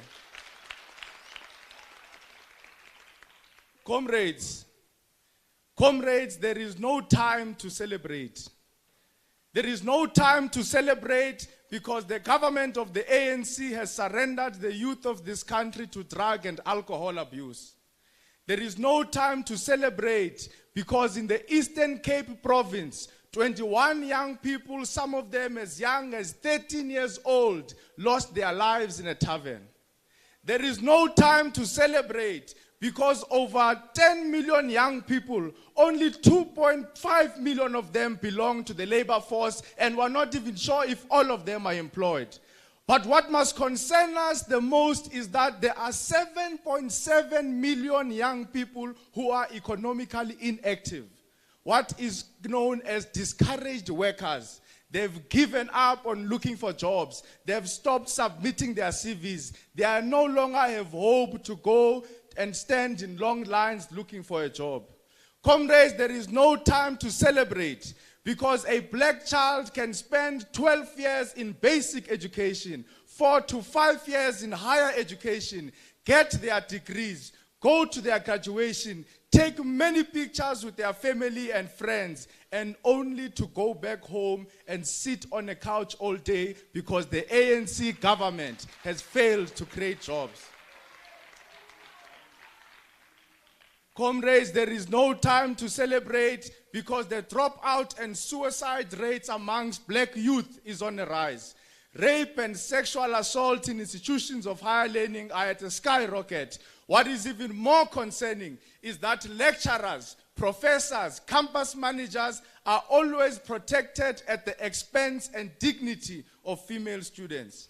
Comrades, there is no time to celebrate because in the University of Stellenbosch in Cape Town, a racist pig can walk into a room of a black student and urinate all over his belongings. We don't care about the PR expulsion because we know that these racist institutions will accept him elsewhere. But let it be known to Stellenbosch, let it be known to all of them that even if they try to hide him in these Afrikaner Dom universities where there is a branch of the EFF Students Command, such a racist must never and will never find peace. Comrades, there is no time to celebrate because under the Ramaphosa government, many institutions of higher learning are reversing the gains of insourcing. The EFF Students Command fought for insourcing. The EFF Students Command fought for better wages, fought for better working conditions. If a white lecturer can have a pension fund in a university, the kitchen staff in the residences must also have a pension fund. If a white professor can enroll their child at a discounted rate, the same must apply for the gardeners, the same must apply for the maintenance staff, the same must apply for the ground staff, including the security at the gate. Why must there be a class division when all of these people have a critical role to play and contribute in the development and longevity of the institutions? If you say that lecturers are more special and important because they are the ones who are teaching, we must ask you, can any student focus and write an exam with an empty stomach? We must ask you, how will those students arrive in those lecture rooms if there are no shuttle drivers? We must equally ask you, how will those students continue to feel safe in a learning environment if there is no security? Who will maintain the projectors? Who will maintain the writing boards? Who will maintain the infrastructure? Will the lecturers clean the rooms? Will they paint? Will they rebuild the windows? Will they rebuild the collapsing infrastructure? The answer is simply no. Therefore, no worker must be made to feel like an imposter where there is a branch of the EFF Students' Command. No worker must be made to feel like an outsider where there is a branch of the EFF Students' Command. No worker must ever feel like they must make apologies for their existence where there is a branch of the EFF Students' Command. Fighters, again I repeat, there is no time to celebrate because activists of the EFF Students' Command are being intimidated, silenced, victimized all over the country. The government of the ANC, working together with the management in TVET colleges and universities, has taken from the playbook of the apartheid security forces. They are determined to kill student activism and destroy the lives and futures of anyone who dares question the status quo. Today, campus managers, principals, and vice-chancellors are not afraid to expel you even without a hearing. They are not afraid to expel many of you even without representation. The police are not afraid to shoot and kill unarmed students. When Biko wrote about fear as a determinant of South African politics in the 70s, many political leaders were in exile. Many were harassed into silence. Many were sent to jail and Robben Island. Political parties and liberation movements were banned. The modus operandi of the apartheid security forces was very simple and clear. The aim was to break the back of resistance in black communities. No one dared to challenge the status quo.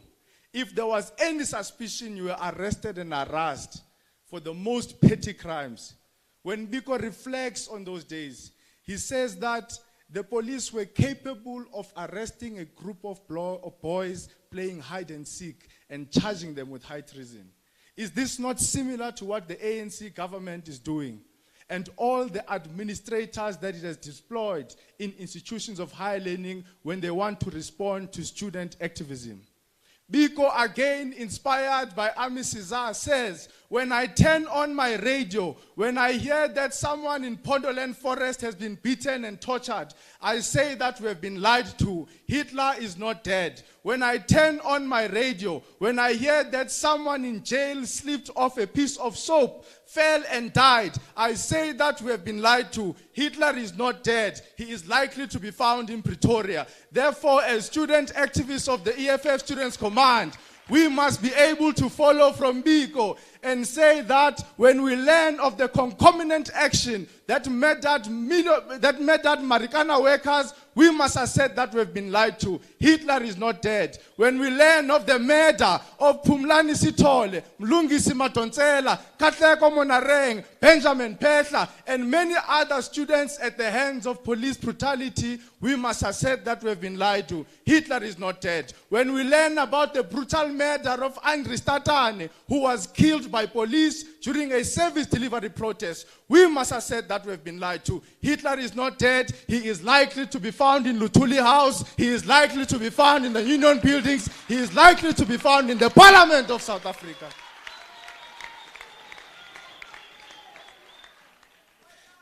Comrades, it took the generation of Nkgopotse Tiro, a mentor of Tsietsi Mashinini. It took the generation of black conscious youth, inspired by the ideals of Steve Biko, a fearless generation which walked out of a NUSAS conference in Rose University because it detested the segregation between white and black students. It took the generation of 1976, which conquered fear and reclaimed their souls. A generation which refused to bow down to white power and domination. When the old were terrified, when the streets were quiet out of fear, many had run off. The young ones took it to the streets, the fearless ones, the ones who confronted live ammunition, bullets with nothing but their stones and their bodies. We are that generation. Comrades, I am happy that this conference has resolved on this question. Let it be known to all those who seek to preserve and defend the status quo with violence and force that we will never bow down to their tactics. We are going to claim back our institutions. We are going to claim back our country. Therefore, it matters not who you supported leading up to this assembly. It matters not which hand signs and hand gestures you made leading up to this assembly. We have a lot of work before us. There is no time and space here. There is no Suso here. There is no lateral thinker here. There is one thing. There is the EFF Students Command, the only hope of poor black students in South Africa. When they enter the gates of TVET colleges, when they enter the gates of university, they see a red t-shirt. They don't care about your assembly squabbles. They don't care about your preferences. They see a beacon of hope. They see a fighter. They see their savior. They see a ground force of the vanguard student movement who is ready to sacrifice everything to ensure that they enter free of charge without any issues.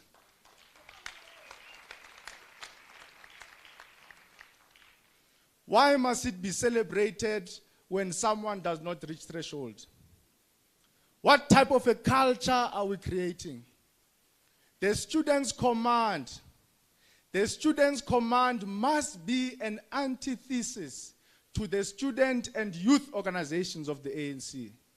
We have a responsibility to show South Africa that we are the viable alternative, a government in waiting. But if we are going to howl each other, if we are going to clap hands, jump up and down, just because someone has not reached the threshold, then we are not different to those we seek to be different from.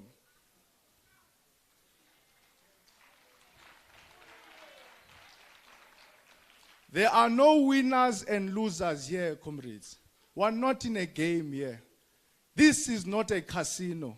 We are in a revolution to restore the dignity of the black child. And only a united vanguard student movement can achieve this. In DUT, when Tembu sends the police and private security, he does not ask you which faction you belong to. In TEFLOP, when Mukhalong sends private security, he does not ask you who you supported in the assembly. At the picket lines, it matters very little. When we take on blatant demand to demand free education, it matters very little who you voted for in the assembly. When they send the police, when they send the army, when they send the soldiers, it matters very little. When they shoot and kill, they don't ask you how you voted in the assembly. They don't ask you whether or not you reached the threshold. The red t-shirt stands above all individual interests. The red t-shirt supersedes all preferences. The only thing that they see, comrades, is a fearless generation. A generation that is willing to die for an idea that will live long than to live for an idea that will die. Fighters, let us put on our boots. The streets are calling us. Pravin Gordhan and Andre Reiter, the CEO of Eskom, are switching off electricity so that they may frustrate our communities. After frustrating them, they will come back and manipulate us, confuse us, and force us to believe that only the private sector can save Eskom. They want to sell our state assets to their friends in the private sector. They use the captured media to lie to us and present the private sector as some kind of messiah that is not corrupt. But we must ask them a very simple question. If the private sector is not corrupt, then who has government been doing business with for so many years? Because the government has not just been doing business with government. Government does business with the private sector. Government does business with private interests. Tenders are given to the private sector. The private sector supplies Eskom with coal. Municipalities spend billions of rands on private consultancy firms each year, yet all of them still fail audit. So who is fooling who here? We are not an ignorant generation. When the EFF calls for the abolishment of tenders, it is calling for the radical divorce between government and corrupt private corporations and interests. In simple terms, what we're saying, fighters, we're saying, why must we contract a private company to build roads and pay them double the amount it would cost us if we were to have a state-owned construction company insource all the workers so that they can be able to build roads for government? This is what we mean when we call for the strengthening and building of state capacity. Tenders benefit the private sector. We can't be misled. We have a responsibility to go and educate our communities. We will never be fooled to believe that Cyril Ramaphosa's cousins and brothers-in-law can save Eskom and do a better job than a developmental state.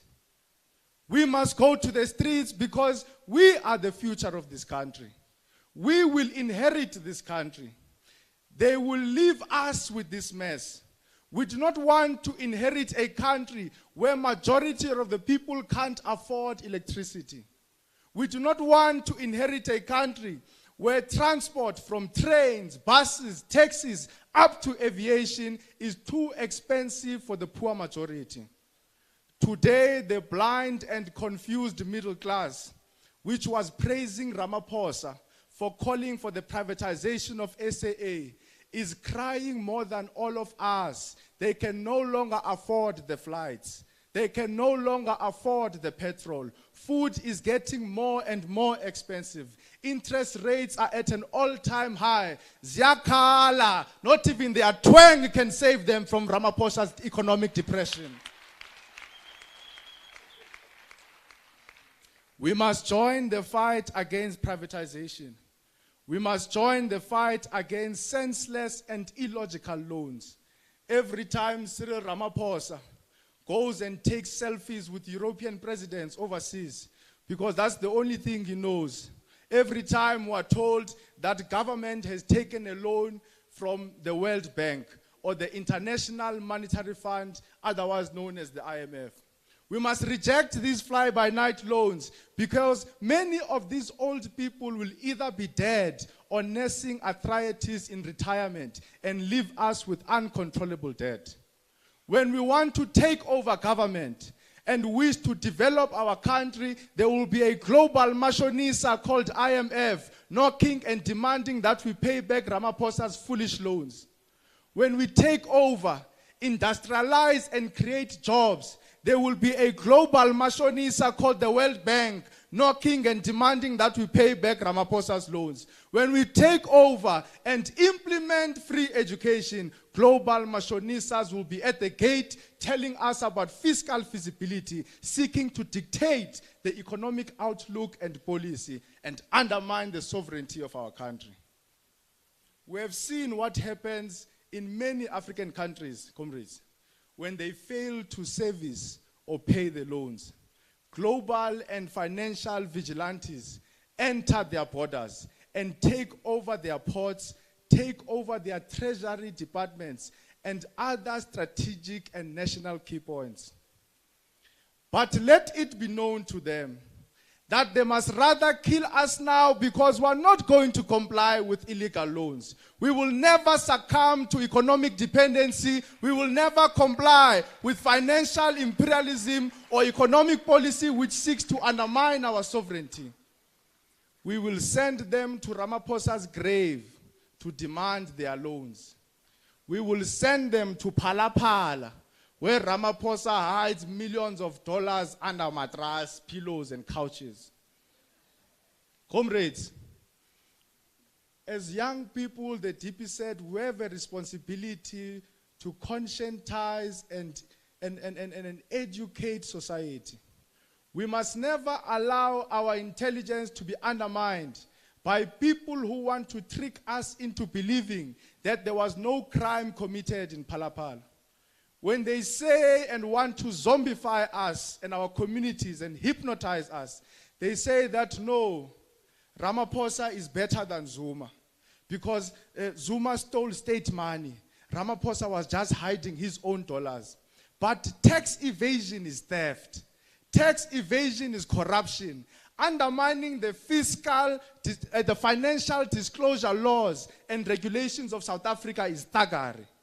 If me and you were to hide a mere $50,000 or 50,000 rands under our mattress, the South African Reserve, the South African Revenue Services would be behind our back. In the Eastern Cape, these wicked people led a black girl into suicide because NSFAS sent more than the required amount to the account. But all of these financial regulators and law enforcement agencies are silent about Ramaphosa's illegal dollars. Comrades, not paying tax means that you are stealing from the state. If you don't pay tax, you are stealing from the people because tax is collected so that government can be able to service our communities. Free education is going to be funded through tax. Roads are built through tax. Hospitals are built through tax. Therefore, to avoid is to deprive thousands of communities from healthcare. Is to deprive them from well-resourced and a paid police force. How will teachers teach in public schools if everyone were to hide money and not pay tax like Ramaphosa does? Those dollars must go and pay for free education. If SARS and the NPA, comrades, if SARS and the NPA does not want to do its job, the youth of this country must one day organize a march to those farms where illegal money is laundered, take those dollars and pay for free education. Comrades, whenever they tell us there is no money, we must ask them about Phala. Whenever they say to us, we don't have NSFAS loans, whenever they say to us, they cannot erase historical debt, we must ask them about Phala. If an ordinary person must pay tax, Ramaphosa must also pay tax. Comrades, we're tired of slogans when it comes to the TVET sector. All emerging and developed economies have relied on the skillful workforce produced by the TVET sector. Anyone who understands developmental economics, industrialization, and job creation will know that the TVET sector is a central driver. Yes, universities can contribute theoretically, but when it comes to the application, we must look to the TVET sector. When it comes to job creation, we must look to the TVET sector. So part of how we judge the priorities of government is by assessing its commitment at the level of spending and investment in the sector. Why is it important to make this point? Because many of the challenges that the TVET sector experiences at a local level are informed by the structural funding mechanisms of government. Let's take this for example. It is no secret that government invests close to double in a university student if you juxtapose it against a TVET student. In other words, what I'm trying to say, and this is what research has shown, that if government invests R1 towards the studies of a university student in a given financial year, government invests 50 cents towards the studies of a TVET student. So if we don't have this understanding, if when we go on our program of action, if when we take on the higher education, we don't have this appreciation, we are going to miss the struggle in the TVET sector entirely. This must never just be about slogans.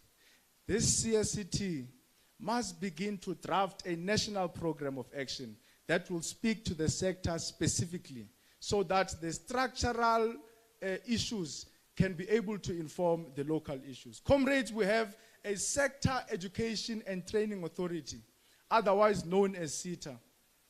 SETA is responsible for managing and creating learnerships. Those of you who are in the sector, you will know about SETA. It does unit-based skills programs. It does apprenticeships. It does internships. But we must look at SETA very closely, monitor and investigate all the companies in their database. And we must try and find out whether the money which is there for students is in fact going to those students. So today, we are declaring war on the corruption at SETA. And every single company that is there, that must be the first program of action of this Central Students Command team. Comrades, there is a great political vacuum in high schools. However, there are many issues in that space. Issues of racism, issues of poor infrastructure, issues of pit toilets, issues of bullying, issues of abusive teachers, and many more. So as the Students' Command, we should be ashamed that the mother body can respond to a problem of racism in high school whilst we are still alive. That the mother body, our commander-in-chief, must leave the headquarters of the EFF, must leave all the members and voters and programs that the EFF has to go and respond to a racism problem in a high school. Where is the Students' Command?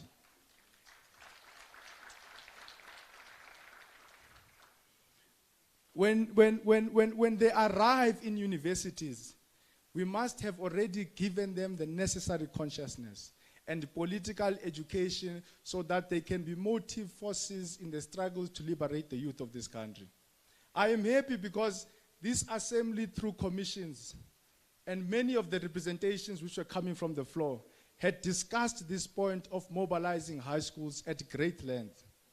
Therefore, as per the declarations of the SG, on CSCT composition proposal 3.2, we are going to have a high school desk headed up by Fighter Kabisomanya, which is going to be looking into the mobilization of high schools towards the struggle for free education.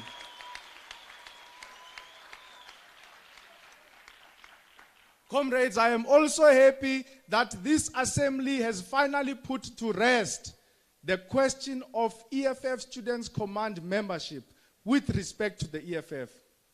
One of the lessons that we must take from the generation of Nkhuputi Tiro is that they understood that the local campus issues were directly related and influenced by the structural and socio-political environment of the country. When Tiro delivered what is now known as the TEFLOP testimony in a graduation ceremony in the University of the North, today they call it University of Limpopo, TEFLOP campus, he problematized their entire system of apartheid, the states and all its arms, because he knew and understood that higher education is a microcosm of society. Therefore, no member of the EFF Students' Command must think that we will be able to fully realize our revolutionary objectives outside a progressive government of the EFF. Let us take, for example, Jacob Zuma's pronouncement of free education. There are many tricksters, including Blade Zimande and the CEO of NSFAS, who hold the false belief that there is free education in South Africa. They genuinely believe that there is free education. It is their pronouncement. But poor black students on the ground have not been able to feel the impact of such an empty pronouncement. Year in and year out, allowances are not paid. many students are asked to pay huge upfront payments for residencies and registration. So where is this free education that they are speaking of? The reality is that we will never fully realize it in its truest sense unless we remove these criminals from power. Comrades, let me make another example. There is a policy which was once proposed by one of these ministers of the ANC called the National Health Insurance. Some of you would know it as NHI. Now, in principle, NHI has the potential to be a progressive policy. Now, why am I saying that? It has the potential to be a progressive policy because it says if you are a citizen of South Africa, you will be able to walk into any healthcare facility, whether it is private, whether it is public. You go there, you are taken care of, and the hospital simply claims from the government. But one of my biggest problems with that policy is that I do not trust the administrators of such a policy. We see it in the TVET sector, how they create fly-by-night and bogus colleges, and they open them to siphon and steal from the higher education budget. So it means that even with a progressive NHI policy, these political pickpocketers, even if there were 500 patients which were assisted, even if there were 50 patients, they will come and tell us that 500 people came today so that they can steal from the public purse. So student wars are community wars. You cannot speak about accommodation without speaking about land expropriation without compensation. You cannot speak about corruption in institutions of higher learning without speaking about the abolishment of corrupt tender systems and building of internal and state capacity. You cannot speak about graduate unemployment without speaking about industrial development and job creation. You cannot speak about free education without speaking about the nationalization of the banks, the mines, and all strategic heights of the economy to reclaim back what belongs to us. Comrades, if you are listening carefully, these are cardinal pillars of the EFF. So, the first non-negotiable principle of the EFF Students' Command is to mobilize young people behind the struggle for economic freedom, as embodied in the founding manifesto of the EFF. The two are simply inseparable. You must never allow yourselves to be confused by pseudo-radicalism, which seeks to present the Students' Command as different to the EFF. SG here of the Student Command taught me a Venda expression. SG said, Rishumela Venda. And then I asked him, what is this expression, SG? He says, no, wherever people of Venda are in the country, no matter what province they go to, they act and behave in a manner which seeks to advance, preserve, and develop their local communities back home. So today I want to say that in the EFF Students' Command, Rishumela EFF.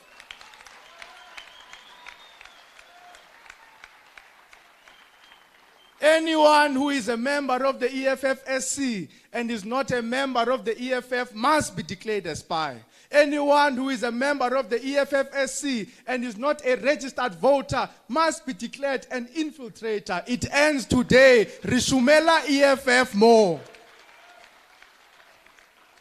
Because the EFF is the future of South Africa.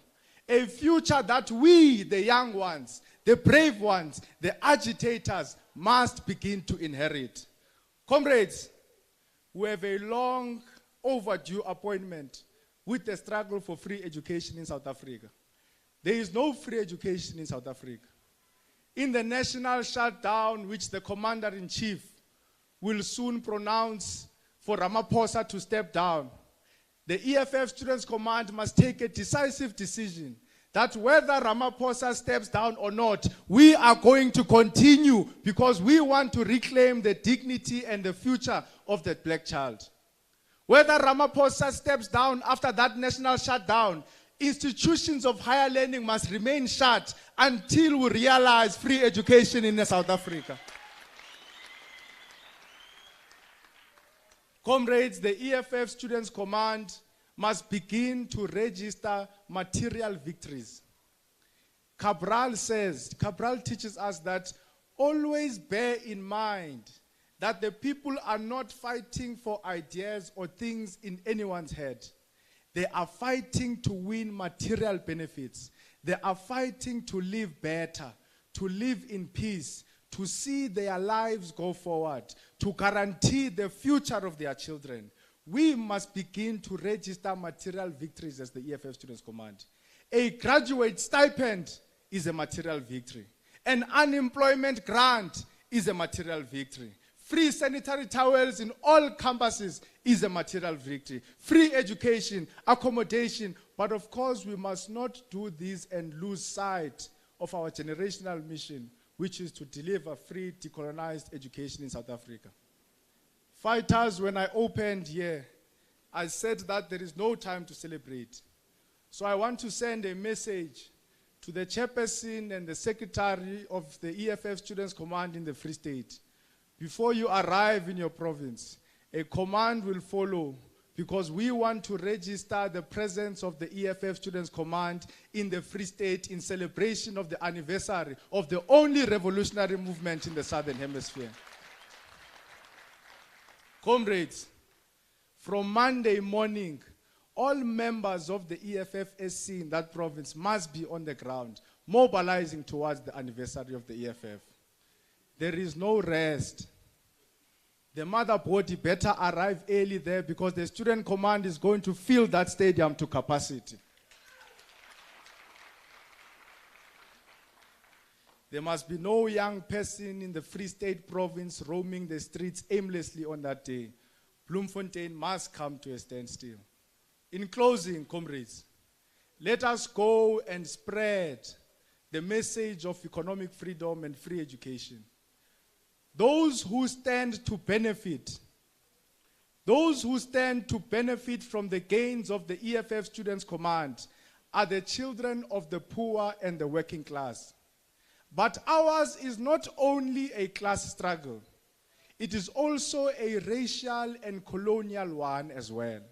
So our gains must be felt by the black majority which remains unemployed, excluded from school, excluded from economic activity, without food and shelter, without access to basic and higher education. So we owe our existence to this group in society. We owe our existence to those who are black because they are poor and those who are poor because they are black. Thank you very much, Makawan.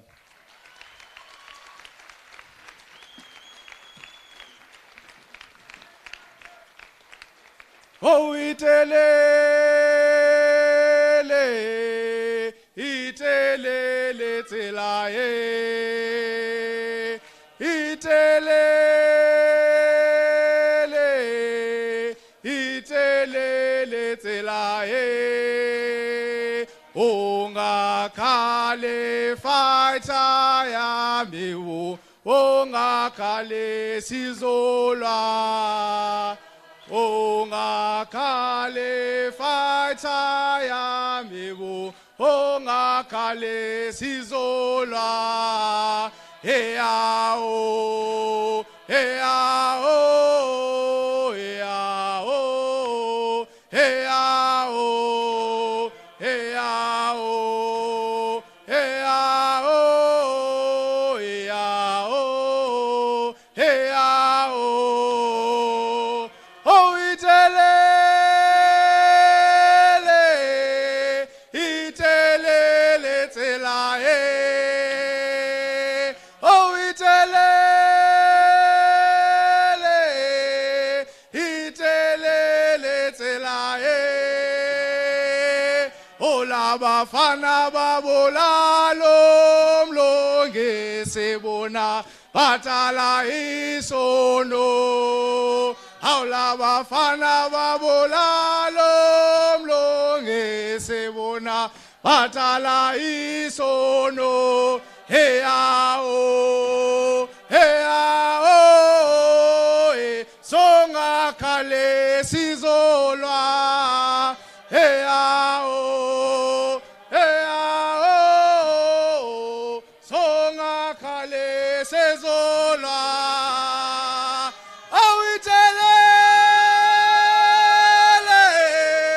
Itelele tsela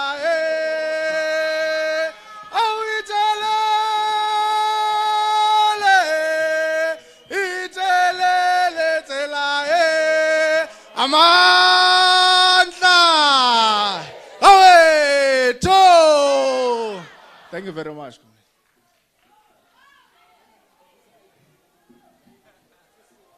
Mandla. Awethu. Yes, comrades. Now we've come to the end of day 3. We're going to be departing, comrades, to our respective provinces. If any of you has a query or any question with regard to logistics of traveling back to your respective provinces, please liaise with your provincial secretaries or chairpersons. Also, I have an ID here of Tsele Londwe. Please come forth and take it. Londiwe, yes. Dabulela Mafait. Sure.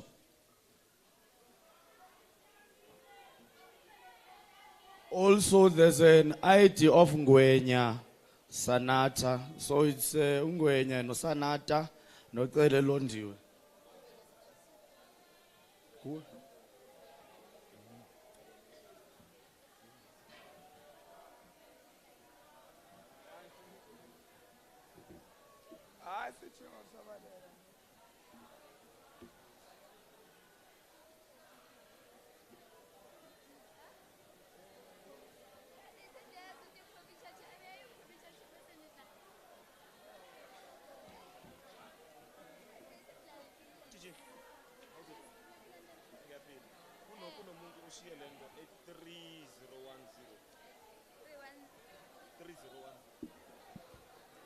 Fighters, there is a jersey labathi lisale 3010. So if